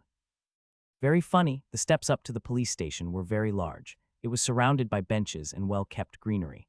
There was a set of steps down to the street. A man stood at the bottom. Detective Blackwood, he said. He was a man in his late 40s or early 50s. He wore a plaid shirt and jeans along with some very well-worn boots with dirt clinging to the sides and stuck in the treads. He wore a green cap on his head that reminded me of the ones that would say John Deere in the real world. How come you got the whole police force out looking for someone who killed some drunkard, but you ain't sent but one squad car over to find out what happened to my Nellie? Detective Blackwood recognized this man. Mr. Birch, that's simply not true. We are investigating your daughter's death with every resource available to us. In fact, I am working on her case right now. He held out the manila file folder he had been given during my interrogation as if it were proof of how hard they were working. Mr. Birch wasn't having it. He reached out and attempted to grab the file, but only succeeded in knocking it to the ground right in front of Anna. It opened, revealing a ghastly picture of what remained of Nellie Birch, some papers with biographical information and witness statements, and a small baggie filled with little orange specks. How come this frat kid gets a candlelight vigil with news crews? You all couldn't pay attention to her for more than a few hours before some other kid becomes more important. She was a student too. She was taking business classes. Why didn't she get a candlelight vigil? Why didn't you say anything at all? Mr. Birch, we are doing everything we can to find out what happened to your daughter. The vigil was something that the university put on. A student dying on campus from cold-blooded murder got people worried. They needed reassurance. Camden gently nudged Anna out of the way and bent down and picked up the file, glancing at it for only a few seconds. He held it out for the detective. Detective Blackwood quickly retrieved the file folder and continued talking with Mr. Birch, leading him away from us as he did. So are you going to prison? Anton asked. At first I thought I was, but then the scene was over and suddenly he just wanted to get me out of there. I would fill them in on the interrogation later. So did you see anything important in that file? I asked Camden. He had only seen it for a few seconds, but his eureka ability would have shown him everything important. Camden seemed to be working something over in his mind. Yeah, he said, that girl who died. He paused, thinking. What about her? Anna asked. I think Ruck killed her. What do you mean that Ruck killed her? Anna asked. None of us had been prepared for that curveball. She was killed in a hit and run sometime yesterday evening before the party. Witness statements said that it was an orange pickup truck. The description sounded just like the one that Ruck was driving. They had paint chips from the scene. Camden said, oh, in real life it would be a coincidence, but I doubt it is here, Camden said. Okay, but what does this have to do with him getting murdered?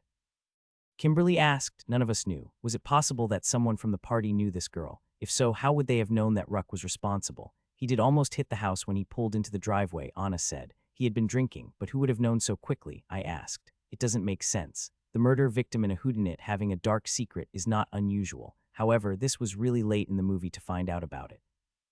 I couldn't figure out how this fit into the larger puzzle. In any case, I said, we have to look into Evan. Only one person could have known that I was at the house at the time of the murder, and that's the killer. Either he is Ranger Danger or Ranger Danger told him that I was there. Evan was the best suspect so far, even if we didn't know the motive. I'm not going to be able to do that, Anton said. The game is today, so unless this story ends before then I'm probably going to get forced into playing. It hit me. You will be forced into playing, I said. Think of it. We're being hunted by someone dressed as a football team's mascot. I'll bet anything that he's there. He'll blend right in, Anna said. Exactly. With Second Blood approaching, these were our stats and abilities, player stats and tropes. Effect asking to be released forces the captor to explicitly deny the release. As you might imagine, Anton found it easy in this storyline to talk about how he plays sports and works out. I hadn't been around when he did it, but it didn't really matter. He got the bonus to both hustle and medal that his gym rat trope afforded him. Not long after our conversation about the hit and run, a group of university students and football players came to get Anton for the big game. The rest of us were dragged right along with him. Even having seen the University of Carousel Stadium twice, I wasn't prepared to see it on a game night. The entire place came alive. The stadium was not the biggest football stadium I had ever been to. In fact, it wasn't even as big as the one back at my real college. However, it was still large. The stands were in the shape of a horseshoe. On the left of the entrance was the section for the away team. It was sparsely populated by SMU fans. I wouldn't want to go to Carousel for a football game either. On the right was the home team side, filled to the brim with cheering fans of the Fighting Torsos. In the curvy part of the horseshoe was the student section along with food vendors. The stands were built on a large concrete enclosed base. I didn't know what was under there. I assumed it was storage or locker rooms. With the many entrances and exits to the area, it was difficult to navigate or track the people coming in and out of the stadium. The field had been repaired between scenes. The only reason you could tell that something had happened to it was the slightly off-color sod that had been used to repair the grass. The goalpost had been put back in its proper place, but it still bore nicks from the chain that had pulled it down. The roar of the crowd made talking difficult.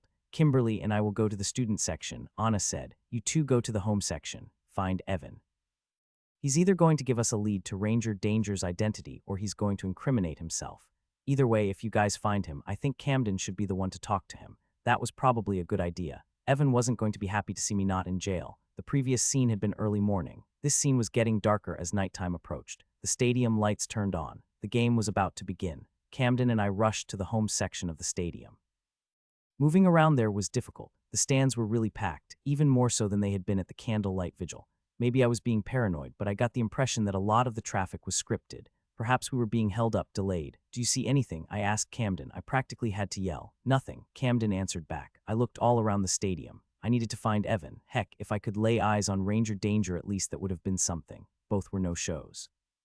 In fact, I didn't know where any of the NPCs were. Mark, Nathan, Amber, the SMU guy that had yelled at Ruck. They were in the wind. Look, it's Anna, Camden yelled at me. He pointed over to the student section. I could barely see what he was pointing at, but then I saw her waving her arms trying to get our attention. She and Kimberly were pointing towards something beneath us down on the field. We were up in the stands, so we couldn't easily access the field, but we quickly walked down to the guardrail and peered down at what she was pointing at. It was Evan. He was standing amongst other students in what I can only assume was the tunnel that the team was about to come out of. He was far closer to us than he was to her. Let's go, I said. I didn't know how Camden would go about trying to pry him for information, but we were running out of time. When the finale came, we would not be able to find any new plot information to help us solve the mystery. If we couldn't find the killer's identity and motive, then we would just slowly get picked off until we all died in the final battle.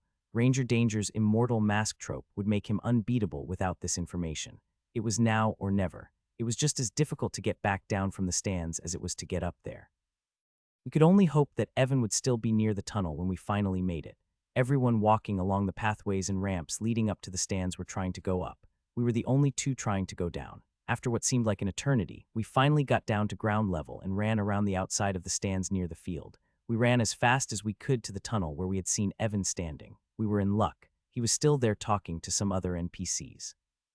I stayed back in hopes that he wouldn't see me. Camden walked forward and crossed over the side of the tunnel to where Evan was, and then the bad news came. A poster appeared on the red wallpaper. Everyone is a suspect. It was like Carousel had waited for that very moment. We weren't just playing against the story. It was playing against us. Just as Camden made it to the other side, the band started to play and football players, coaches, and cheerleaders started to pour out of the tunnel that Camden had just crossed over. We were being separated again, just like we had been at the frat party. I tried to keep an eye on Camden. I saw him and Evan moving closer toward the mouth of the tunnel as the emerging players caused a surge in the crowd. After a few players had passed, I couldn't see Camden anymore. Did they go in the tunnel? Was this scripted? The needle on the plot cycle was nearly to second blood. If that wasn't enough, the everyone is a suspect trope only activated when a murder was about to take place. Now, I know what you're going to say. Don't go into the tunnel with a killer around. But I didn't have a choice. I didn't know if I would be able to find Camden, or if the same trope that separated us would keep us apart. However, I knew there were limits to the trope's power. After all, the trope didn't stop me from witnessing a murder. Would it stop me from preventing one? I pushed forward into the tunnel, fighting against the stragglers who were running out. By the time I got through, I didn't see Camden or Evan. I wondered how long it would be before I could find either one of them. I raced through the labyrinthine tunnels. That place was massive and confusing. There was no sign of either of them. There was no sign of anyone at all. There were so many doors and paths under there that I could have passed right by them without even knowing it. Those same doors could also have concealed a killer. I quickly raised my hood over my head and put on my sunglasses. They made traveling through the dimly lit tunnels under the stadium difficult, but they also bolstered my oblivious bystander trope. Maybe I was pushing my luck, hoping to survive another run-in with Ranger Danger using only oblivious bystander as a shield, but I had no choice. The only sounds that could be heard were the faint whispers of the wind and the distant roar of the crowds above, echoing down through the concrete corridors. I could feel the vibration of thousands of feet stomping along to a fight song. There were dim yellow lights placed along the tunnels along with some shafts of light from the stands above, where bolt holes and seams in the metal had not been covered, allowing the stadium lights to shine through. Footsteps. I heard them behind me. They made a distinct soft echo. They were quiet enough that I would not have noticed them if I had not been listening for them. I was being followed. I couldn't turn to look and see who it was, but given the circumstances, I had one guess, and he was wearing a flat-brimmed cowboy hat. Did I just keep walking deeper into the tunnels, or did I try to find a way to turn around and get back out toward the entrance? Going forward was easier than turning around if I wanted to keep oblivious bystander active. I moved forward at an even pace, trying to act like I was supposed to be there. The footsteps followed. I noticed that my chase scene status had turned on. That was all the confirmation I needed. Ranger Danger was 10 feet behind me. After a long hallway, I started to doubt that Camden would have gone this far. Unlike me, he wouldn't have had any way of protecting himself. Of course, he may not have had a choice. Heck, for all I knew, he could have been hiding out behind one of the doors I had passed. As I moved forward, I noticed that the hallway had begun to turn left. I must have been approaching the turn in the horseshoe shape of the stadium. When I got there, I was going to bend over to tie my shoe in hopes that I could get a peek at the person behind me while doing it. If I angled it right, I could kneel down facing the corner, and Ranger Danger would stand directly behind me. I could then find a way to stand back up, turning back the way I came instead of further down the tunnel. Then I would lead him back out to the entrance of the tunnel and make my escape while leading him away from anywhere Camden might be. My hustle stat increased by 1 point. I almost forgot. I had been awarded the Escape Artist trope for completing the Astralis storyline. I got the trope as a reward for coming up with a clever way of escaping my restraints. It gives me a boost to hustle whenever I have a plausible escape plan, but the trope didn't just work when I was captured, it also worked when I was being pursued. Not only did that boost my ability to get away, but by awarding me a point for having a good plan, it also confirmed for me that the plan could theoretically work, which was arguably a more useful perk. Now it was all down to execution. Maybe that's a poor choice of words.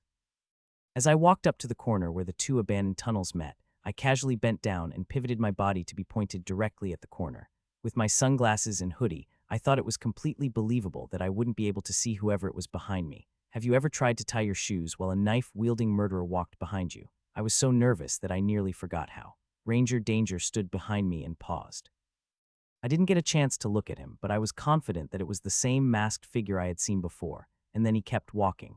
At first, a wave of relief poured over me, but then confusion set in. To my understanding, he shouldn't have been walking away from me. If I was his target, he should continue to pursue me until I eventually saw him and he could strike.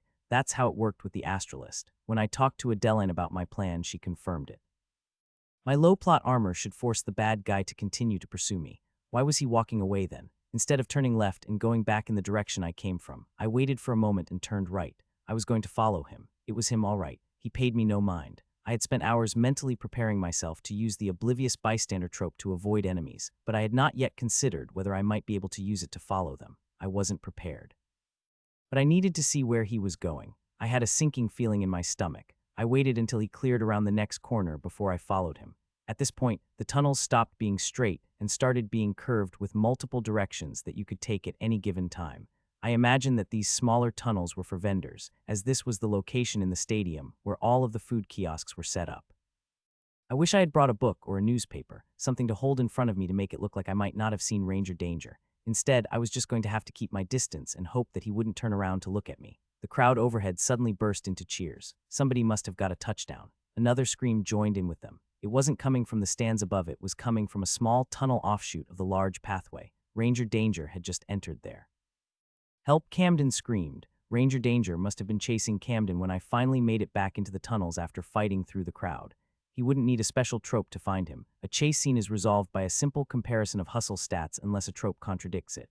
If the killer's hustle is higher, they will catch you. It's that simple. Camden only had 2 hustle. No wonder my escape artist trope activated successfully. I wasn't the real target. His chasing me was just him playing along with my oblivious bystander trope. I took off my glasses and pulled back my hood as I ran to catch up with Ranger Danger. It didn't matter anymore if I was oblivious. I burst into a room that held an exit door with crates of sports equipment stacked in front of it. Camden was trying to squeeze behind the crates, hoping to keep away from Ranger Danger. No doubt Camden had come in here seeking a way out. There was no way out because his hustle score was too low. The story would not let him get away. "Stop," I screamed. Ranger Danger did stop. He turned and looked at me. He waited for a moment as if he was taking time to consider whether to attack me or not. He decided that he would. He lunged. I turned to run, hoping that my boost to hustle would be enough to get away from him, to lead him away from Camden. But it wasn't. I wasn't 10 steps away from the door before I felt the knife. He grabbed me from behind and brought the knife around and drove it into my stomach. The blade pierced right through my hoodie and sunk into my flesh. The pain was unbearable. My status changed. Now I was scathed, and the incapacitated light began turning on for long stretches of time every time I took a breath. Whenever it did, the pain was so unbearable that I could barely move. I had seen how this status had affected Kimberly, and now I understood. I was on the ground without even feeling the fall. I expected the finishing blow to come any second, but it didn't. Ranger Danger was gone. I was in shock, having trouble figuring out what was going on. I heard Camden scream. I resolved to get to him even if I had to crawl. That was all I could do while incapacitated. I forced myself to move across the floor. You never notice how often you flex your abs until someone stabs you there. Every movement shot pain throughout my body. Eventually, I made it to the door. Ranger Danger was standing over Camden. Camden wasn't unconscious. He wasn't incapacitated. He was bloody. He was dead. Why? I asked. It just came out. Why had he only wounded me but killed Camden? I couldn't take my eyes off my childhood friend lying on the ground. I didn't know how many times he'd been stabbed, but it had been more than enough. This wasn't like one of the NPCs, whose deaths were so easy to accept because they weren't real. My unconscious status started to flicker on the red wallpaper. This time I screamed, "Why?" Tears streamed from my eyes. Ranger Danger gave no answer. Instead, he pushed on the same crates that Camden had been trying to push, but he apparently had much higher metal because he was able to move them just enough to squeeze through to the exit door. He left. The room started to go dark. I could see Camden's status as being dead, but that wasn't enough. I crawled closer to him even as my own consciousness started to wane. Blood soaked my clothes and the floor underneath me. I remembered us being kids and pretending to fight zombies. Most of what we did back then revolved around my strange interest in scary movies. His parents never let him watch them. When we played as kids, our characters always lived no matter who we fought against, whether it was vampires or Lord Voldemort. But against Ranger Danger, against Carousel itself, Camden had died. Why had I been spared? I had suspected what was going on from the moment Ranger Danger passed me in the hall instead of attacking me. Pattern killer. Before the finale, the villain will only kill victims chosen according to a pre-established motive. He couldn't kill me. We finally had our pattern for the killer's motive, and I wasn't a part of it. Single penetrating wound to the abdomen bleeding has stopped prepping for transport. I came to as I was being placed on a stretcher. The pain in my abdomen echoed all over my body. I was thirsty, and even just moving my muscles hurt from fatigue. A paramedic was holding a wad of blood-soaked fabric against my wound. My shirt was ripped open. My hoodie was gone, sunglasses missing. The first thing I noticed before looking around was my status on the red wallpaper, unscathed. Several lights were turning off and on. Mutilated, incapacitated, written off. Written off. Was I done? Had I been taken out of the story? It couldn't be over. I looked around. I was outside of the stadium. A crowd of NPCs had gathered around to watch as the paramedics and police tried to sort out the situation. Flashing lights from the ambulance and the police cruisers colored the night red and blue. There was a murmur among the crowd as they watched. I imagined that many of these were the same NPCs that had seen me publicly accused. Now it was their job to cry and watch as I got loaded into the back of an ambulance. In the distance, I saw Officer Ricky. He had blood on his hands. He sat on a curb near his parked police golf cart on the edge of the parking lot. His hands were shaking and his eyes were fixated forward, staring, lost in a dark thought. Was that blood mine? Had Officer Ricky been the one to find me? It was strange to see that the NPCs still put in so much effort when they were off-screen. Not only were we off-screen, but I was about to be written off. I knew only the basics of what that status condition meant, but the gist was it took you out of the story. Effectively, it was like dying, except you don't die. You go to jail. You get hospitalized. Your death is left ambiguous. Several things could get you counted as written off. Whatever the case, if you're written off, you could not complete the story. If your team lost, you lost. The status was flickering, though. Did that mean I had a choice? I could hear a familiar voice sharper than the blade that had cut me. Detective Blackwood. I didn't know where he was. I think he was on the other side of the ambulance talking to some other police officers. But I did hear what he said. We must have missed something. No kidding. Spree killer. One of the police officers asked him. I believe that all of these incidents are interconnected, Detective Blackwood said. There's a pattern here. The victims were acquainted with each other, and there are multiple crime scenes. It seems that the killer is attempting to cover their tracks. I need to have a word with the survivor before the paramedics take him away. Attempting to cover their tracks. How would killing Camden?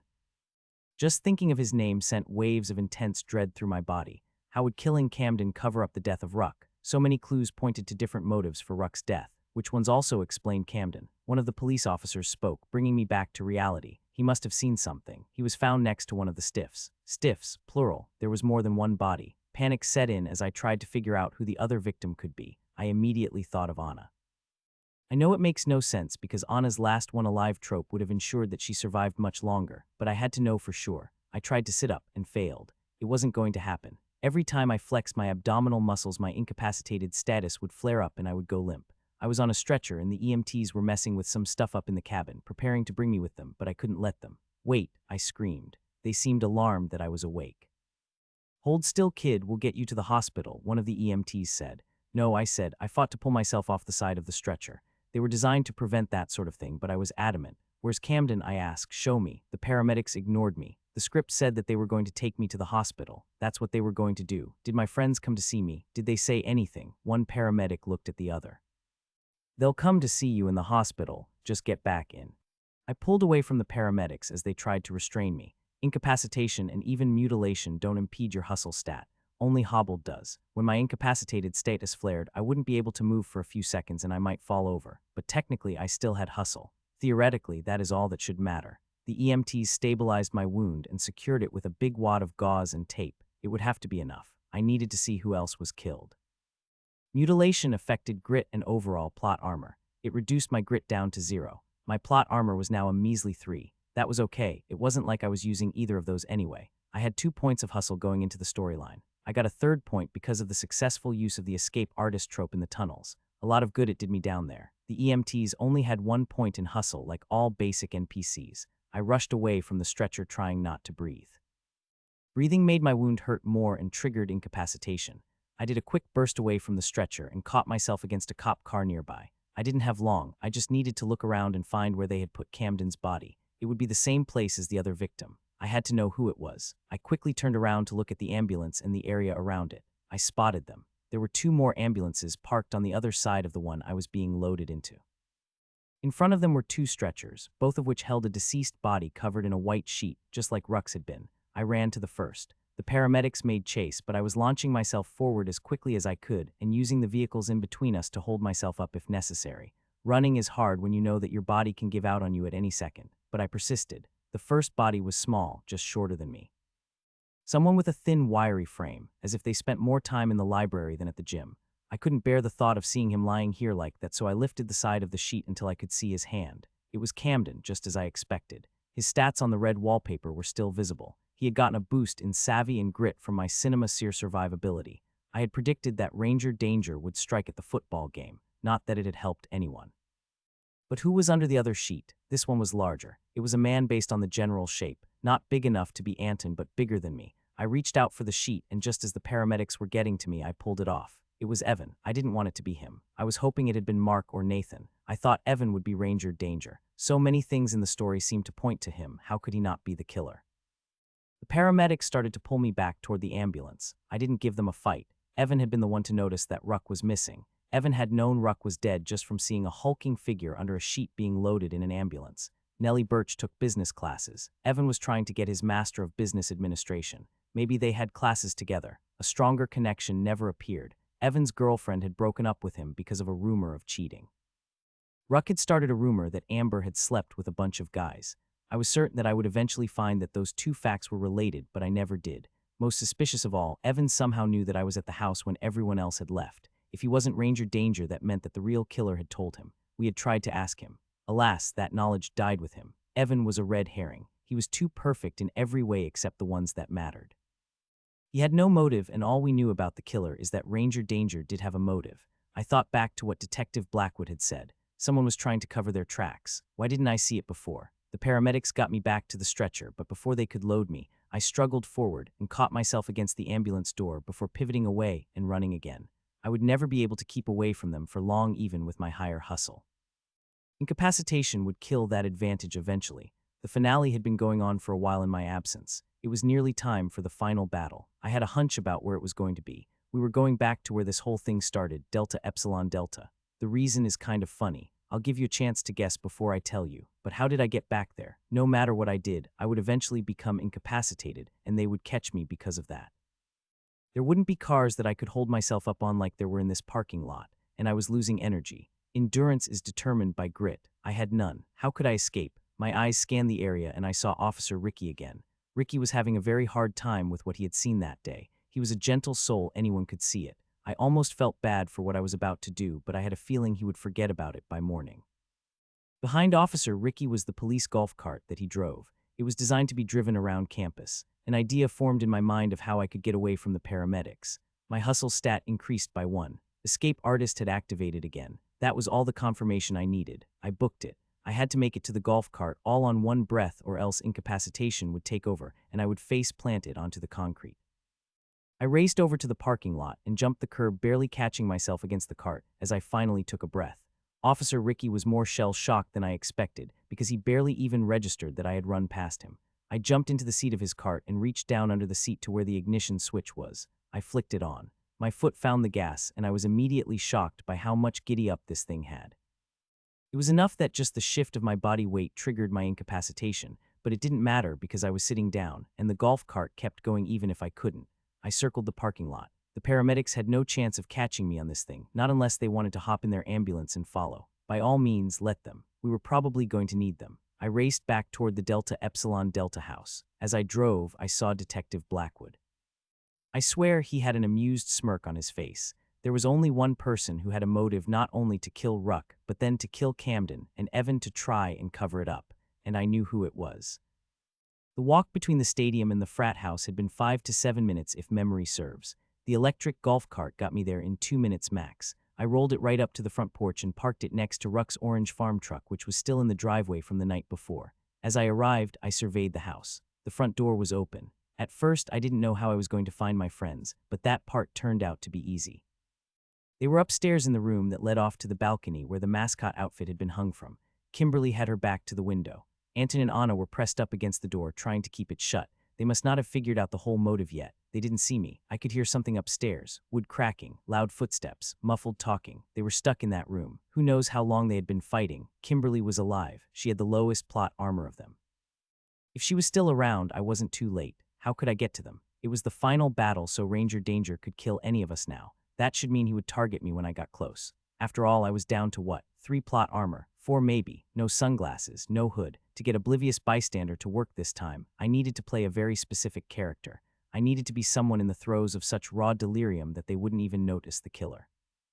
Luckily, I had a huge advantage in that department courtesy of Ranger Danger himself. I had an ambiguous abdominal wound. It was bad, but I needed to pretend like it was very bad. I needed to pretend that I was on death's doorstep using the last of my life to get to my friends. I put one hand on the temporary bandage that the medics had installed on my stomach. The other I used to catch myself on every door frame and stair rail that I came across on my way upstairs. I needed the audience to see how out of it I was as I laboriously tried to climb the stairs. The whole time I would be screaming out everything I knew. Getting the truth out there was all that mattered now. Anna had all of the important clues. She must not have put it together. Can't blame her. Anna, I screamed. Anna, is that you? I figured out who the killer is. It felt weird to be talking so loudly while trying to be oblivious. I held my wound and I bent over in pain. I dressed every word with anguish.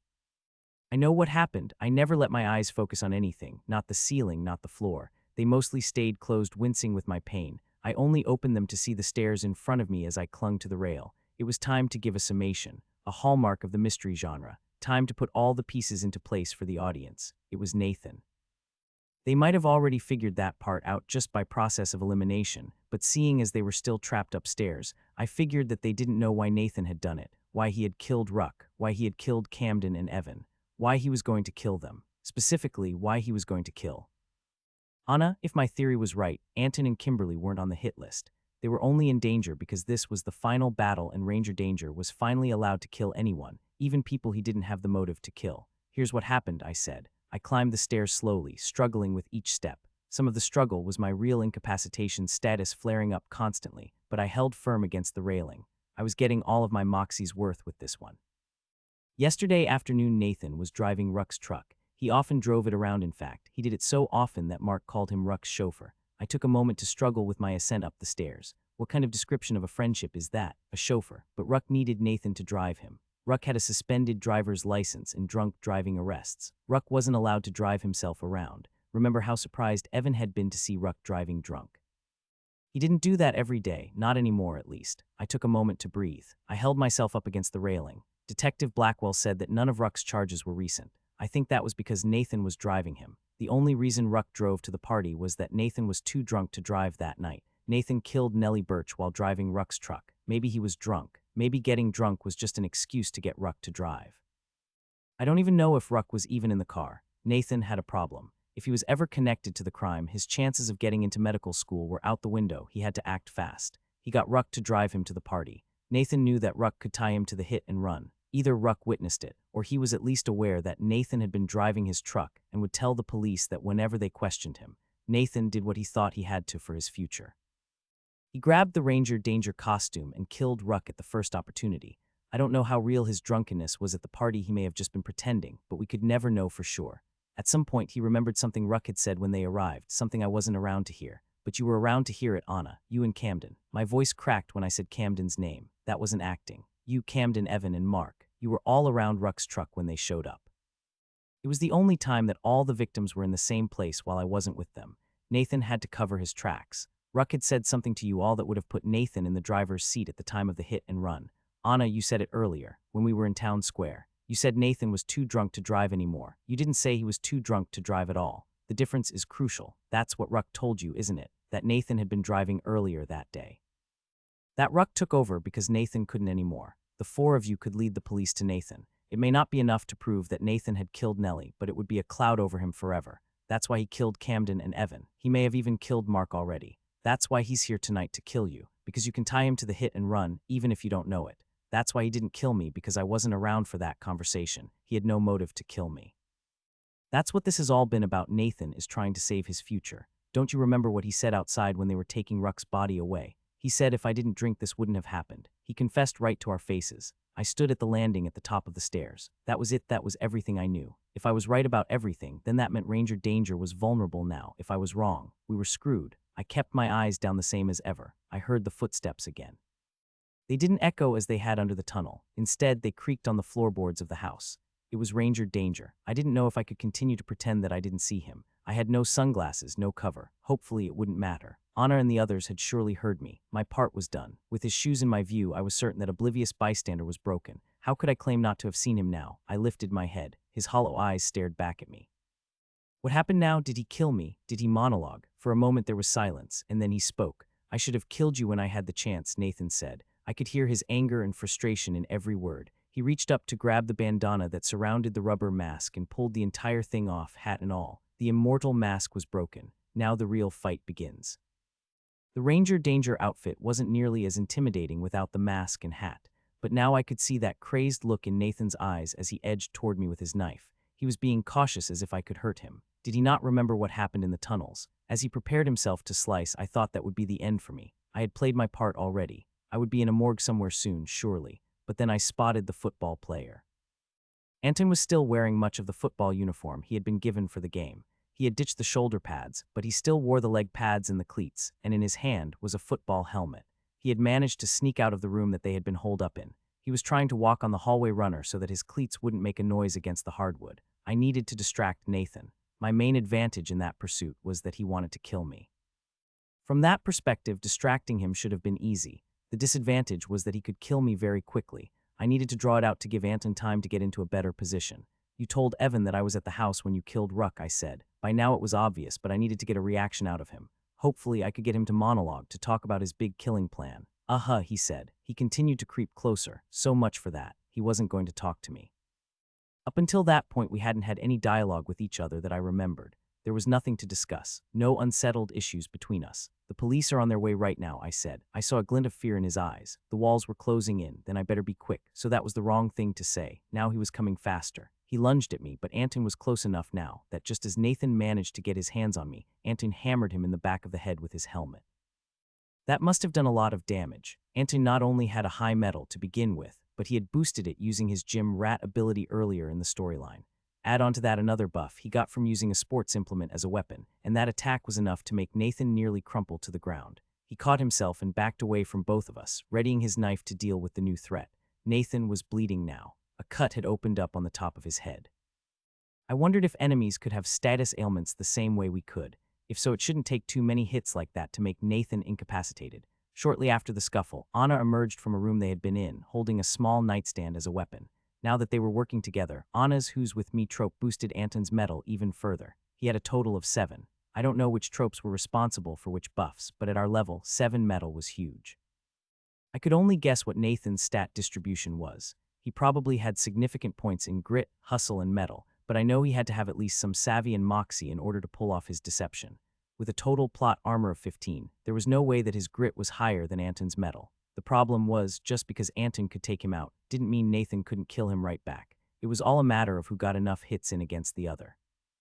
Anton had a lot of hustle, but using the football helmet as a weapon wasn't exactly something you could do swiftly. He had to put a lot of power into it and swing it in a high arch.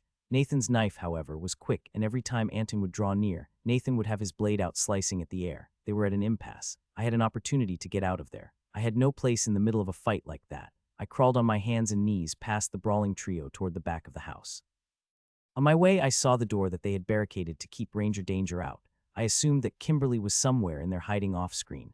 In the room, I saw a mannequin laid out on the ground. That must have been dressed in the Ranger Danger costume when it was hanging from the front balcony. I heard Nathan start to monologue. It almost hurt my feelings how quickly he went into it with the right audience. "Don't you understand, Anna?" he pleaded. "How could I understand killing people?"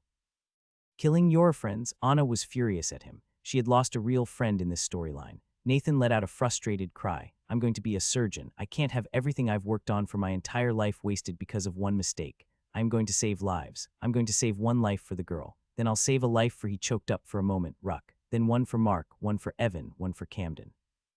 I stood up in the hallway so that I could move faster. I used the wall to hold myself up, and every door frame I came across was a finger hold. To the audience, it must have looked like I was panicking and trying to get away. I was actually trying to get somewhere specific. I got to the back of the hallway where 2 glass doors opened up onto the back balcony.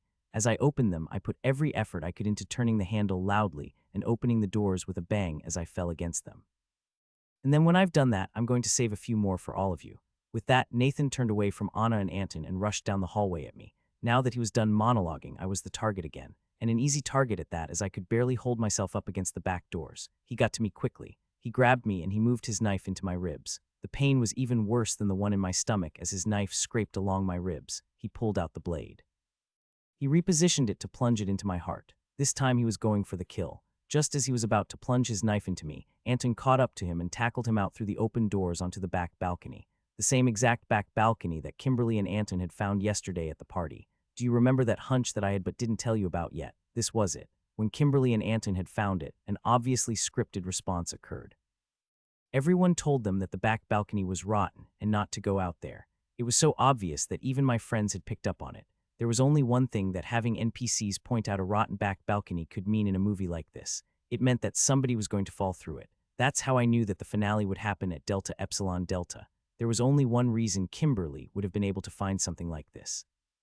When you're watching a movie and you see a character put a gun into their waistband, you can expect that that gun's going to go off by the end of the movie. The same idea applies to unsafe balconies. This decrepit balcony was a weapon in our hands as much as any gun would be. We just had to find a way to use it. As soon as Anton tackled him onto the balcony, the entire thing gave way and fell off the back of the house. There was a crunch of wood and dust that flew into the air as Anton, Nathan, and about 10,000 termites fell to the ground below. I had no way of knowing how much damage that fall would do to Nathan.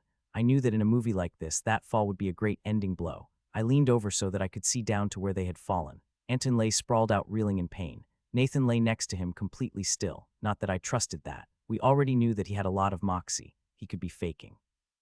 Anna had taken the stairs and had to run around the side of the house. She quickly grabbed Anton and helped him to his feet. He was clearly dazed, and I could see that his incapacitated status was going off occasionally, but otherwise he just had the wind knocked out of him. Then she approached Nathan and kicked him to turn him over. His knife was sticking out of his sternum. Even he didn't have enough moxie to fake that. He was breathing hard, but I saw a rage within him as he screamed. I was going to make up for it. He struggled, attempting to get to his feet. When he didn't manage to do that, he got on his knees and crawled toward Anna. She backed away. Still, he persisted. I could tell he wanted to say something, but now he was the one that was bleeding out. He was losing the energy to hold himself up. He made one last attempt to lunge at Anna, but she struck him with the nightstand, sending him falling sideways into the backyard pool. The needle on the plot cycle was nearly to the end as the pool grew murky with blood. In the distance, police sirens could be heard. They came just in time to deal with the body. When the needle struck the end, I felt myself taking an involuntary deep breath. It didn't hurt this time. I reached toward my abdomen. No wound, no ripped shirt, no blood. I even had my hoodie and sunglasses back. Quickly, the four of us left Delta Epsilon Delta. We ran down the road toward the stadium. I didn't know if we had to pick up Camden from the hospital or if he'd be right where I left him. Even though the storyline had ended, I could tell that things were still not back to normal. Some police cruisers were still in the parking lot of the stadium along with one ambulance, but the people were gone. As we approached, we saw Camden walking slowly toward us. His eyes were wide in shock. We ran to him and piled onto him in a hug.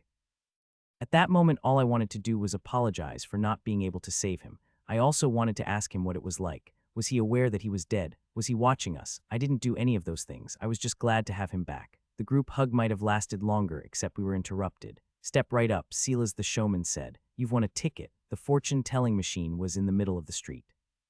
Its lights were drowned out by those of the ambulance and police cars, but it was still hard to miss the little animatronic man and his silver flashlight clicking off and on. You know the drill. Here's what we got. Each of us received 2 stat tickets. Our plot armor wasn't going to grow this fast forever. Eventually, it would level off and then the grind would begin. For now, we were flush with stat points. I put one into Moxie and one into Savvy to make sure that my trope master ability stayed up to snuff. So far, my oblivious bystander scouting strategy was working. At least there were promising signs. It wasn't perfect yet. I wasn't perfect at it yet, but I wasn't going to give up on it if it helped me get to the end of the story to help my friends. Here are our stat changes, player stats. Each of us was just trying to make up for what we felt we lacked. Anton wanted more Moxie so that he could scale his gym rat ability. Camden, as could be expected, wanted more grit so he put both points into it, and so on and so forth. Anton got the Ranger Danger card. Well deserved. I mean, really, it was a team effort. Kimberly found the rotten balcony. I lured Nathan into position. Anna pushed him into the pool where he sank to his ambiguous demise.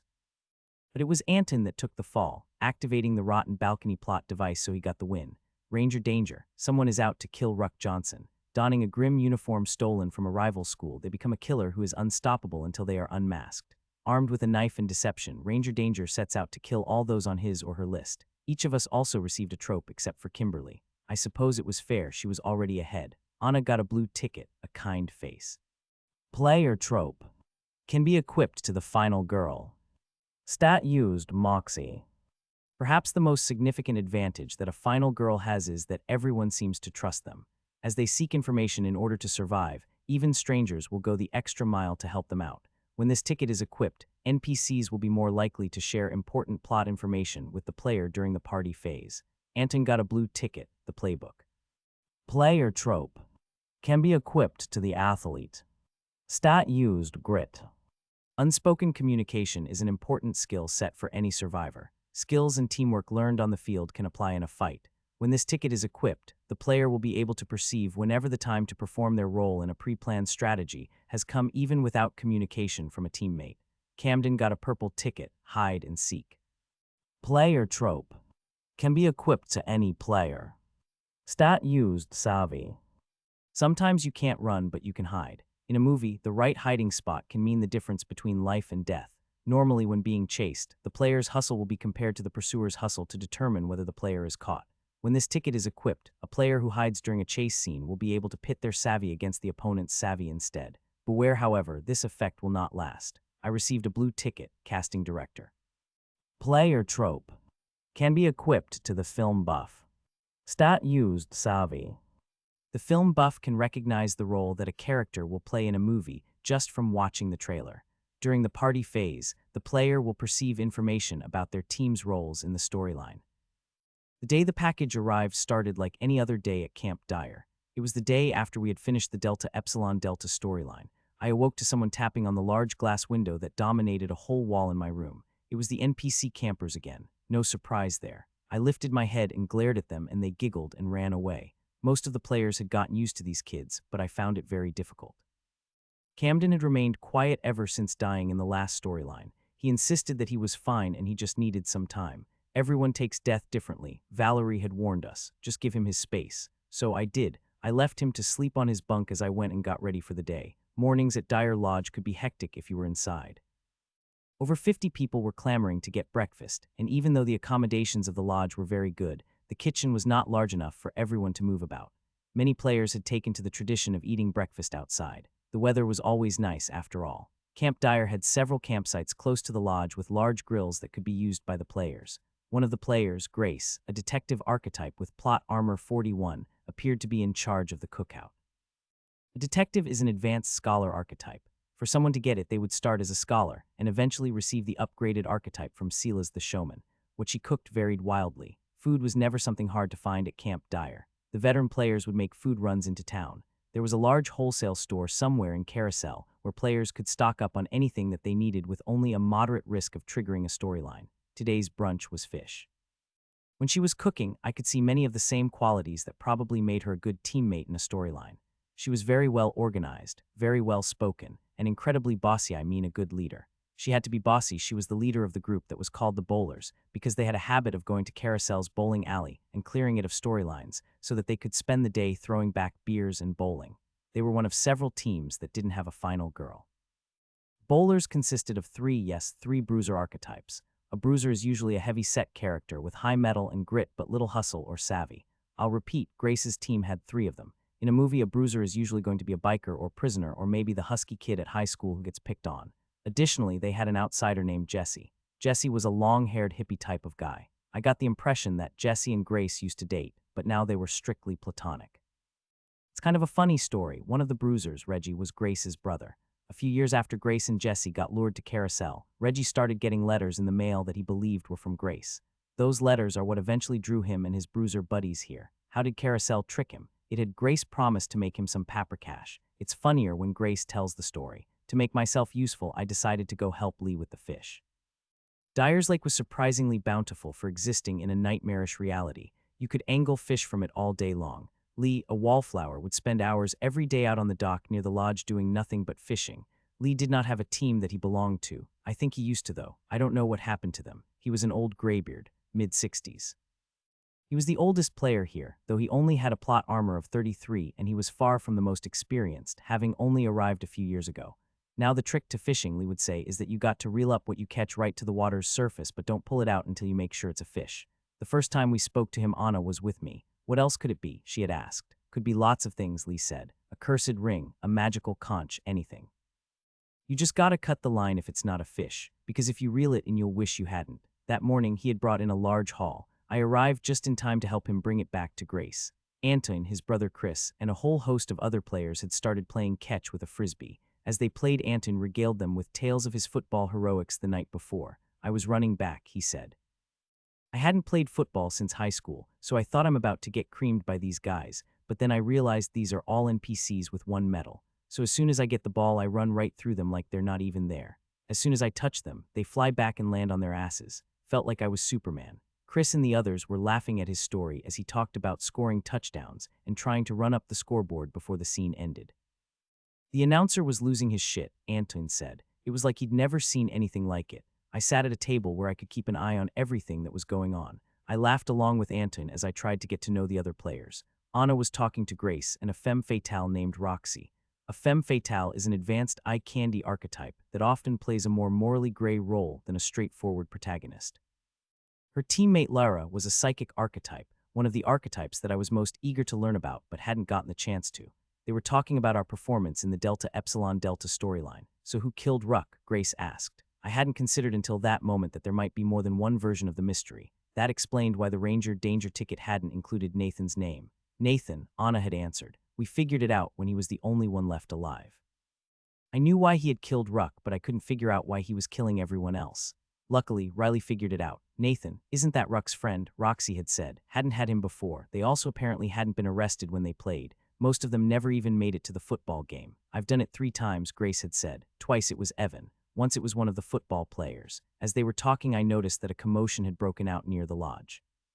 Something had sent all of the players away. They weren't just walking, they were running. Oh my God, Lara was exclaiming over and over again. She wasn't looking over in the direction of the lodge, but was instead staring off into the distance.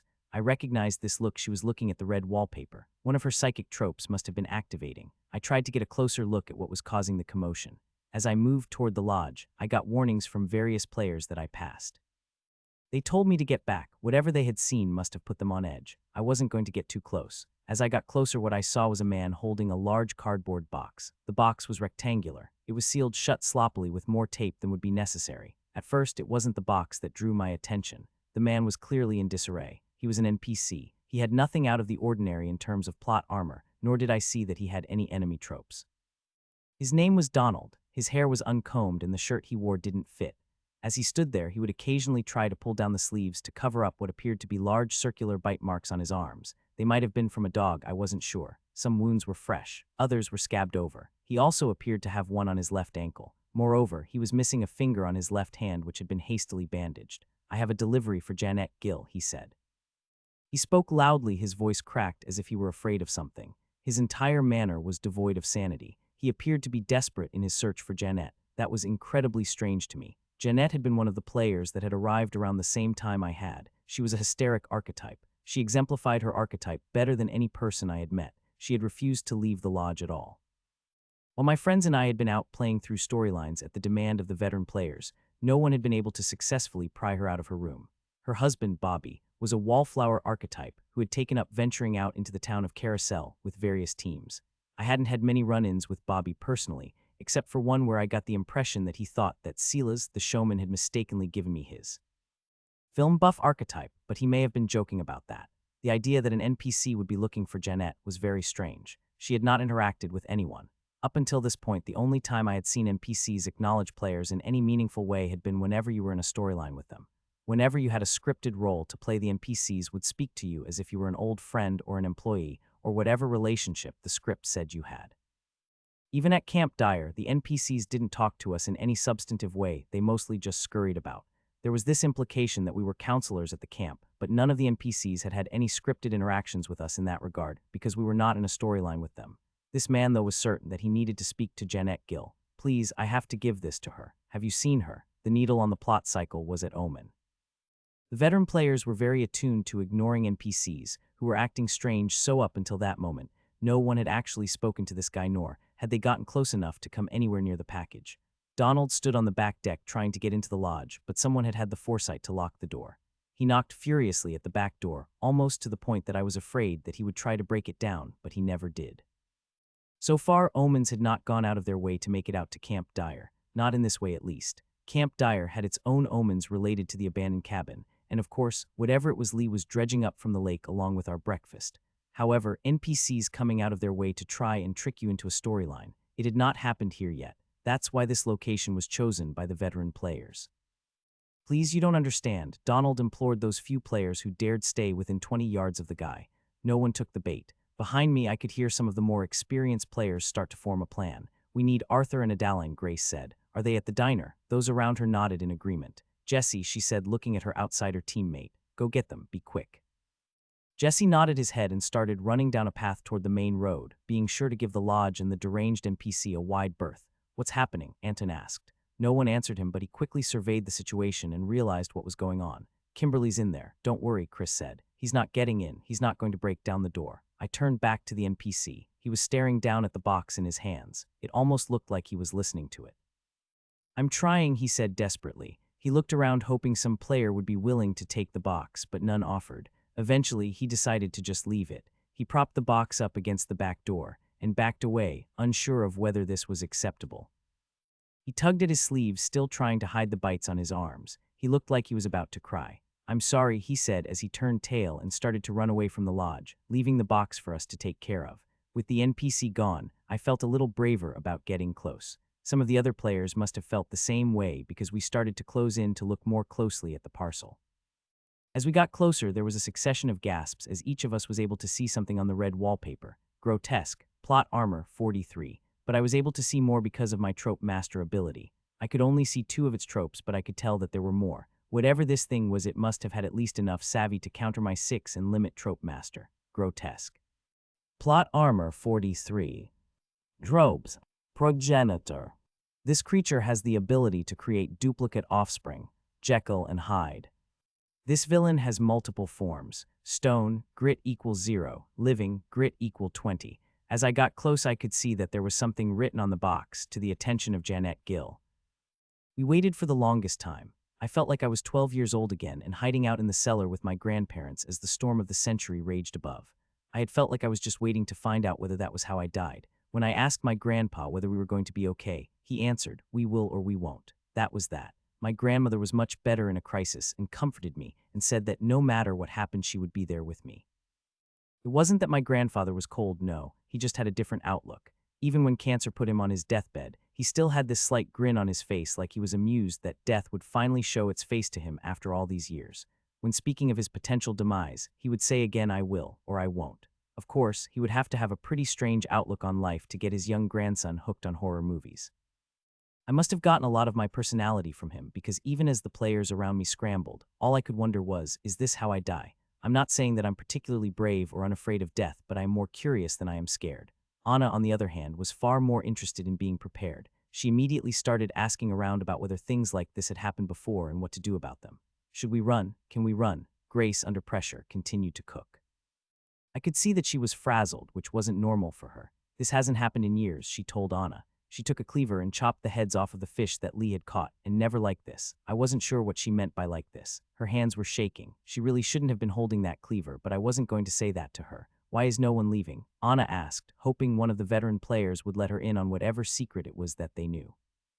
Roxy, who had immediately found the front entrance to the lodge and gone to her room to change into attire more appropriate for a storyline, had mercy on Anna and explained it to us. Everyone who has seen that omen can be chosen. It doesn't matter which team actually picks it up. It doesn't matter if everyone else runs to the other side of Carousel. All we know for sure is that Janet will be on the team. What's going to happen is there's going to be a short debate, and then Arthur is going to pick up the omen. Then the lucky winners will march off to complete the storyline. Can't we just not touch it? Anna asked. Roxy smirked. This one, maybe. The next one, probably not. I noticed that she had changed her tropes around. She was no longer a femme fatale, she had downgraded back to eye candy. When I asked her why that was, she explained that it was bad practice to have multiple advanced archetypes on a single team. Advanced archetypes tend to take over storylines, and much of the plot will become focused on them. If you have more than one, it can be pretty convoluted and difficult to discern how to proceed. When whatever grotesque starts killing us, I want it to be Arthur's responsibility, not mine, she said. She then started helping Grace shuck corn. Todd, who had been the person with the foresight to lock both doors whenever he saw a strange NPC coming, had emerged from a lodge ready for a fight. While the comedian archetype was not a combat class, Todd had something called a background trope, titled Recently Home from the War. A background trope allows you to modify your character's past. In doing so, it makes a variety of tropes centered around a theme, equipable to players that normally wouldn't be able to use them. It was the closest thing to multiclassing that you could do in Carousel. Most of the veteran players had their favorites. His recently home from the war trope gave him access to 4 or 5 other tropes, mostly related to combat and firearms. His small collection of weapons consisted of 2 sidearms and a large knife. After 30 minutes or so, Arthur and Adeline finally arrived. They had run the entire way. I barely had time to tell them about the grotesque tropes before they locked themselves away to plan a response. As Roxy had predicted, they spent 10 to 15 minutes debating what they were going to do with some of the higher-level players. When they emerged, they decided that Arthur would activate the omen. Adeline gathered everyone up outside. Go in through the front door and get whatever tropes you think will help you assist Arthur's monster hunter. Players who have sacrificial builds, please prepare them. Even she seemed concerned over this omen. I thought that was strange because her plot armor should have put her well out of range to worry about something like this. Both she and Arthur had 20 plot armor on this creature. We thought that we would have another month at least before something like this happened, she said. Some players have a difficult time adjusting to Carousel. Others take to it very intuitively. We cannot blame Jeanette. We're just going to have to do our best to react and overcome this. Even as every player who had been in the vicinity of the omen was prepping for the apocalypse, no one had managed to get Jeanette out of her room yet. No one had seen her husband because he was out doing a storyline with Travis. My friends and I had found our own place amongst the chaos. Unlike everyone else, we really didn't have much preparation to do. We didn't have enough tropes yet that we had to create builds. We just had to use what we had. Carousel didn't like it when high-level players lent tropes to low-level players. I didn't know what that meant exactly, but I could use my imagination. My friends and I tried to comfort each other. "It's not going to be you," Anton said to Kimberly. He held her in his arms, showing a rare moment of public affection. "That thing is way too high a level. It's going to pick somebody else." He didn't know that.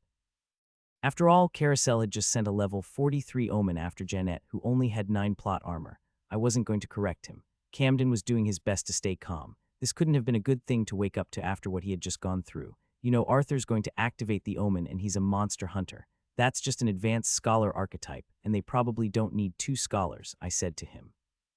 It made sense to me, but I didn't know if that would be a factor at all. Anna was far more concerned with making sure that each of us was okay. She was made for situations like this, in a way. I wanted to ask Kimberly how much moxie the thing in the box had. I knew I shouldn't, not with how she was handling things. It would have been useful information to have. I knew it didn't have a ton of savvy because my trope master ability worked on it. If I could get an idea of its other stats, I might feel like it was less of a threat. Being able to create duplicate offspring was such a scary prospect. Even Arthur couldn't withstand getting surrounded by a lot of creatures of this level. As I considered this, I realized that that might be the reason that even the high-level players were so concerned. Even though Adeline and Arthur were in their low 60s, that didn't mean that they had enough grit to protect them from whatever grotesque was. If this creature had a particularly high metal, enough of them could probably kill everyone at camp. An hour after the package had arrived, Lara, the psychic archetype, publicly declared that we needed to take it before nightfall. She had several tropes that could give her information about storylines that she wasn't a part of and omens that had not yet been activated, tropes with names like Soothsayer and Harbinger. I wasn't sure which one she used to make this prediction. As if they had been waiting for such a sign, Adeline and Arthur got everyone to arrange themselves by plot armor.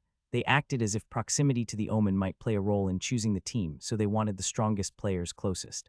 I couldn't say if that was something they knew to be fact or if it was just a theory. The air was tense as Arthur, who had packed a large duffel with all of his monster hunting gear, got near the parcel. There was nothing left but the luck of the draw. Just looking at the package, I could see that the needle on the plot cycle was at omen. For some of us, maybe even all of us, it was about to change. He reached down and grabbed the package. He took a knife from his belt and opened it up slowly as the surrounding players watched, many with their hands on their holsters. From within the package, Arthur retrieved a stone statue about the size of a border collie. The statue was hideous. It had the body of a dog, the tail of a lion, the face of a man screaming in agony, and teeth like something out of hell. 2 curved horns grew from its head. I finally figured out what a grotesque was. It was a gargoyle and not the Saturday morning cartoon version. He started looking around at the crowd of players. Who'd we got? 3 hands raised into the air. There was Reggie, a bruiser with plot armor 38. Valerie, a final girl, plot armor 58.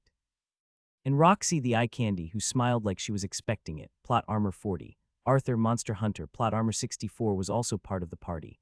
Of course, Jeanette the Hysteric, plot armor 9, would be as well. "Anyone else?" Arthur asked. There was someone else. Me. I raised my hand. "Oh no," Anna said. She hugged me. I was numb. I couldn't even hug her back. Arthur cursed. "Carousel can't resist a film buff," Roxy said with a laugh. "You're going to be okay," Anna said. It was more of a question than a statement. "I will or I won't," I said under my breath. You would probably be surprised to hear that once we explained to Jeanette everything that had happened and how important it was that she accompanied us on this storyline, she immediately had a change of heart and became a team player. You would be surprised to hear that, but you're not going to hear that because it didn't happen. Luckily, I wasn't part of the group that had to get her on board. Arthur and Valerie took up that task, not that they were quick about it.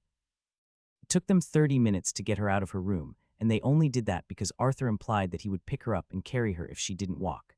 After all the trouble they had getting Jeanette to leave her room, watching her step out of the lodge and take a look at the gargoyle felt like a huge win. However, the battle was far from over because they had to convince her to go on the storyline with us. Adeline and all the other players who weren't involved in the storyline stayed in the back. They were all refusing to be involved in any capacity. As soon as we were chosen, it almost felt as if we were lepers, and that if they spoke to us too much or interacted with us, they might catch what we had. It occurred to me that I never asked Kimberly what the creature's moxie was. I wondered if I were to go around back where the other players were, would they let me talk to her? I asked Roxy about it, while Valerie and Arthur tried their best not to scream at Jeanette. "Normally I'd say go for it," she said, "but with this one you probably should have done that before the storyline started. Might not want to risk it." "What's the difference?" I asked. I had the feeling ever since I arrived at Dyer's Lodge that there was something the veteran players didn't want to tell us. A secret. Even now, as Roxy contemplated her answer to my question, I could see that despite her intentionally cool demeanor, there was something she wasn't telling me, something that scared her. When she didn't respond immediately, I asked, "What is it that you know?" I could see on her lips that she was debating telling me something. She must have decided against it. "You know, I have the theory on Janet," she said. She ran her fingers through her long dark hair. "I don't think she's supposed to be here." "Well, neither am I said with a smirk. "No, I don't mean like that." She got close, like she was telling me a secret. "Most people who come here figure out really quickly that you have to follow the rules. Intuitively, don't you find it weird that most of us manage not to break the rules even though they are not written down anywhere?" Truthfully, I don't know if she was right. I don't like the idea that I was somehow compatible with Carousel. I just follow the rules because I want to survive. "Well, some of us just played a lot of role-playing games growing up," I said, "and watched horror movies," she added with a smile. "That too." Arthur and Valerie seemed to have finally been making progress. As the day wore on, our need to get a move on increased exponentially. In the end, Janet's terms were this: she would not go near the gargoyle statue, she would not be asked to fight anything. Arthur would force her husband to stop going on storylines with Travis. She didn't want to talk to any NPCs because they freaked her out, and finally, Arthur promised to protect her even if it meant dying. Arthur swore up and down to everything that she required. Eventually, she swayed. Of course, I didn't believe him at all. I think at that point he would have said anything to get her on board. Upon examining the box that the grotesque had come in, Arthur found that it had been reused. It originally had a shipping label on it with an address, 665 Tuther Street.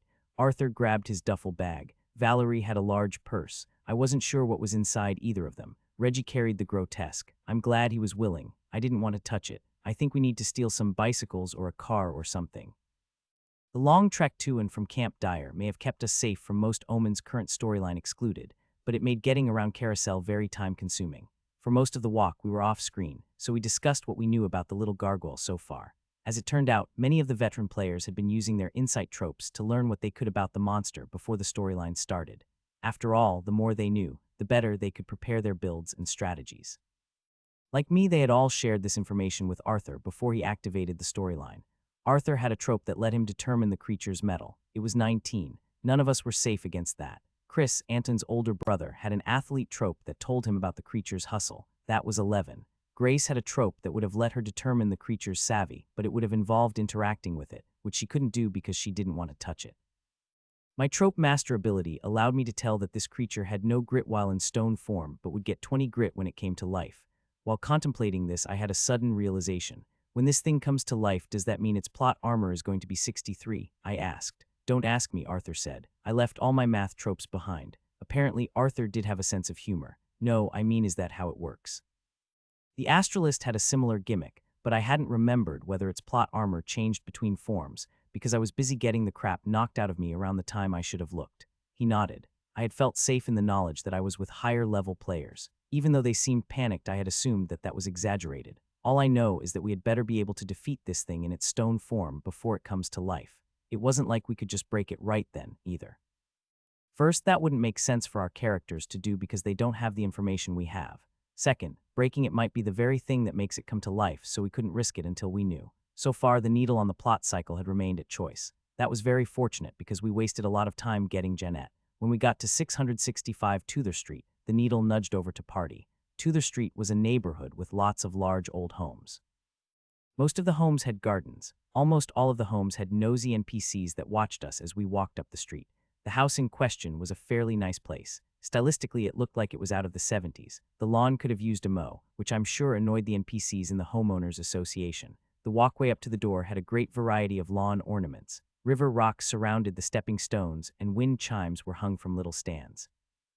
On the left side was a pedestal with a lion statue on top. On the right side there was a matching pedestal, but with a vase of flowers on it. As I understood it, Arthur's monster hunter archetype would help steer the plot.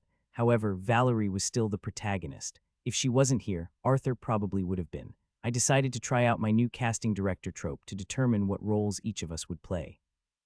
The information appeared on a small brass plate underneath our archetype posters on the red wallpaper.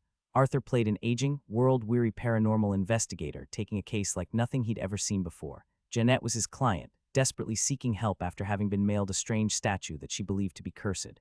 Valerie was Arthur's longtime monster hunting partner. Roxy and Reggie were their employees. Reggie was only characterized as being loyal. Roxy was supposed to be Arthur's younger sister. My role, which I didn't quite understand, was a cocky young protege with a mysterious gift. I informed the group of this dynamic. Arthur said that most of his roles went something like that. I'm not sure how they would have learned some of those details if I hadn't told them, but I suppose some of those details might not have been there if I wasn't there to see them. Don't know what my mysterious gift was, but I don't think it was talking about my ability to throw playing cards into drywall like Gambit from the X-Men. Remember, I'm not talking to anyone, Jeanette said. We know, Arthur said. Valerie knocked on the door. Moments later, the door was opened by a middle-aged woman in a pink robe. Her name was Sally. Behind her was a young girl, maybe 7 years old. Her name was Jocelyn. They were both run-of-the-mill NPCs. Plot Armor 3, hello. She asked cautiously as she opened the door. She scanned the group of strangers that had just arrived at her home. Before Valerie could answer, Sally saw the gargoyle that Reggie was carrying. I told him I don't want that anywhere near this house, she said. She slammed the door. She looked genuinely afraid. Reggie, why don't you and Jeanette go wait for us near the street? Valerie said. Reggie nodded. The two of them headed off away from the house. Jeanette was careful not to be anywhere near the gargoyle. It took more knocking and pleading through the door to get Sally to open it again. Eventually, she relented. We were in the party phase, and Valerie had her a kind face trope doing the heavy lifting, coaxing information. Sally was very hesitant to talk to us. Eventually, she invited us into her dining room, where we all took seats around the table. Valerie sat closest to Sally. Look, everything in my life was perfect before Donald got the job at the church, she said. Is that where you got the statue? Did Donald give it to you? Did you see that woman that was with us at the door? Valerie said. She received the statue in the mail a few days ago, and like you, she just wants her life to be normal again. We're hoping that you can help us make that happen for her. Sally began to cry. Valerie was good at this part. Maybe she was experienced. Maybe she was just an empathetic person. She put her hand on Sally's and said, this is exactly the kind of thing that we do. We can fix this, we just need to hear your side of it. Sally wiped tears from her eyes with a cloth napkin that had been on the table. I did everything I know to do, Sally said. It's just he's obsessed. Who's obsessed, Sally? Donald, my husband, or at least he's supposed to be, she said. The tears began returning to her eyes. Do you think Donald is the one that sent this package? Valerie asked. Sally nodded. Do you know why he would do that?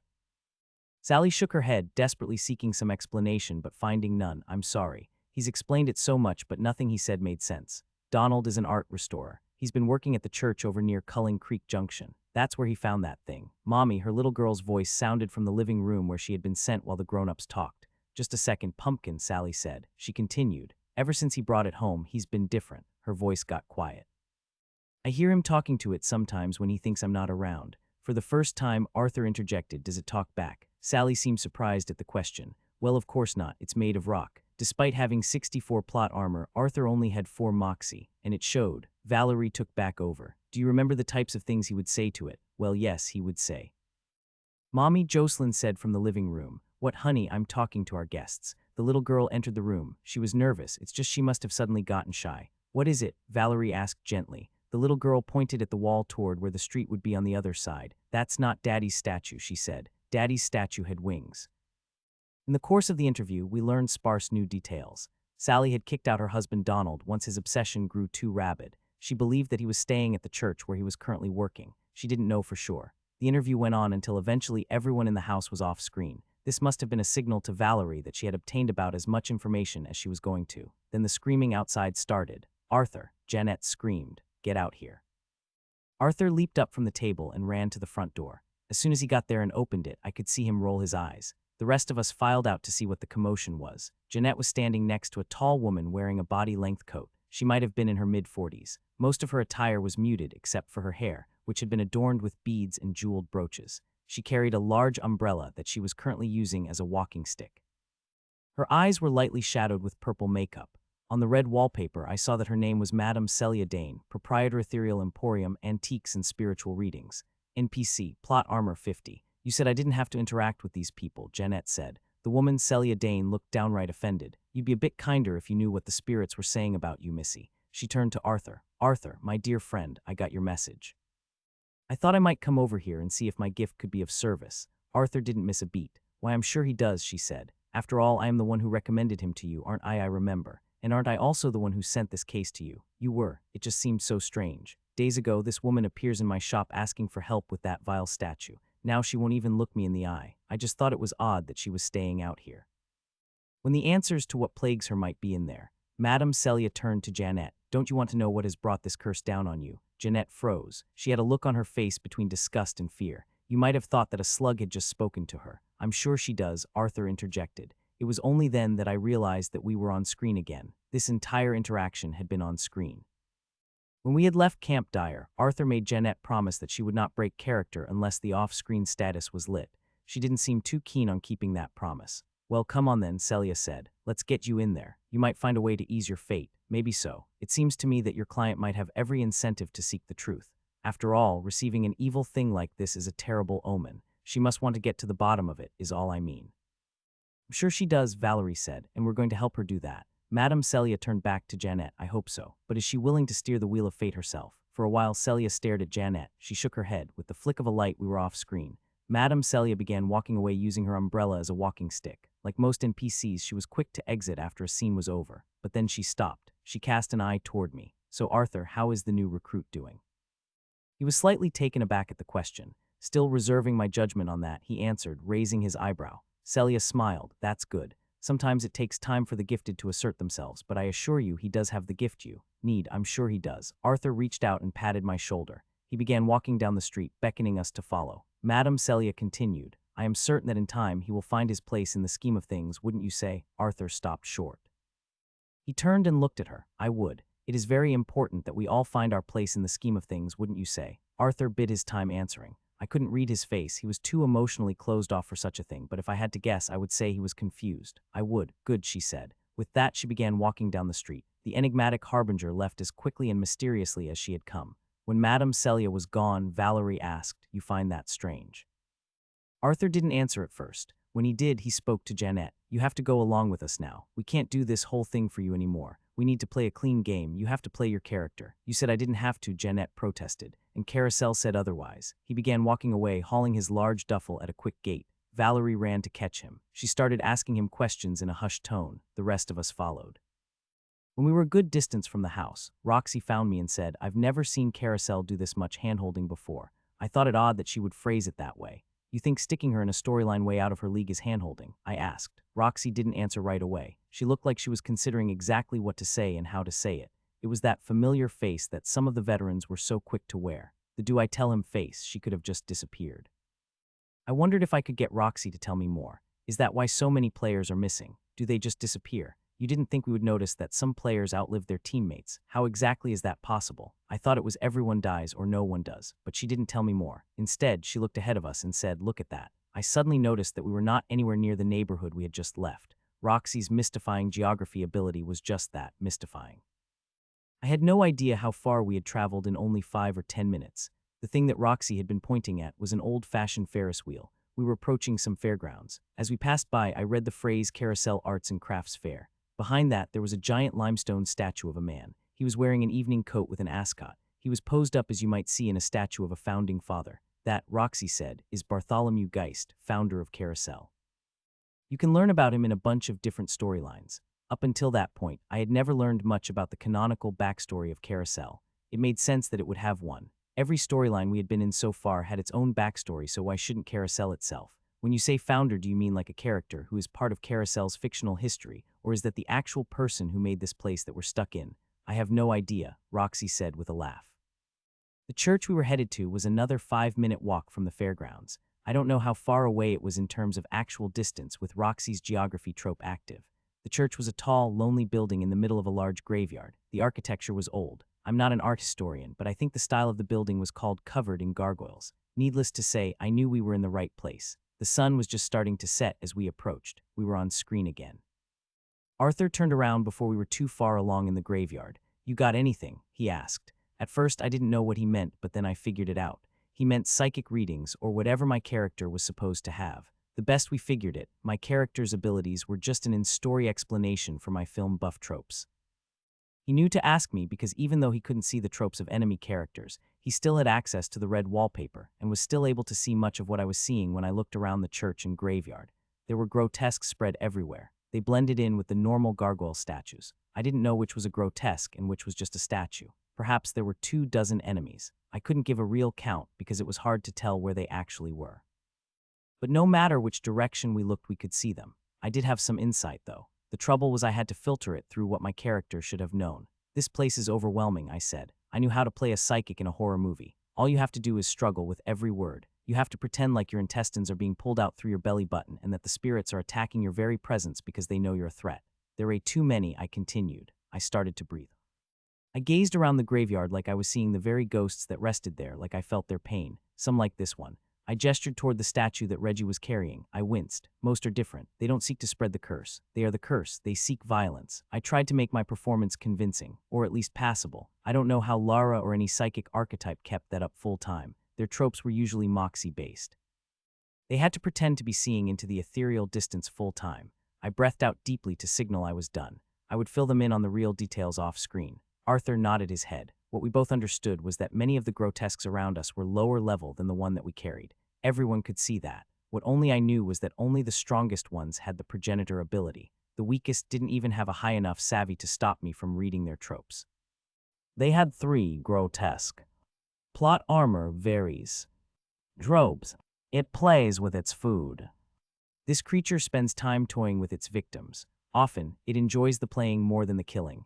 Where's the goat? This creature can sneak up on players with implausible stealth, but may not attack until the players notice some seemingly innocuous clue to its presence. Jekyll and Hyde. This villain has multiple forms. Stone, grit equals 0, living, grit equal 20. Maybe a place like this isn't somewhere you should be. What with your gift and all, Arthur said. Roxy, help him out while we go investigate inside. If we need you, we'll holler. Don't worry, big bro, she said. I'll take care of him. I almost forgot that Roxy and Arthur's characters were siblings in this story. Roxy and I started to walk back down the path we had entered from. We were still early in the party phase. We shouldn't run into danger for quite a while. You want to go check out the fairgrounds, she asked. She grabbed me by the hand and started pulling me along. If I didn't know any better, I would have thought she was flirting with me, but I did know better. She just needed a love interest to make her get a room. Trope work. I wasn't going to object. That Ferris wheel did look enticing as much as I wanted to see the inside of the creepy church. It was time to go exploring. The way Roxy explained it, she knew that the fairgrounds were a place we needed to explore because she had never seen the arts and crafts fair before. The fairgrounds were a blank canvas. Much like the football game for Delta Epsilon Delta, this entire scene seemed to have been handcrafted for this storyline. The arts and crafts fair was very lively. There were dozens and dozens of NPCs looking at all the booths, playing the carnival games, and riding the rides. We spent time walking around all the booths, engaging in idle chit-chat while we waited for the off-screen indicator to go off. We had to be ready any time that we were on screen, while we admired a half-sized terracotta warrior that had been set up as a display for a booth that was filled with clay figurines. An elderly NPC approached us. He had a pronounced hunch and a long, wispy beard. We were on screen. The NPC didn't have a name. Instead, he only had the title, Sculptor. Plot armor 3, what a beautiful young lady we have here, the man said. He got really close to me and said in a feigned whisper, you know, if you buy her one of my figurines, she'll have something to remember you by. Roxy let out a polite laugh. You want one? I asked. She moved over to the shopkeeper's table and began perusing the figurines. There was a large variety of subjects on the table, everything from ballet dancers to reindeer. Roxy made her selection. It was a small figurine of a frog. The frog's mouth was spread into a cartoonish smile. The whole thing was about the size of a baseball. This one, she said. I hated to waste what little money I had for a short romantic bit in a storyline instead of actually spending it on myself, but I reached into my pocket anyway. I began fishing out some of the larger denominations of the demented Chuck E. Cheese tokens that Carousel gives out as money. No, Roxy said. I'm going to buy it for you. She withdrew a small coin purse that she had stowed in a hidden pocket on her waistline and withdrew a handful of coins. Oh, the shopkeeper said, pretending to blush. It sounds like she wants you to have something to remember her by. She handed me the small figurine. I stared at it. Roxy giggled. If you kiss a frog, it will transform into a handsome prince. She grabbed my hand and pulled me along toward the Ferris wheel. Suddenly, we were off screen again. Wait, was I the frog in that metaphor? I asked with a laugh. She laughed back. I don't know. We'll have to see what you turn into when I kiss you. She then turned and ran to join the line for the Ferris wheel. Oh shit. How did I watch so many scary movies and so few rom-coms? We were loaded into the Ferris wheel. I gripped the bar tightly. My character was going to be afraid of heights because I was. It's going to be okay, she said. I gave her a smile. I'm just a little nervous, I said. She squinted. You've been with a woman before, right? Not about that, I said. I'm afraid of falling. After one date, I laughed. I'm afraid of falling off the ride. At some point in time in that exchange, we went on screen again. I had thought up some talking points of what I was going to say. She was Arthur's younger sister in the storyline. I thought I'd play off that. Do you think Arthur will be upset about this? I asked. She took her hand off me and turned away. He's not my father.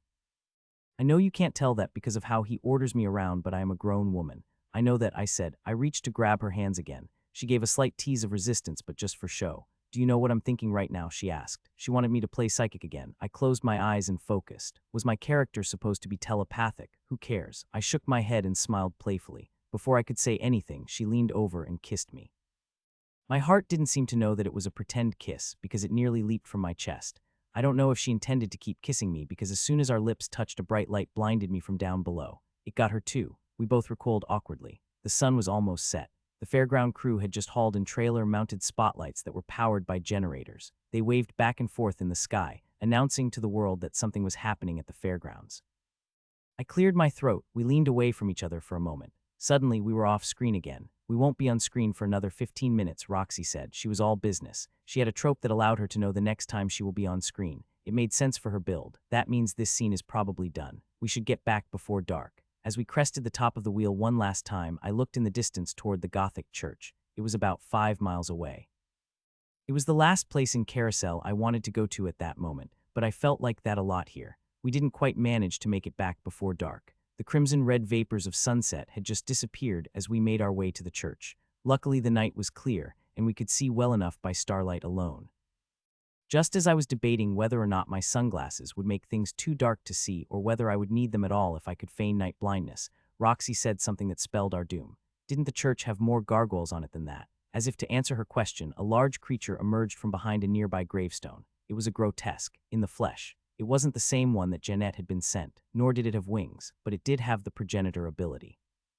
Its tail was like that of a fish. Its body was like a bobcat's. As with the other grotesque, its head was human. Its face was distorted into an expression of anguish. Its teeth were like needles. Perhaps the most disturbing aspect of this creature was that it made no noise except for the sound of its teeth scraping against each other. It didn't breathe, it didn't growl. As soon as we saw it, I could hear Roxy taking a breath. She was preparing to use her scream in the distance ability to take us off screen. I still wasn't clear what the advantage of going off screen was, but apparently it was important because several of the veterans in the party had tropes equipped that allowed them to go off screen at will. I expected to hear her scream and for the off-screen light to flicker on. Neither happened, because this creature was not targeting her like it should have been. It was looking at me. "What's happening?" Roxy yelled. It wasn't just her character that was confused. The creature walked awkwardly but quickly. It was coming right after me. I tried to run, but my hustle stat paled in comparison to its. I might as well have been standing still. As I turned to run, it tackled me from behind. I was on the ground in seconds. I had no grit at all. Any attack from this thing would likely be lethal. I turned over to try and push it off. The creature raised one paw and slashed at my stomach. Its claws dug into my flesh and ripped a long gash into me. A familiar pain spiked in my abdomen. In a last-moment burst of desperation, I searched the red wallpaper for some explanation of why this creature had attacked me instead of Roxy. I found none. It had the same exact tropes that the one Jeanette had been sent had. It had many tropes that I couldn't see. One of those must have been responsible. Roxy approached the beast and kicked it. The creature gave no sign of being injured, but the kick was enough to send it a few feet to the left. This did little good as it was right back on top of me before she could do anything about it. I wondered why she didn't try to go off screen right now, but then I saw something on the red wallpaper that shook me to my core. The needle on the plot cycle was nowhere near first blood. This thing should not have been attacking anyone right then. I pushed back against the creature with my hands and its needle-like teeth bit into my fingers.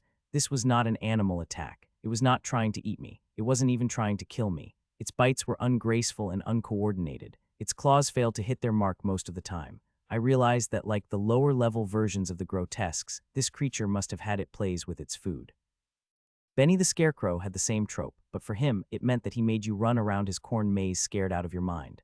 For this creature, playing with its food was its only option. It had no killing instinct. It had no throat, no stomach. When its needle-like teeth sank into my hands as I tried to push it away, it didn't clamp down and try to pull my fingers off as a dog might. It just opened its jaw and bit again. "Run," I screamed. Roxy didn't have the build to defend me right now. Still, she tried her best. It raised its feline claw again, and this time I knew the end was coming. There was no way I could survive one more cut to my abdomen, but then it didn't cut me. It wrapped its sharp claws in the fabric of my hoodie. If I didn't know any better, it looked like it was trying to get something from my pocket. Upon this realization, I quickly unzipped my hoodie and pulled myself out of it as the creature clamped its teeth around one of the sleeves. Quickly, I was out. The gash in my stomach wasn't as deep as it felt. This creature wasn't trying to kill me, I realized. It was after something else. Soon enough, it had torn my hoodie to shreds along with my sunglasses until all that remained was the frog figurine. Soon enough, the little statue had fallen out of what remained of my hoodie pocket. The grotesque threw my shredded clothing aside and focused solely on the small clay statuette. Then, in a complete departure from its previous uncoordinated behavior, it slowly bent down and touched its teeth to the smiling little frog. At first, nothing happened. Then I heard a cracking noise. The frog had started to twitch. Horns started to grow out of its head, and its smiling amphibian face chipped away to reveal the ghastly face of a human under torture. Now, a new poster appeared on the red wallpaper. Grotesque. Plot armor 15. Roxy screamed. We went off screen. She started to run, and I followed. Due to the effects of her mystifying geography trope, my hustle was on par with hers. With her boosts to hustle, we were fast enough to escape the grotesque pretty easily. Roxy, Arthur yelled from somewhere in the darkness. I could see a flashlight moving back and forth in the distance. It wasn't coming from the church, no, it was coming from out in the graveyard. In the distance, I could see Arthur and Jeanette running toward us. Jeanette appeared none too pleased to be running toward danger. Now that we had joined up with Arthur, we were back on screen again. Roxy's "a scream in the distance" trope had passed the camera to him, apparently. What happened? Arthur screamed. I almost said that we saw a live grotesque, but before I did I realized that my character didn't know what a grotesque was yet. That word hadn't been established within the narrative. It was I gave myself a moment for my character to come to terms with what he had just seen. A gargoyle. No, Arthur said, it was something else. He produced a large leather-bound journal with tons of bookmarks, dog ears, and inserts. It's called a grotesque. Arthur had a trope called Legacy Hunter's Journal. It allowed him to bring his own source for researching monsters into a storyline. Arthur hugged Roxy. She was his baby sister in this story after all. Come on, we found a shed over on the outskirts of the graveyard. We'll be safe there for a while, Arthur said. The grotesque that we had seen on the path toward the church had not continued to pursue us. That makes sense. It wasn't first blood yet. Arthur led us across the graveyard through rows of mausoleums and monuments. Every shadow made my heart jump. Every cherub statue looked like it could come to life at any moment. Valerie is following a lead at the church, he said. We're trying to figure out where these creatures are coming from. Roxy shook her head. They aren't coming from anywhere, she said. It looks like they can infect other statues. Infect, Roxy explained what we had just seen. Then we are in bigger trouble than we thought, Arthur said. Come on. Arthur opened the door to the shed that he had been leading us toward. It was a sparsely decorated, windowless building. It had nothing but some crates and a table in the middle.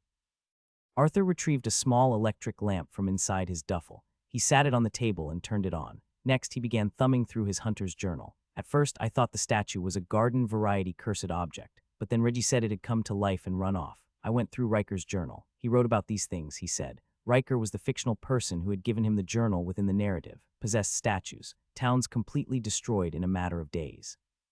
He said that they follow a pattern. They wake, they spread, and then they hibernate, sometimes for decades. He started thumbing through the hunter's journal and showing Roxy and me the entries. They were blank, or rather, they were nonsense. His journal was comprised of a bunch of random reading materials stuck together to make it look like a real journal. It was just a prop. He must have been getting the real information on the red wallpaper. People found a way to shield themselves from them centuries ago, he said. They would carve their own gargoyles onto their buildings. The theory was that the grotesque would see the gargoyles and think that the curse had already been spread there. Supposedly it worked. Why isn't it working here? Roxy asked. That church was covered in gargoyles. Arthur shook his head. I don't know. Okay, well, how do we kill them? I asked. Arthur continued flipping through the pages. It says here that fire has some effect. I can't tell you more than that. Why is it we always just end up burning things to death? Roxy asked. If it ain't broke, Arthur said as he unzipped his duffel to reveal that he had brought supplies for a variety of hunts. Most relevant to this story, he brought a lighter, a flare gun, and supplies to make Molotov cocktails. Once we were off screen, Arthur started to relay the plan to me. When First Blood approached, I would stick with Roxy in order to help her survive as long as possible after she was attacked. Not that I could be that helpful. When she died, I would take a huge bonus to Savvy because of her tragic beauty trope. In fact, we would all get bonuses. Once I had a lot of Savvy, I would regroup with Arthur, then he would use his master and apprentice trope to teach me to temporarily use mind over monster. After that, I might actually be a threat against these things. Seemed straightforward to me, except for the part where Roxy was supposed to survive for 15 minutes against these creatures. I wasn't sure how that was going to happen. While we planned, Jeanette sat on a crate not saying anything. None of the plans involved her. She had insisted on it. Somewhere, Valerie was exploring. She had Reggie as a backup, not that she would need him. We didn't know what she was seeing, but we had some idea of when something important was happening because of the off-screen indicator flicking on and off, likely swapping between our two groups. The needle was nearly to First Blood. I could hardly sit still because of the nerves. I wasn't sure if I'd even get to use Oblivious Bystander in this scenario. That had been my security blanket up until that point. There was a rustle outside. The grotesques, where's the goat? Trope made them ideal sneak attackers. The question was, would they attempt to use that trope, or would they consider a more direct approach because of the fact that we couldn't see outside? We were on screen. Thump, something hit the side of the shed. Direct attack it was. Thump, it was there again. If this was real life, barricading ourselves inside the shed would have been a bad idea, but this wasn't real life. We were here to give Roxy her best shot at getting a maximum survival time for her looks don't last ability. The next part was tricky. We needed Roxy to be attacked. The timer didn't start until then. Arthur retrieved a shotgun from his duffel. He aimed it at the door. Roxy moved to open the door. "Shoot anything you see," she said to Arthur. Her character didn't know that Arthur's shells would only do marginal damage. He had 21 savvy. With his mind over monster trope, those points would replace his medal in damage calculation against the grotesques. Even with a 1-point advantage, Arthur would not be able to get a clean kill fast enough to prevent the creature from attacking. She opened the door up just an inch. Crash, one of them tackled the door just as she opened it. Roxy was knocked back into the table. The door opened wide, revealing several grotesques clamoring to get in. Arthur fired on the closest one. It clearly felt the blow, but only for a moment. It would take more. "Molotov," Arthur said. I grabbed one of the cocktails and lit the rag that we had placed into it as a wick. I handed it to Arthur. He needed to be the one to throw it. His tropes would give him stat advantages for it. He threw the Molotov at the 3 grotesques nearest the door. They lit up in flame. I heard a crackling noise coming from them. The beasts appeared to be partially immobilized. They struggled to move.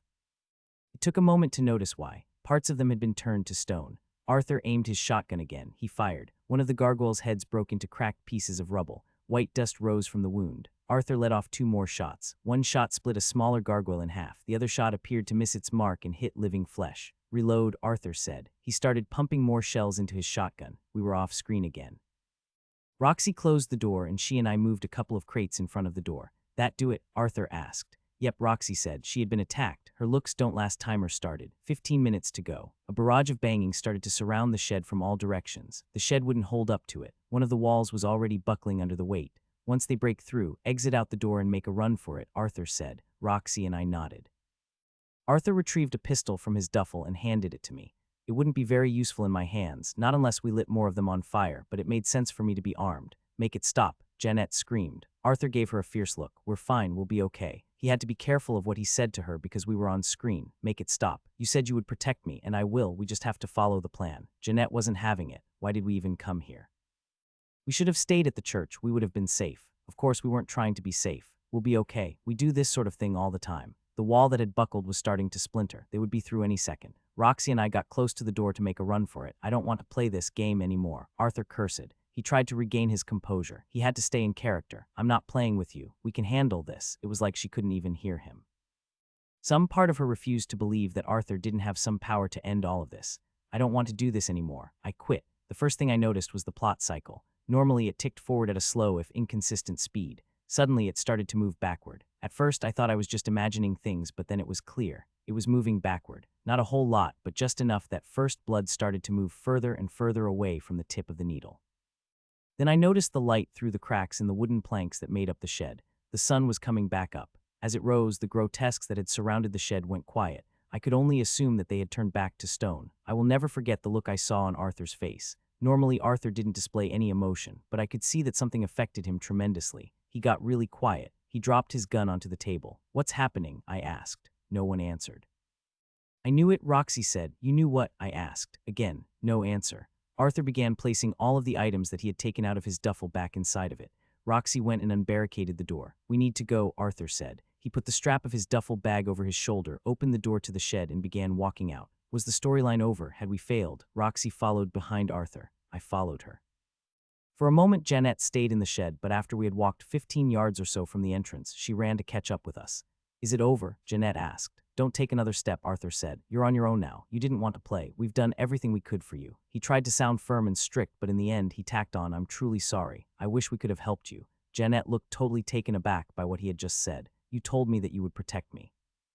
Hearing that appeared to sting him, but he didn't respond. He, Roxy, and I continued walking. "Why are we leaving her?" I asked in a rushed whisper to Roxy. Roxy looked at me with a mournful expression on her face. Suddenly, a look of fear replaced it. "Hope you like keeping secrets," Roxy said. I followed her gaze, but I didn't see anything. And then I looked behind us. I heard a loud pop. I could feel hot liquid start to gush from my ear canal. I put my finger to it. It was blood. Arthur and Roxy turned to look in the same direction. For the first time since coming to Carousel, I saw actual fear on Arthur and Roxy's faces. Standing on the other side of the field was a man. A chill ran up my spine. I tried to figure out who he was. I looked at the red wallpaper. He wasn't an enemy. He wasn't an NPC. He wasn't a player. He had no presence whatsoever on the red wallpaper. Despite this, I recognized him. I had seen him hundreds of times since arriving. Every time I looked at a fellow player. On the red wallpaper, every player archetype is represented by a movie poster. Camden's had a picture of him studying in a library. Mine depicted me eating popcorn and sitting on a couch watching a movie. Anna's had her running with a flashlight. They all had one thing in common, however. Standing behind us in each of those posters was a figure. It was a man wearing a dark cloak carrying an axe. That's who I saw on the other side of the field. I could hear him breathing even though he was hundreds of yards away. He started to walk toward us. I could hear his footsteps. It was like they were right behind me. His breathing got louder as he walked toward us. Why did it sound like he was so close? What was going on? Come on, Arthur said to the church. We started to run. I couldn't believe that we were really going to leave her behind. It occurred to me that Jeanette had the exact same hustle stat as me, so if she ran with us, how could I outrun her? Yet somehow I did. We were off screen and Roxy's mystifying geography ability was boosting my hustle up to the same as hers. However, it wasn't boosting Jeanette's. That ability was supposed to work on all allies. Was Jeanette not an ally anymore? As we fled, I did not want to look behind and see what was happening, but I felt like I needed to. When people asked me what happened to Jeanette, I needed to be able to give them a definitive answer. So much of what the veterans had told us at that point had been vague and useless information. Was that because they always ran whenever danger came around? Can you shoot him? I asked. Don't shoot him, Arthur said. His reaction was visceral. I'd forgotten he had given me a gun. We zigzagged through the gravestones and stone planters between us and the church. I could hear Jeanette screaming behind us, yelling for us, pleading for us to return. I remembered back in the corn maze when I had seen Jeanette killed by Benny the Scarecrow. I had done nothing to help her. When that happened, I was truly disappointed in myself. Yet here I was, not helping her again. I tried to push those thoughts out of my mind. As we raced to the church, I heard a louder scream far from behind us. I turned to look. If I couldn't help her, I would at least be a witness. Not that she would appreciate that. She was out of my line of sight, so I turned and climbed up on a stone bench to get a better view. In the distance, I saw that the man with the axe had caught up to her. She had not done a remarkable job in evading him. I had seen her survival instincts in the corn maze. She wasn't a fighter. She wasn't even the type to flee. She froze. She screamed loud and shrill. That should have made her invincible. It was one of the few tropes she had.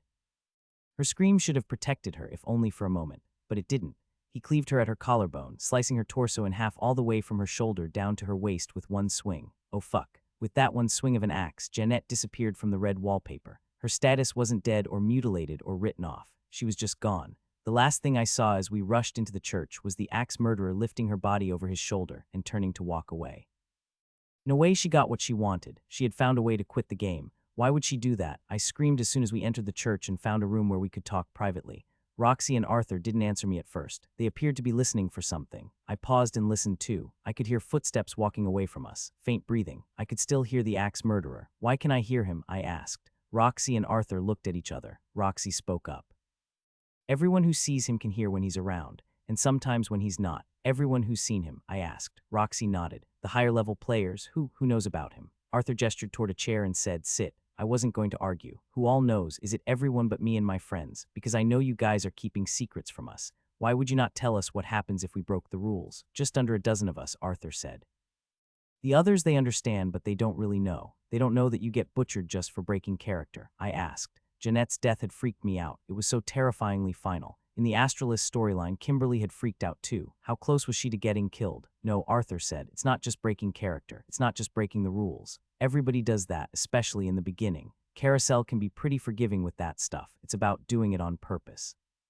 That's what matters the most. Why are you keeping this a secret? I asked. If Jeanette had known that this was going to happen, she would never.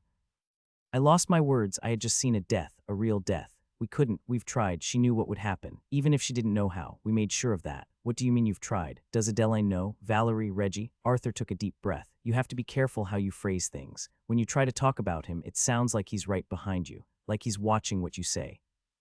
At that moment, I could still hear the axe murderer faintly in the distance. Would I always be able to hear him? We just say that players disappear. I wasn't in a state of mind to really think about any of that. Adeline doesn't know. Reggie and Valerie do. Roxy said, wait. Every single veteran player on this team knows about him. What were the odds of that? We call him the rule keeper, Roxy said. No, we don't, Arthur said. We call ourselves the secret keepers. No, we don't. Had this whole thing been a setup? What are the odds that every veteran player chosen for this storyline just happened to be one of the few players that knew about the axe murderer? Why was I here? Well, you don't have any excuse now, I said. Tell me everything you know about him. Arthur didn't put up a fight. I suppose on some level he thought I deserved to know. Now that he could tell me, he was willing. A few years after I got here, some of the folks noticed something out west past the lake. There's a small mountain. You know the one? I nodded. I had woken up to that view every morning. It was more like a big hill, but I wasn't going to argue. Arthur was having a tough time telling me this. I could see it on his face. He had clearly spent years keeping so much of this a secret. There's something on the other side of it, he said. When the sky gets overcast, you can see lights reflecting up on the clouds. It's like there's a building there or something with bright lights. Well, at that time, it was the only lead we had. We started devoting all our efforts to getting over there. But that was a huge problem. The further west you go, the harder the storylines get.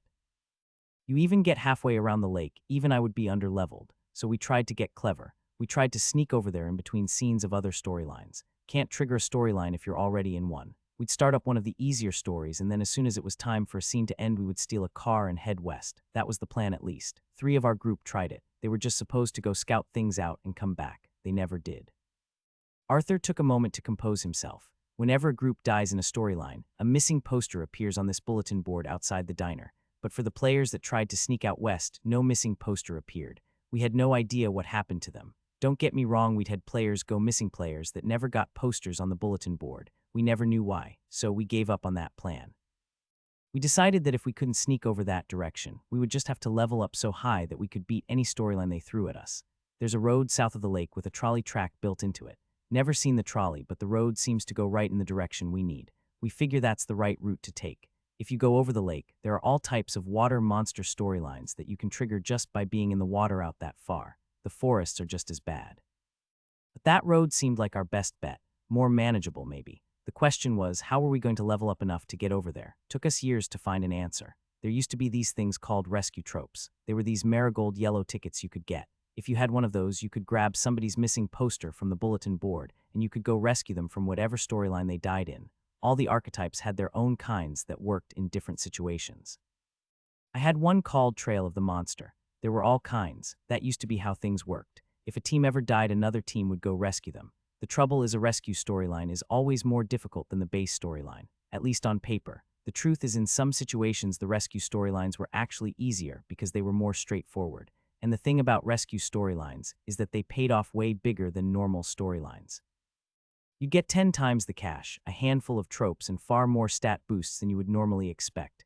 We got greedy. We would have teams purposefully fail storylines. What did it matter? We had died hundreds of times before at that point. What was one more death? Then another team would come to rescue them. Once we started this, we leveled up as much in 6 months as we had in the 5 years before that. Felt like we had found a loophole that could get us out of this place. Finally had momentum.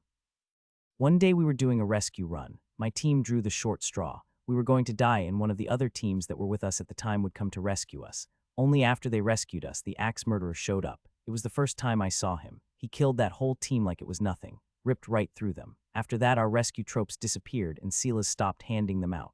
In fact, most of the players here today don't even know they existed. This would have been about 12 years ago. Without being able to rescue each other, leveling is slow going, especially once you get up to around my level. My plot armor hasn't gone up in nearly 2 years. We should have known better. We cheated the game. I couldn't believe what I was hearing. There was a way to rescue dead players and they had gotten it taken away. Roxy took over. I met him on my first day in Carousel. Arthur and the others didn't manage to intercept us when my friends and I got here. Some NPCs ended up herding us into some type of tutorial. It was a nightmare. 3 storylines back to back. Almost no explanation for what was going on. It was like they thought we should know certain things already. My friends quit before the 3rd storyline was finished. Then the rulekeeper showed up and killed them right in front of me. A tear dripped down her face. Truth is, I didn't keep playing because I was smart or brave. I kept playing because I was too afraid to stop. Losing all of her friends on the first day, I couldn't imagine that. A tutorial was all I could think to ask. That's why we take you two. Final straw II. Benny's got a gentle touch by comparison. Anyone who tries to quit the game, he ends up killing them before the guy with the axe shows up, Arthur said. It made sense. Benny kills anyone who tries to cut through the walls of his corn maze. Any player that tried to quit would get turned into one of his minions before they had the chance to leave the story. Seen him off and on throughout the years since, Arthur said. He kills rule breakers, disappears, won't bother you if you play the game. The other players speculate about what happens to them, Roxy said. They get the gist, but not the details. For a while I just sat in silence as I absorbed everything they had just told me. They did have a plan to get out of here. They just gave it up a long time ago. We weren't working toward anything anymore. We were just trying to stay alive. But for what? For all they knew about the axe murderer, they didn't really know much at all. Who was he? What was he? Where does he go? Why does he do these things? I don't understand one thing, I said. That was a lie. There were a dozen things I didn't understand. Did she think that she would really be able to get out of this just by quitting? How is that rational? I didn't want to blame what happened on her. Ever since I had got to Carousel, the goal of staying alive had been so clear. Every single action I had taken had been motivated by trying to stay alive, living long enough to figure out what was going on. To figure out what the veterans knew, to find a way out. I couldn't imagine giving up that soon. You think we're the rational ones. We have to die over and over, Arthur said. Dozens of temporary deaths have to be better than one permanent death, I said. Get back to me when you've died dozens of times, Roxy said. Arthur shook his head.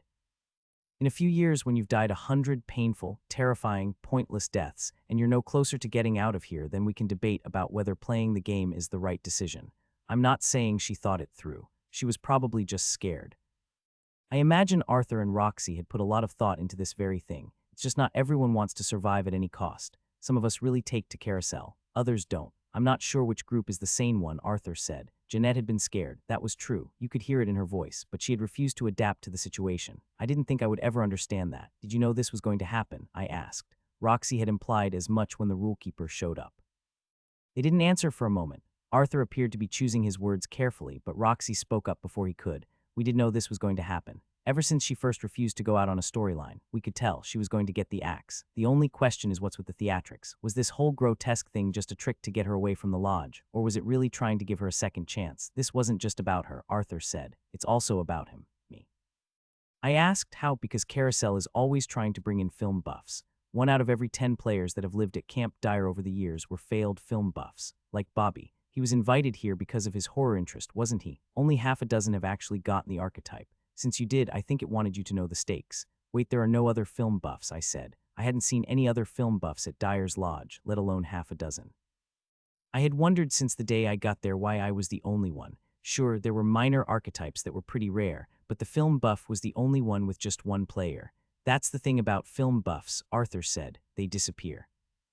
They disappear, I repeated in a whisper. He got them. All of them. Not exactly all of them, Arthur said. A couple took the easy way out, triggered storylines way out of their league. Wasn't such an uncommon thing back when there were rescue tropes. Not just film buffs either. Some people just get tired of dying over and over again. Figured they'd pick a short, easy death and wait till the day we escaped to be rescued. But the rest disappeared without a trace. All I know that could have happened is the axe. No missing posters, no clues. I stared ahead for a moment. Was there something about film buffs that made us more likely to break the rules, or was there something else going on? And would I be ready the day I figured out what it was? That's enough of the campfire stories for now. We still have a storyline to finish, Arthur said. I broke out of my mental fog upon hearing that. Wait, how are we supposed to finish the storyline without Jeanette? Isn't she a major character? You always have to finish the storyline, Roxy said. Carousel's not going to let some little thing like one of the actors getting murdered in the middle of the show change that. Arthur put his duffel on his shoulder and said, given where we are on the plot cycle, I think I need to go reshoot some of the scenes that I had. I'm going to go find Reggie and Valerie. I'm sure they've already figured out what happened, but we need to coordinate. I figure we won't have to redo anything that happened at the house. You probably don't need to do any of your scenes again because Jeanette wasn't in them. He left the room. So what do we do? I asked. We're going to have to wait until it gets dark again, then reshoot the scene where we find Arthur after running from the gargoyle that transformed the frog. After that, Arthur is probably going to have to explain the whole lore behind the grotesques again. Then I get to die just like we planned. I wondered how many times it took for them to figure this out. What did the other veterans do when this happened, the ones who didn't know about the axe murderer? Did they just go along with it? Roxy gestured toward the door. We started exiting the church. For the first time, I actually looked around the building. The entire thing was under renovation. There were several larger statues covered in big white sheets spread around the sanctuary. I didn't know what was under them. They might have been saints or angels, I couldn't tell. We're going to have to fight those, I said. I'm not. I guess that much was true. Maybe being first blood wasn't all bad. Waiting around for our next scene was strange. Technically, all the gargoyles that had been on the sides of the church were already gone, so we didn't have to worry about them attacking us as the sun went down. Despite that, it was incredibly unnerving to just sit there and wait, knowing that as soon as darkness spread across the sky, monsters were going to start waking up around me. To look at Roxy, you would have thought we were just waiting for our shift at work to start. She wasn't exactly happy to be there, but at the same time, she wasn't distressed either. Did you know any of the film buffs? I asked. She nodded her head but didn't offer any more information. So did they all just break the rules or something? I asked. If she knew something, why not tell me? Roxy considered her answer. The guy I knew just started taking things too far. Thought he was seeing patterns everywhere. He thought Carousel was secretly talking to him, leaving him messages. That's what Arthur didn't want you to know. I'm not sure what happened in the end. I assume he got the axe. As she told me this, she watched my face like she was looking for a reaction. I didn't give her one. I wasn't sure why it was such a crazy thing to think that Carousel was communicating with us. Wasn't my very presence in this storyline a form of communication? We've got a minute and a half. Come on, she said. It must have been incredibly convenient to know when you were about to be on screen. We walked down the path toward the place we had been to when the gargoyle first approached us. It was dark again. It wasn't quite the first blood yet, so didn't have to worry about getting attacked. I didn't have a frog figurine in my pocket either. As we stood there and waited for our cue to run, I rifled through the scraps of my hoodie that lay on the ground. My sunglasses were unsalvageable. It would have been expecting too much to hope that they had made it out unscathed. Roxy held up 3 fingers, then 2, then 1. Action. We raced across the graveyard. In the distance, we saw 2 figures running toward us. One of them carried a flashlight, and the other figure lumbered behind far more slowly. It was Arthur and Reggie. Roxy, Arthur screamed. What happened? He wrapped Roxy in a hug. It was a gargoyle, I said. It was alive. Arthur shook his head. Not a gargoyle, he said. He produced his leather-bound hunter's journal. It was a grotesque. Come on. Arthur led us across the graveyard. At the boundary where the graveyard met the forest was a small shack. It was the exact same shack that we had just been in. The gargoyles that had surrounded it were gone now. The damage they had done to it had also been reversed. I wasn't sure when that had happened. Arthur led us into the small, windowless building. It had nothing but stacks of crates and a dusty table in the middle. Arthur went through his spiel about the lore of grotesques. It was the same as the last time, give or take a few choice words. Long story short, grotesques were demonic hibernating statues that gargoyles were designed to protect against. Fire weakens them. Why is it we always end up just burning things to death? Roxy asked. If it ain't broke. Arthur opened his duffel and produced the supplies to create Molotov cocktails, a lighter, and a flare gun. Want a swallow? He asked Reggie as he unscrewed the lid from a bottle of spirits. Reggie shook his head. I brought my own. I don't drink that cheap shit. He pulled one of the biggest flasks I have ever seen out of his pocket, unscrewed the cap, and took a swig. His moxie and grit rose because of his liquid courage trope. He held out the flask toward me. I grabbed the flask and turned it up. I could use all the buffs I could get. The taste surprised me so much that I almost choked. That'll put some hair on your chest, Reggie said. I wasn't surprised because it was hard liquor. I was expecting hard liquor. I was surprised because it was peach tea. Reggie's flask was just another prop like Arthur's hunter's journal. It worked though I got the buff. After that, we went off screen. Okay, the plan this time, Arthur said. Everything's the same except you guys are taking Reggie with you. He can help get you off screen. After you leave, I'm going to run over to the church so I can be around Valerie. That should be enough to set up the cartwheel. 10 seconds, Roxy said. We all took our places and then, on screen, thump, something hit the side of the building. Thump, it happened again. Roxy moved to open the door just a crack. Crash, one of the creatures tackled the door, slamming Roxy back against the table. With the door open, 3 gargoyles were revealed in living flesh. Arthur took a shot at one of them. It barely did anything. I grabbed one of the Molotov cocktails and lit the wick. I handed it to Arthur. Arthur threw it at the gargoyles, engulfing all of them in bright orange flames. Bang. One of the gargoyles was decapitated as the slug from Arthur's shotgun made contact with its now stone face. Bang. Another gargoyle was almost torn in half as one of its arms got blown off along with much of its torso. The remainder of its living flesh struggled to maintain some semblance of life, writhing, attempting to stand, before returning completely to stone. Bang. The top of the remaining gargoyle's head popped right off. He got all 3 this time. Practice makes perfect. Roxy closed the door and Reggie moved a stack of crates in front of it. Now we waited. The gargoyles started to tackle the shed from all around us. It wasn't any less scary the second time. Every time they threw their body against the building, I thought they were going to come through. Reggie was poised to remove the crate so that we could leave through the door. Roxy and I stood behind him, prepared to make our exit. Arthur started to reload his shotgun. Off screen. Nice shootin', Tex, Reggie said. Arthur nodded his head graciously. On screen, the grotesques surrounding the shed were back at it. They were throwing their bodies against the walls, digging their claws into the wood. We could see little traces of them through the holes in the slats. Crack. One of the walls started to buckle. They would be through it in a matter of seconds. I could hear the wood being torn apart. Any second, they would be through. Finally, a hole appeared in the side of the building. One demented claw of a gargoyle reached through and tore the wooden plank siding off the wall, widening a gap almost big enough for it to fit through. Reggie pushed the crates out of the way and opened the door. Roxy was the first out, followed by me and Reggie. As we left the shed, gargoyles started to approach us from the other sides. Roxy screamed loudly. Off screen. 72 seconds, Roxy cried out. Now that we were off screen, we easily outran the grotesques. Arthur stayed behind, but that didn't matter much because we had distracted them. They were chasing us. Whichever unlucky ones chose to remain probably didn't last long. I saw a flash of fire behind us and a few more shotgun blasts rang out. We ran along a different path than we had before. I thought we were headed back to the church, but along a more winding and twisted path. The audience wouldn't be able to tell. 10 seconds, Roxy said. Get ready, Reg. I got you, Reggie replied.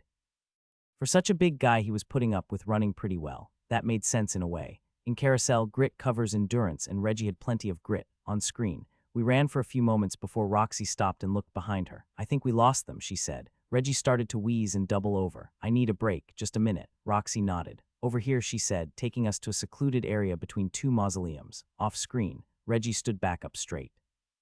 He took out his flask and got another drink of peach tea. I think that one was actually just to quench his thirst. 2.5 minutes, Roxy said. I was starting to understand the strategy. I wondered why they were so insistent on going off screen all the time. Characters can die off screen after all, but they can't die without context, not a main character at least. Roxy was a main character. The camera couldn't just cut to Roxy being killed.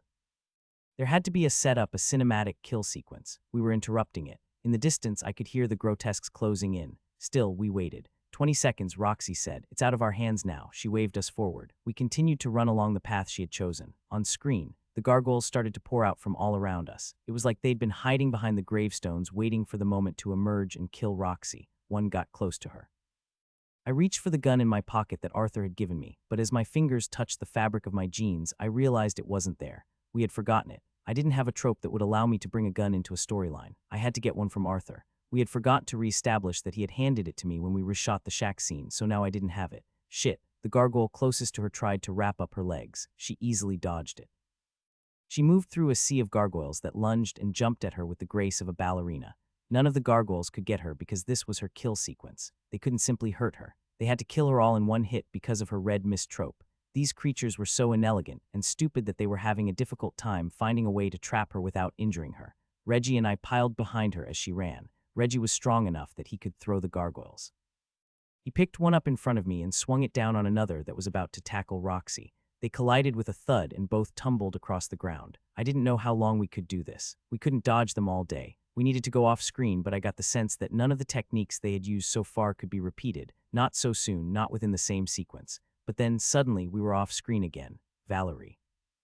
Valerie had the ability to force herself on screen by having a character moment. I didn't know what that would be, but it had succeeded. We continued to run. The grotesques still chased us, but you could tell that they weren't going for the kill. A proper kill sequence had not been set up yet. 3 minutes, Roxy said. Whatever character moment Valerie was having, it must have been pretty heavy for that kind of screen time. We continued to run. After a minute or two, we were finally able to make some distance between us and the grotesques. This will be it, Roxy said. I think this is as far as it'll take us. Should be almost 13 minutes between everything. I was really hoping to get the full 15. You can still make it, I said. Those things can't kill you in one hit. You should be able to survive the rest of the movie. Roxy laughed. I thought you were supposed to be an expert, she said. Nothing good is free. I didn't know what she meant. Look at the stars, she said. I looked up. I couldn't see anything at first. Then I noticed that a dark shape was flying around above us. It had wings so big that it blocked out the starlight everywhere it flew. I guess you don't get anything good for free. We still ran. 15 seconds, she said. I think rebirth is at the church, but the arming sequence needs to take place at the fairgrounds. There were artisanal spirits and all kinds of hand tools there. I'm sure you remember the spotlights. Roxy was a lot more observant than me. While I was distracted by the statues and the NPCs and the festivities, and the pretty girl, Roxy had been scoping out weapons. 5 seconds, she said. I wasn't ready. On screen, the thing in the sky scooped down above us. We slowed down and ducked so that it couldn't hurt us. It was a gargoyle, a big one nearly twice the size of the others. Its wingspan was as long as a bus. Run, I screamed. We were running. It didn't matter. The creature swooped by us again. If we didn't go off screen soon, it was too late. This was a kill sequence. The flying creature was clearly after Roxy. It swooped by her and let out a claw that almost grazed her head. Tell Arthur I. The creature landed on top of her. Her status flicked to dead in an instant. I froze. The grotesque wasn't facing me, but even then, its hideous features were terrifying. Its wings were big and leathery like a bat, and as it turned its head, I could see its long, jagged needle-like teeth sticking out of its human face. I could only imagine what this thing had been before it got infected by the grotesque curse. With the death of Roxy, my savvy shot up 11 points. Reggie's highest stat rose a few points as well. I don't know if I had a bigger jump because my character was closer to her or because I was at such a low level. Whatever the case, the grotesque in front of us had its own change in plot armor with the death of Roxy. This one's plot armor had been 61. As soon as it landed, it dropped down to 53. The 13% or so drop across all of its stats affected its savvy to such a degree that between my buff and its debuff, I was able to see a few more of its tropes. Grotesque. Plot armor 53. Tropes. Progenitor. This creature has the ability to create duplicate offspring, whispers in the dark. This creature can sense a player or NPC's vulnerabilities and manipulate them via impulsive thoughts that are perceived as whispers. Head of the snake. The creature with the head of the snake trope is the leader for the scene. It plays with its food. This creature spends time to toy with its victims. Often, it enjoys the playing more than the killing. Where's the goat? This creature can sneak up on players with implausible stealth, but may not attack until the players notice some seemingly innocuous clue to its presence. Jekyll and Hyde. This villain has multiple forms. Stone, grit equals 0. Living, grit equal 20. One of the newly revealed tropes was called Whispers in the Dark. That explained how the NPC Donald had gotten wrapped up in all this. When he dropped off the box at the lodge, he was speaking to the grotesque. I was wondering how the grotesque had been speaking to him if it was made of stone. I had my answer. The creature reared up and appeared to be howling, but of course, it couldn't speak and made no noise other than its poorly formed teeth grinding against each other as its mouth moved. I took one last glance trying to memorize the other new trope that this creature bore, Head of the Snake. That one must have been given to it because of Arthur's own trope, cut the head off the snake. But the description had me concerned. It almost sounded like the leader would be able to change in this story. That's when it turned around and looked right at me. Riley. I heard my own name in my head, a whisper. While I was transfixed, Reggie was far more prepared. He grabbed me and started to drag me backward across the graveyard. Eventually, I snapped out of whatever fear or fascination had afflicted me and turned to run with him. Without Roxy, our movement was slow. Fortunately, the period just after first blood is relatively safe. There needs to be a lull in action so that the characters can react to what had just happened.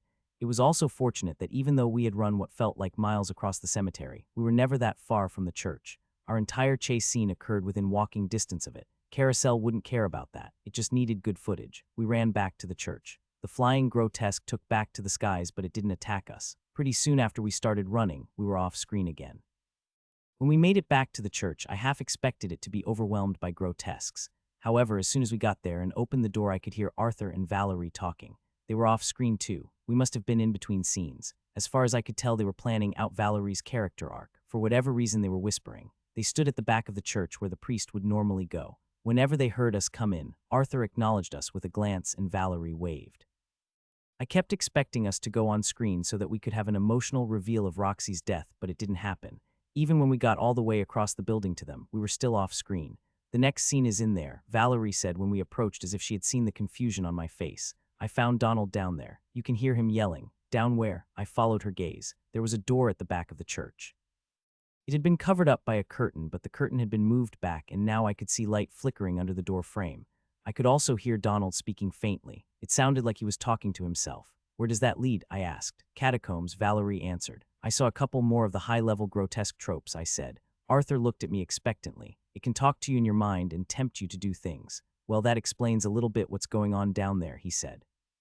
Probably a savvy check, Valerie said with a high inflection at the end like she was looking for Arthur's input. Probably. There was also another trope, I said. Head of the snake. It said that the creature with that trope was the leader for that scene. Is that how your cut the head off the snake trope normally works? For the scene? Arthur looked away for a moment. I think that threw him for a loop. It certainly had me. No, that's not how it normally works, Arthur said. That explains why Carousel's got you having a mysterious gift in this storyline. You have to identify which one is the leader. Normally, there's an obvious leader, and killing it will end the story or open up an opportunity for you to escape or something like that. Seems like Carousel had a different game in mind. That makes sense. It hadn't been clear exactly why my character needed on-screen psychic powers. Was I designed to be a character to burden the rest of the team?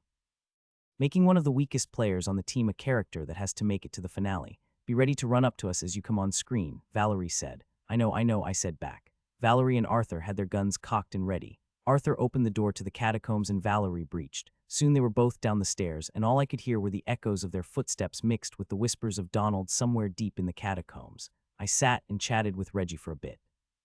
He was explaining the technique they used to clear the bowling alley. Apparently, his sister Grace had come up with it. They had everything timed and planned out so that they could divert most of the omens that come nearer the alley and easily clear any remaining storylines. He said that he would show us some time. Eventually, I heard loud voices coming up from the catacombs.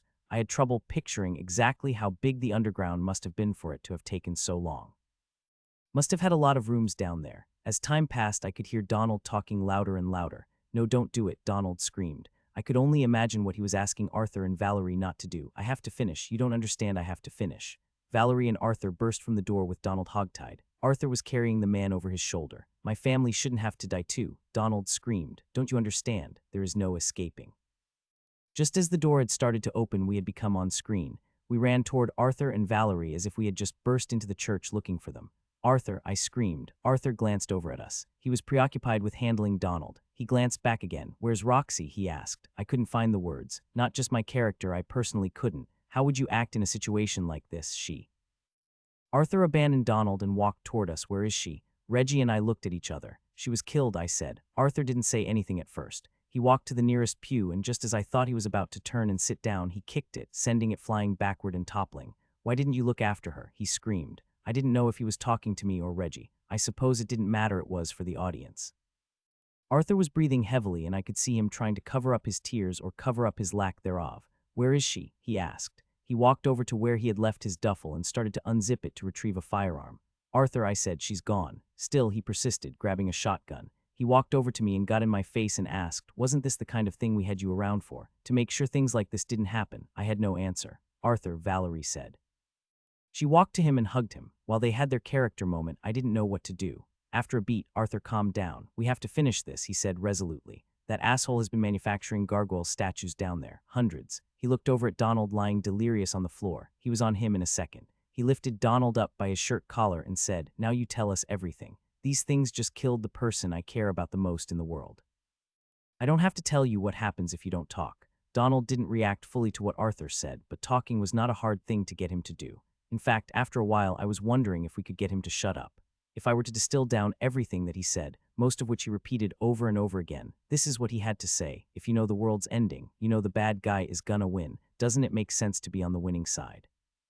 Conventional notions of morality are for peacetime, but they have a war coming. They're going to kill us all, but if I help them, they'll spare me and my family." It wasn't an easy decision to make. When I first found the statue buried beneath the catacombs, I knew I had found something spectacular. I tried to resist. I really did. I tried burying it back, but then it wound up on my porch the next morning. I tried smashing it, but then it would show up again in a different statue. It even took over one of the statues on my front lawn. There was no escape. I had to help it. "Why did it need your help?" Arthur asked. "If it can just infect new statues, what did it need you for?" Donald didn't answer at first, but instead grew a ghastly smile. For a moment, his sanity seemed to slip through, and a look of horror replaced the smile. "Most of them are just too dumb," he said. "Vicious, terrible things." He raised his arms and showed the bite marks that littered them to emphasize his point. They were too noticeable, the biggest weakness of the grotesque. What could that mean? The biggest weak, and then I understood. "Oh my God," I said. Donald started to laugh. "What?" Valerie asked. "Motherfucker," Arthur said. He understood too. "He's been helping to breed only smart ones," I said, culling all of the dumb ones before they can go attract attention. It was hopeless. "We would all have died either way. At least this way those that will remain will be able to be lenient," Donald said, to some. Arthur punched him in the face, sending him flying backward onto the ground. If you were to ask what the biggest weakness of a grotesque was, the obvious answer would be the fact that it was completely vulnerable during the day in its stone form. A less obvious, but perhaps more intelligent answer would be that grotesques are weak because most of them are stupid.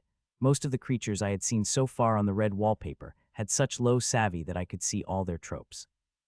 That low savvy translated to being unintelligent, belligerent, and dangerous. That was good for killing a bunch of people, but it wasn't good in the long run. The stupid ones would attract attention from humans, and they would all be wiped out before they could ever have a chance to actually create the apocalypse they so clearly desired. After all, only the smart ones had progenitor the ability to spread the curse. Donald had been helping kill the ones that were too stupid, so that all that would be left, at least initially, would be an army of intelligent grotesques, all capable of spreading their curse, all intelligent enough to be discreet and to strike without detection. We must have stumbled onto this late in the game because they had already started spreading their curse en masse. Noises started to come from outside, skittering, scratching. I could hear the grinding of stones. Donald didn't react all that much to being punched. In fact, he was smiling, as if he'd just been vindicated in his decision to join the grotesques. "He's here." "We need to get out of here," Valerie said, grabbing Arthur's duffel and handing it to him. Arthur didn't put up a fight. The four of us ran as fast as we could out of the church. We left Donald tied up. His grotesque friends would need to rescue him. When we got to the door, Arthur had a shotgun up in case anything tried to stop us, but nothing did. As we ran out into the courtyard of the church, we saw what had made the noise. The large, winged creature that had killed Roxy was up on the roof. It didn't attack us as we left. It probably didn't want to bring down a fight at that moment. It had to go in and spread its curse to all of the statues that Donald had been manufacturing in the basement. Off screen, the fairgrounds, I said. Roxy said that the arming sequence should happen at the fairgrounds. Roxy would know, Arthur said. The trip back to the fairgrounds took far longer without Roxy there with her mystifying geography. When we eventually started to get close, I noticed that something was wrong. Something was different. It was too quiet.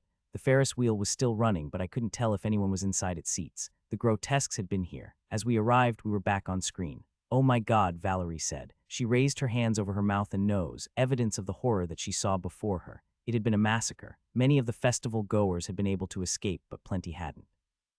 What remained of them was strewn about the fairgrounds. Just focus on the mission, Arthur said. The entire town is going to be like this if we don't stop them. Arthur, I said, I don't think we have to kill all of them. I think we only have to kill the leader. Arthur turned to me, you think or you know. I nodded my head slightly as if reassuring myself. I know, when he killed. When we first saw him, I made a connection. I can't really explain it, but I saw his weakness. We kill him, they all die.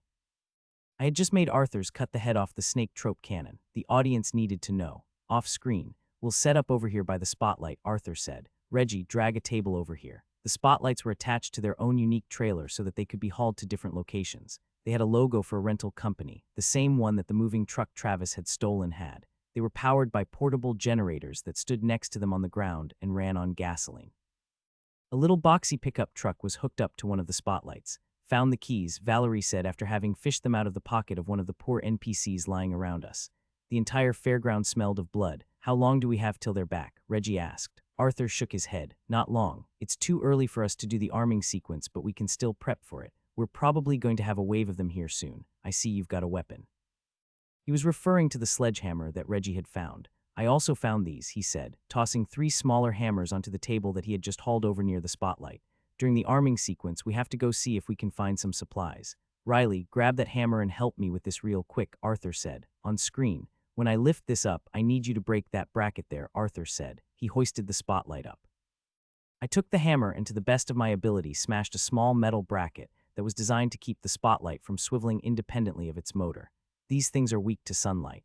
I bet they're probably even weakened by the lights at the fairgrounds, but this thing has got to do some damage. We're about to bet our lives on it. When they come, you have to aim for the stone portions of their skin. If you hit living flesh, you aren't going to do much, but the stone parts will crack. He reached into his duffel and pulled out a handgun. He spun it around and then handed it to me, handle first. I grabbed it. You think this is going to do anything against those big statues underneath the sheets at the church? You know those things are going to be alive the next time we see them? I asked. I had been waiting for some moment on screen to make that prediction. I couldn't have done it whenever I told him that Roxy was dead. That wouldn't have made sense for my character to do at that moment. Try hitting that sign over there, he said, right in the letter O. Let us worry about the big ones. I looked at where he was pointing. The sign read staff only. I took the gun. Arthur started to instruct me with things like, don't hold the gun so tight but still hold it firm. Breathe out before you pull the trigger. Keep track of how it shoots so that you can adjust for the next shot. Always count how many shots you've taken so you know when you have to reload. This was intercut with me taking shots at the sign and missing most of them, but in the end I actually managed to hit right in the middle of the letter. Oh, you'll do fine, Arthur said. Off screen. Before I knew it, I noticed that something new had appeared under my poster on the red wallpaper. I had a trope called Mind over Monster. Arthur had just taught it to me temporarily. That must have been how the master and apprentice trope worked. We're coming up on an attack, Valerie said. I can feel it. Arthur nodded. Okay, none of us have to die here. We're still in the rebirth phase. We just play this thing right and we'll be fine. He talked like he was talking to everyone, but really, I think he was just talking to me. I didn't know if they were going to try to sneak up on us all at once. They certainly had the tropes they needed to get that done, and so far, they hadn't used it very often. Maybe just knowing that they can sneak up on you is more unnerving than them actually doing it. We had liberated another of the spotlights so that it could be aimed independently of its motor. Arthur was going to aim one, I would aim another. Valerie would have our backs with a shotgun, and then there was Reggie. Reggie stood out in the middle of a clearing holding a sledgehammer in one hand and his flask in another. On screen, it was time. At first, all I heard were scratches. Then I heard thumps. They were knocking into things as they came from deeper in the fairgrounds where they had run chasing their victims. And then they emerged. On the left, Valerie cried out. With all my might, I pivoted the spotlight over so that it shined to Reggie's left. The spotlight was so bright that it created a visible beam, a shaft of light that stood between him and anything that approached from the left. On his far side, he was protected by a brick building that might have been used for storage. On his right, he was protected by Arthur's spotlight. The first gargoyle emerged. It was a small one that ran right through my beam of light, turned to stone, and bounced off of Reggie's chest where it landed on the ground with a crack. Reggie was quick to bring down his sledgehammer and shatter it to pieces. Right, Valerie said. Another one, bigger this time, approached on the right. It was jumping and nearly cleared the beam, but luckily Arthur raised his light just in time to turn the gargoyle to stone. Smash. Woo. Reggie screamed, again on the left, then on the right. By the time the creatures could get to him, either all or most of their body had been turned to stone, and all Reggie had to do was shatter them. This was our plan to conserve ammunition, the one finite resource we had. Even when one slipped through hiding in the shadows of their stony brethren, Reggie's hammer was powerful enough to smack them back into a beam and then shatter them to dust. Technically, the grotesques were after me. I had the lowest plot armor. But they would have to get through Reggie in order to get to me the way we had set up our defense. Arthur made it clear that I had to survive to the finale, so they had planned everything in order to make that possible. Up top, Valerie screamed. It was the terracotta soldier that Roxy and I had seen when we were here earlier. The statue had originally had swords, but now those swords had fused into its arms. What's worse, this one was high level. It was one of the smart ones. It jumped down from the roof right on top of Reggie. I tried to move the spotlight fast enough to hit it before it got to him, but I just couldn't get the large light to budge in time. Arthur was quicker. He got his light to move, but the damn thing was so smart it stayed on the other side of Reggie, using him as a shield. Luckily, Reggie had designed his build around buffing his metal. Even with this thing's high level, Reggie was able to send it flying backward into the brick building with one swing of his sledgehammer. It was quick to return back to him, running at full speed, its blade arms ready for a strike, and its sharp teeth ready to tear into him. And then Reggie did something that was far cleverer than his archetype would have you believe he was capable of. He turned sideways. He was a big guy, big enough to block out the light and keep the terracotta grotesque from turning to stone. But once he turned sideways, both of the monster's arms got caught in the light and were unable to deliver the killing blow once it got to him. As it neared, he grabbed onto it and snapped its arms off. He then swung his hammer and knocked it out into my beam of light. One more swing and it broke to pieces. After that, the waves of grotesque slowed down. Eventually, the arming sequence started. "We need some of that homemade liquor that you were telling us about," Valerie said. I didn't exactly see where it was, but I was familiar enough with the area to be able to find it. We got to work. The extended arming sequence trope that Arthur brought with him was a game changer. An arming sequence can't get interrupted typically, so we spent the next 40 minutes or so assembling Molotov cocktails and preparing for our assault on the church. As the needle on the plot cycle tipped closer and closer towards second blood, Arthur and Reggie would make regular eye contact. Reggie seemed to be asking him a question non-verbally. Arthur would signal him, "Not yet." I knew what they were talking about. It was time for another sacrifice play. When my friends and I had played through our storylines, we always just accepted whatever first or second blood came to us. The veterans went out of their way to choose when, where, and how first and second blood would occur. One last time, Reggie looked at Arthur asking his silent question. This time, Arthur nodded.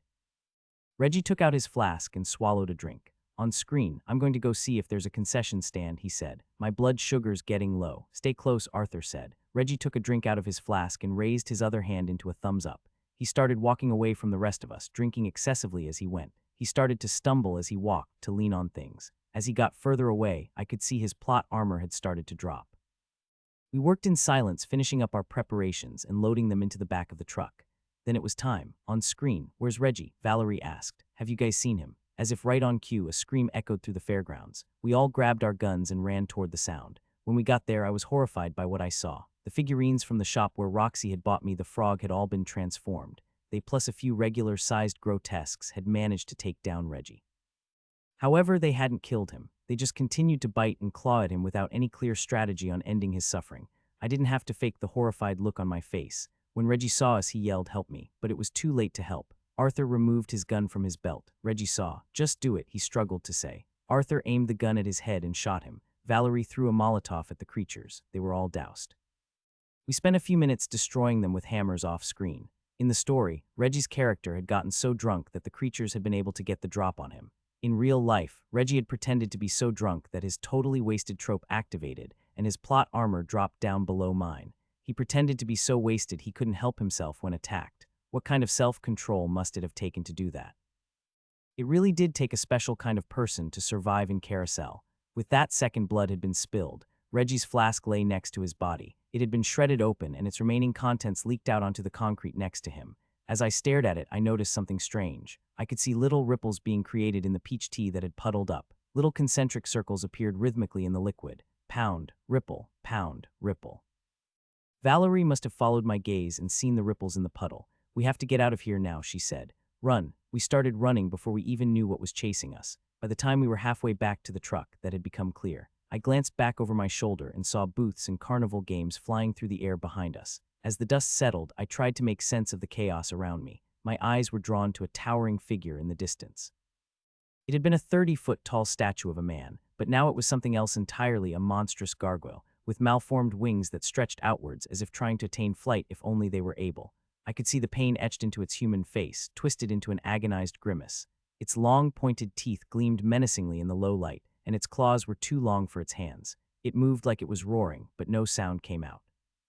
It was the statue of Bartholomew Geist, Carousel's supposed founder in the flesh, now a grotesque, plot armor 48. As I watched in horror, the grotesque stepped forward, its massive form casting a shadow in the starlight. Its eyes seemed to glow with an otherworldly fire, and I could feel the ground tremble beneath my feet as it moved. The stench of death and decay filled my nostrils as the creature flapped its useless wings. I could feel my heart pounding in my chest. In the face of such a monster, I felt powerless. As I watched it destroy everything in its path, I couldn't help but wonder if there was anything that could stop it. All I could do was hope that we would survive long enough to figure it out. Had to die in this scene, but how would we get away? Valerie tried to light another of the Molotov cocktails. She handed it to Arthur in hopes that he would be able to do more with it than she could. As the creature approached us, its thunderous footsteps and the claws that had replaced its hands created chasms in the earth. The Molotov cocktail landed on one of its feet. Arthur fired his gun and managed to chip off a section of stone on its foot that had been solidified. He might as well have done nothing. The giant statue didn't notice. "Drive," Valerie said, tossing me the keys that she had found. As we approached the spotlight and truck, Arthur said, "Help me get the generator in the back of the truck," to Valerie. I jumped into the driver's seat. I wasn't a good choice to drive, but I was a bad choice for any part of this story. Valerie and Arthur hoisted the generator up into the back of the truck. Valerie got up in the back with it and started rifling through Arthur's guns before finding his large shotgun. I waited to see where Arthur was going to ride, but he never came around to the cab, nor did he jump up in the back of the truck before Valerie smacked the roof and yelled, "Go, go, go." I floored it. The little truck was not designed to go fast. I tried to coax every single ounce of speed out of it as I guided the truck up onto the road. I still didn't know where Arthur was. Until I heard him screaming. I saw the spotlight moving around behind us. Arthur was laying down on the small trailer that the spotlight was attached to. He was aiming the light. It took only seconds for the creature to catch us. If you watched it move, it looked like it was very slowly, lumbering about. However, it was moving at an incredible speed because of its long limbs. It started chasing us down the road. It was hard to focus on driving when I was so concerned about that thing following us.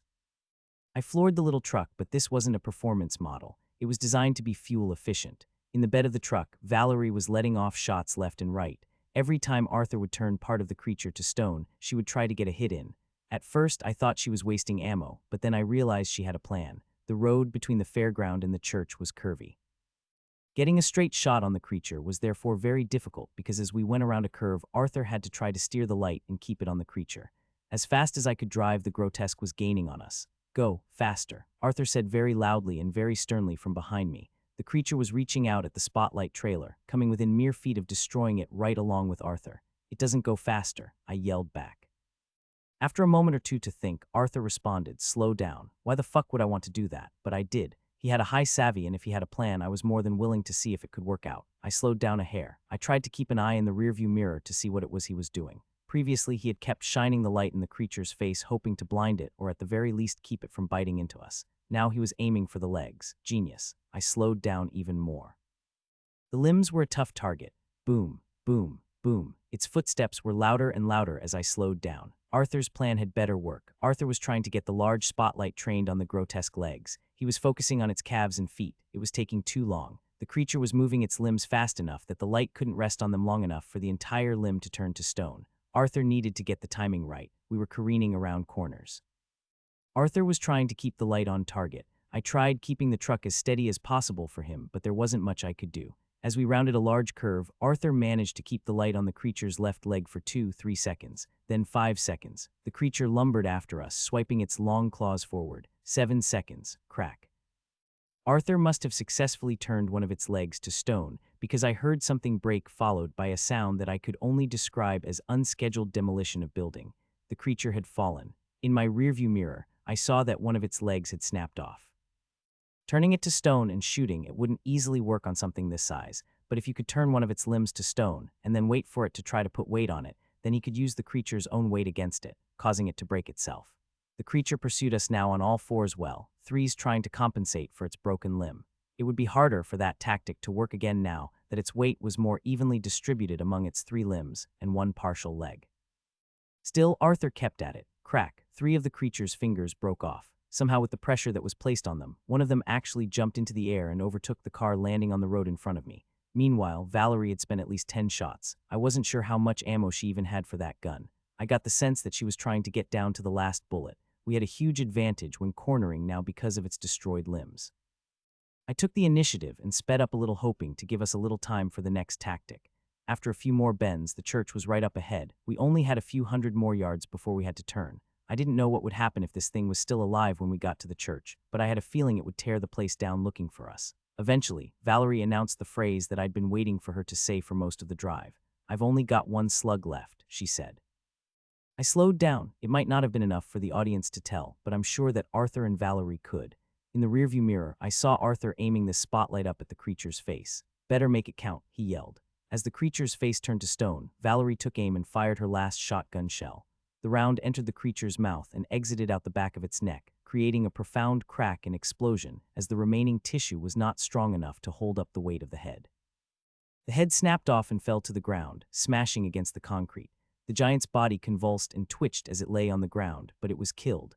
Valerie's "better make it count" trope had given her a critical hit with her final round. After the worst drive of my life, I turned at the church's entrance. Behind me, Arthur had somehow managed to turn the spotlight around and aim it up ahead at the top of the church. The large, winged creature that had been there was gone. Before we got too close to the church, I spun the wheel so that I could turn the entire truck around and have the spotlight in range to aim at the door of the building. As we arrived, dozens of grotesques burst from the door ready to come for us. The spotlight created a roadblock. As much as they struggled to come forward, they could never push beyond the pile of petrified gargoyles that built up in front of them. That wasn't a huge relief, because we were about to go into that building. The very moment we stepped out of the truck, we were in a fight. Even with the spotlight aimed at the door, preventing the grotesques inside from pouring out, there were still those coming from the graveyard around us. There were dozens of them. I had a hammer in each hand. My gun wouldn't do me much good here. I needed to make every hit count because even with the buffs I had gotten, even with Arthur sharing his mind over monster trope, I had to hit them in just the right spot to get them to go down. If I hit living flesh, they wouldn't even react. That's not even to mention that my abysmal hustle meant I couldn't hit anything that wasn't at point-blank range. Arthur and Valerie stuck with guns. With Arthur's shotgun depleted of ammo, they were down to handguns and 1 semi-automatic rifle, but they were both capable shots. They also still had the flare gun, but that wasn't much good in a brawl like this. The beam of light from the spotlight created a safe pathway for us as we ran to the church. Arthur carried his duffel full of Molotovs and guns. The trouble was we were standing in the very light that kept the horde from pouring out of the building toward us. Fortunately, it took longer for the gargoyles to reanimate than it did for them to turn to stone in the first place. We had a window of seconds to kill them before they could kill us. As we were attacked from the sides, we would wait until the creatures got close enough to us that they would start to solidify. A small gargoyle attacked me from the left. Smack, no good, I hit living flesh. Crack, my second hammer found stone and smashed it to pieces. Luckily, whenever Donald was mass-producing these things, he had created them to be quite small. That made sense. He didn't want to create a bunch of large, powerful, stupid ones. It was more logical for him to create lots of small ones. The small, intelligent ones would still be able to spread the grotesque curse. Most of them were only about the size of a terrier or a bobcat. The thing was, these weren't the intelligent ones. In fact, I hadn't seen any intelligent grotesques since we had pulled up. 1 or 2 of the creatures were almost human-sized. Luckily, intelligence didn't appear to correlate with size. Some of the big ones were so stupid they would step right into the light just to get mowed down with a single shot or strike from my hammer. None of the creatures thought to attack the light. "Move," Arthur said. We needed to make our way to the door. Though that was the last place I wanted to be. When we finally got to the building, it was like shooting fish in a barrel, as most of the gargoyles in this area had been frozen to stone by the spotlight and then had got tangled up with each other as they struggled to get through the door. Shattering them was easy. As soon as they were moved out of the way, more would come out, get turned to stone, and get shattered. We still hadn't found the smart ones. They must have been in the catacombs where we were heading. If only we could have taken the spotlight with us. We almost made it inside without a single injury. I didn't even see where the grotesque came from. I felt it, though. Its long, thin, jagged fangs sank into my right leg. I could feel its teeth against my bone, crushing, crunching. I was down and screaming before I even knew what got me. "Arthur," Valerie said, "watch my back." She pulled out a small hammer.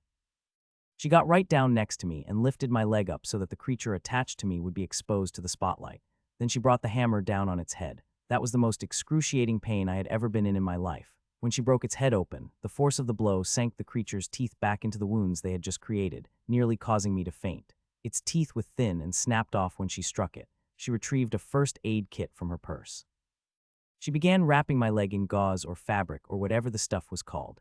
Some type of field dressing or bandage. "You're lucky none of these were deep," she said. "We need to leave them in there so they don't bleed out. You should have full mobility for now." Bullshit. One of her tropes allowed her to partially heal an injury by downplaying how serious it was to the audience. She grabbed a small round pill-sized object from her purse and handed it to me. "This will help with the pain." I dropped it in my mouth.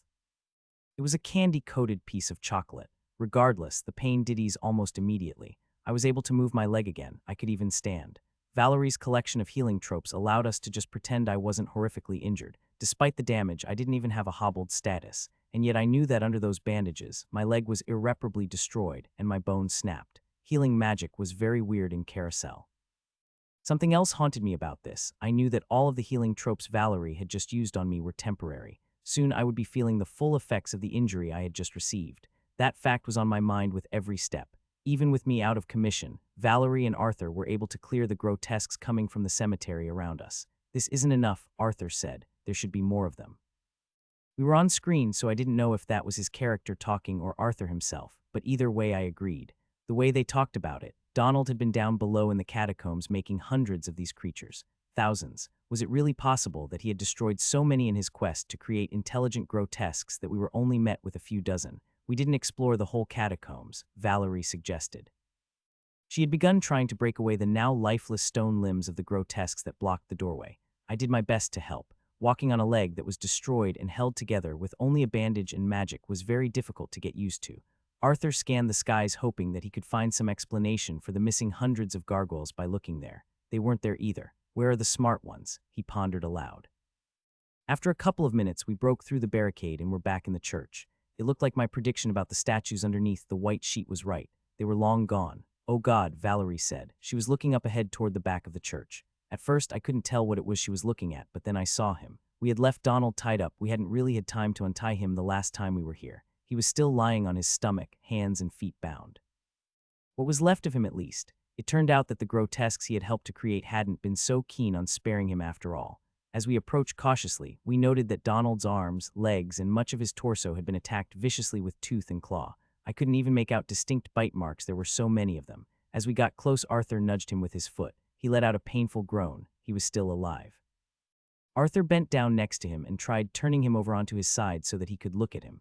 The man was in terrible shape. "Where's the army?" Arthur asked. "Where are all these intelligent grotesques that you helped make? Where's the fight?" I could see Donald's lips moving like he was trying to talk. Whatever was left of his consciousness was fading quickly. Arthur grabbed him by the hair and pulled them upward. "Where is this apocalypse you were talking about?" Donald said something, but it was too quiet for me to hear. Arthur put his ear close so that he could try to make out what it was Donald was saying. "He's saying, everywhere." Arthur dropped the man back down. "We have to find that main grotesque that you were talking about," he said. "Why, what does everywhere mean?" Valerie asked. The truth was Valerie already knew. We all did. We just had to tell the audience. "He already sent them out," I said. Arthur made eye contact with me with a subtle nod, confirming my suspicion. Donald had already sent out all of the intelligent grotesques. They were probably in similar packaging to what Jeanette had received. That was the plan. There weren't going to be huge swarms of intelligent grotesques at the church. He had mailed them out, hundreds of them. "You mean," Valerie said. "People are dying right now." "Everywhere he sent those things," Arthur said. He looked at me. "You better be right about this." I nodded. At that moment, I received an urge that was becoming all too familiar. The story was putting words in my mouth. There was something I needed to say as much as I dreaded to say it. "Those statues under the white sheets are gone," I said quietly. We had noticed at the moment we got there, but our characters hadn't. There was a noise above us. The high ceilings of the church were perfect for concealing the types of enemies we faced, ones that could fly. Through their "where's the goat" trope, they had remained hidden from us until I noticed that the statues were gone. Above us, half a dozen flying grotesques sized from a dog all the way up to bigger than a man, begin gliding down in a swarm of teeth and claws. "Into the catacombs," Arthur commanded. We ran back to the door that had once been concealed behind a large curtain. Valerie opened it, and Arthur beckoned me forward. I ran as fast as I could, not fast enough. The grotesque tackled me before I could make it through the door. Unlike the first one I had dealt with earlier that day, this one was actually trying to kill me. In a matter of seconds, its claws had dug into my stomach and my chest up near where my collarbone was. The pain was immeasurable. I wasn't able to look down. I think my collarbone was broken, maybe even downright slashed in two, and that movement was too painful for my body to let me do it. If I were to guess, I would say that the injury was severe, fatal. Arthur was quick to pounce on the grotesque. He drove it off of me with the heel of his boot and then fired a few good shots at it. Even in its living flesh form, it couldn't take that many shots from Arthur at such a close range. It jumped back into the air and flew off. I couldn't move. Arthur grabbed my hand and began pulling me back toward the door to the catacombs. I'm not proud to say it, but in my panic and pain, I looked up to Arthur and said, "Do it. Finish me." I gestured toward his firearm. My speech was slurred, difficult. Every movement of my jaw sent shockwaves down into my chest. I was bleeding profusely. In my defense, I think that his mercy kill trope influenced me to say that. I was fatally wounded and in great pain. The words just came out. Arthur looked down at me. I think I saw pity in his eyes for a moment. Only a moment. "Can't let you go yet. Still need your gift." He dragged me through the door, and Valerie pulled it shut behind him.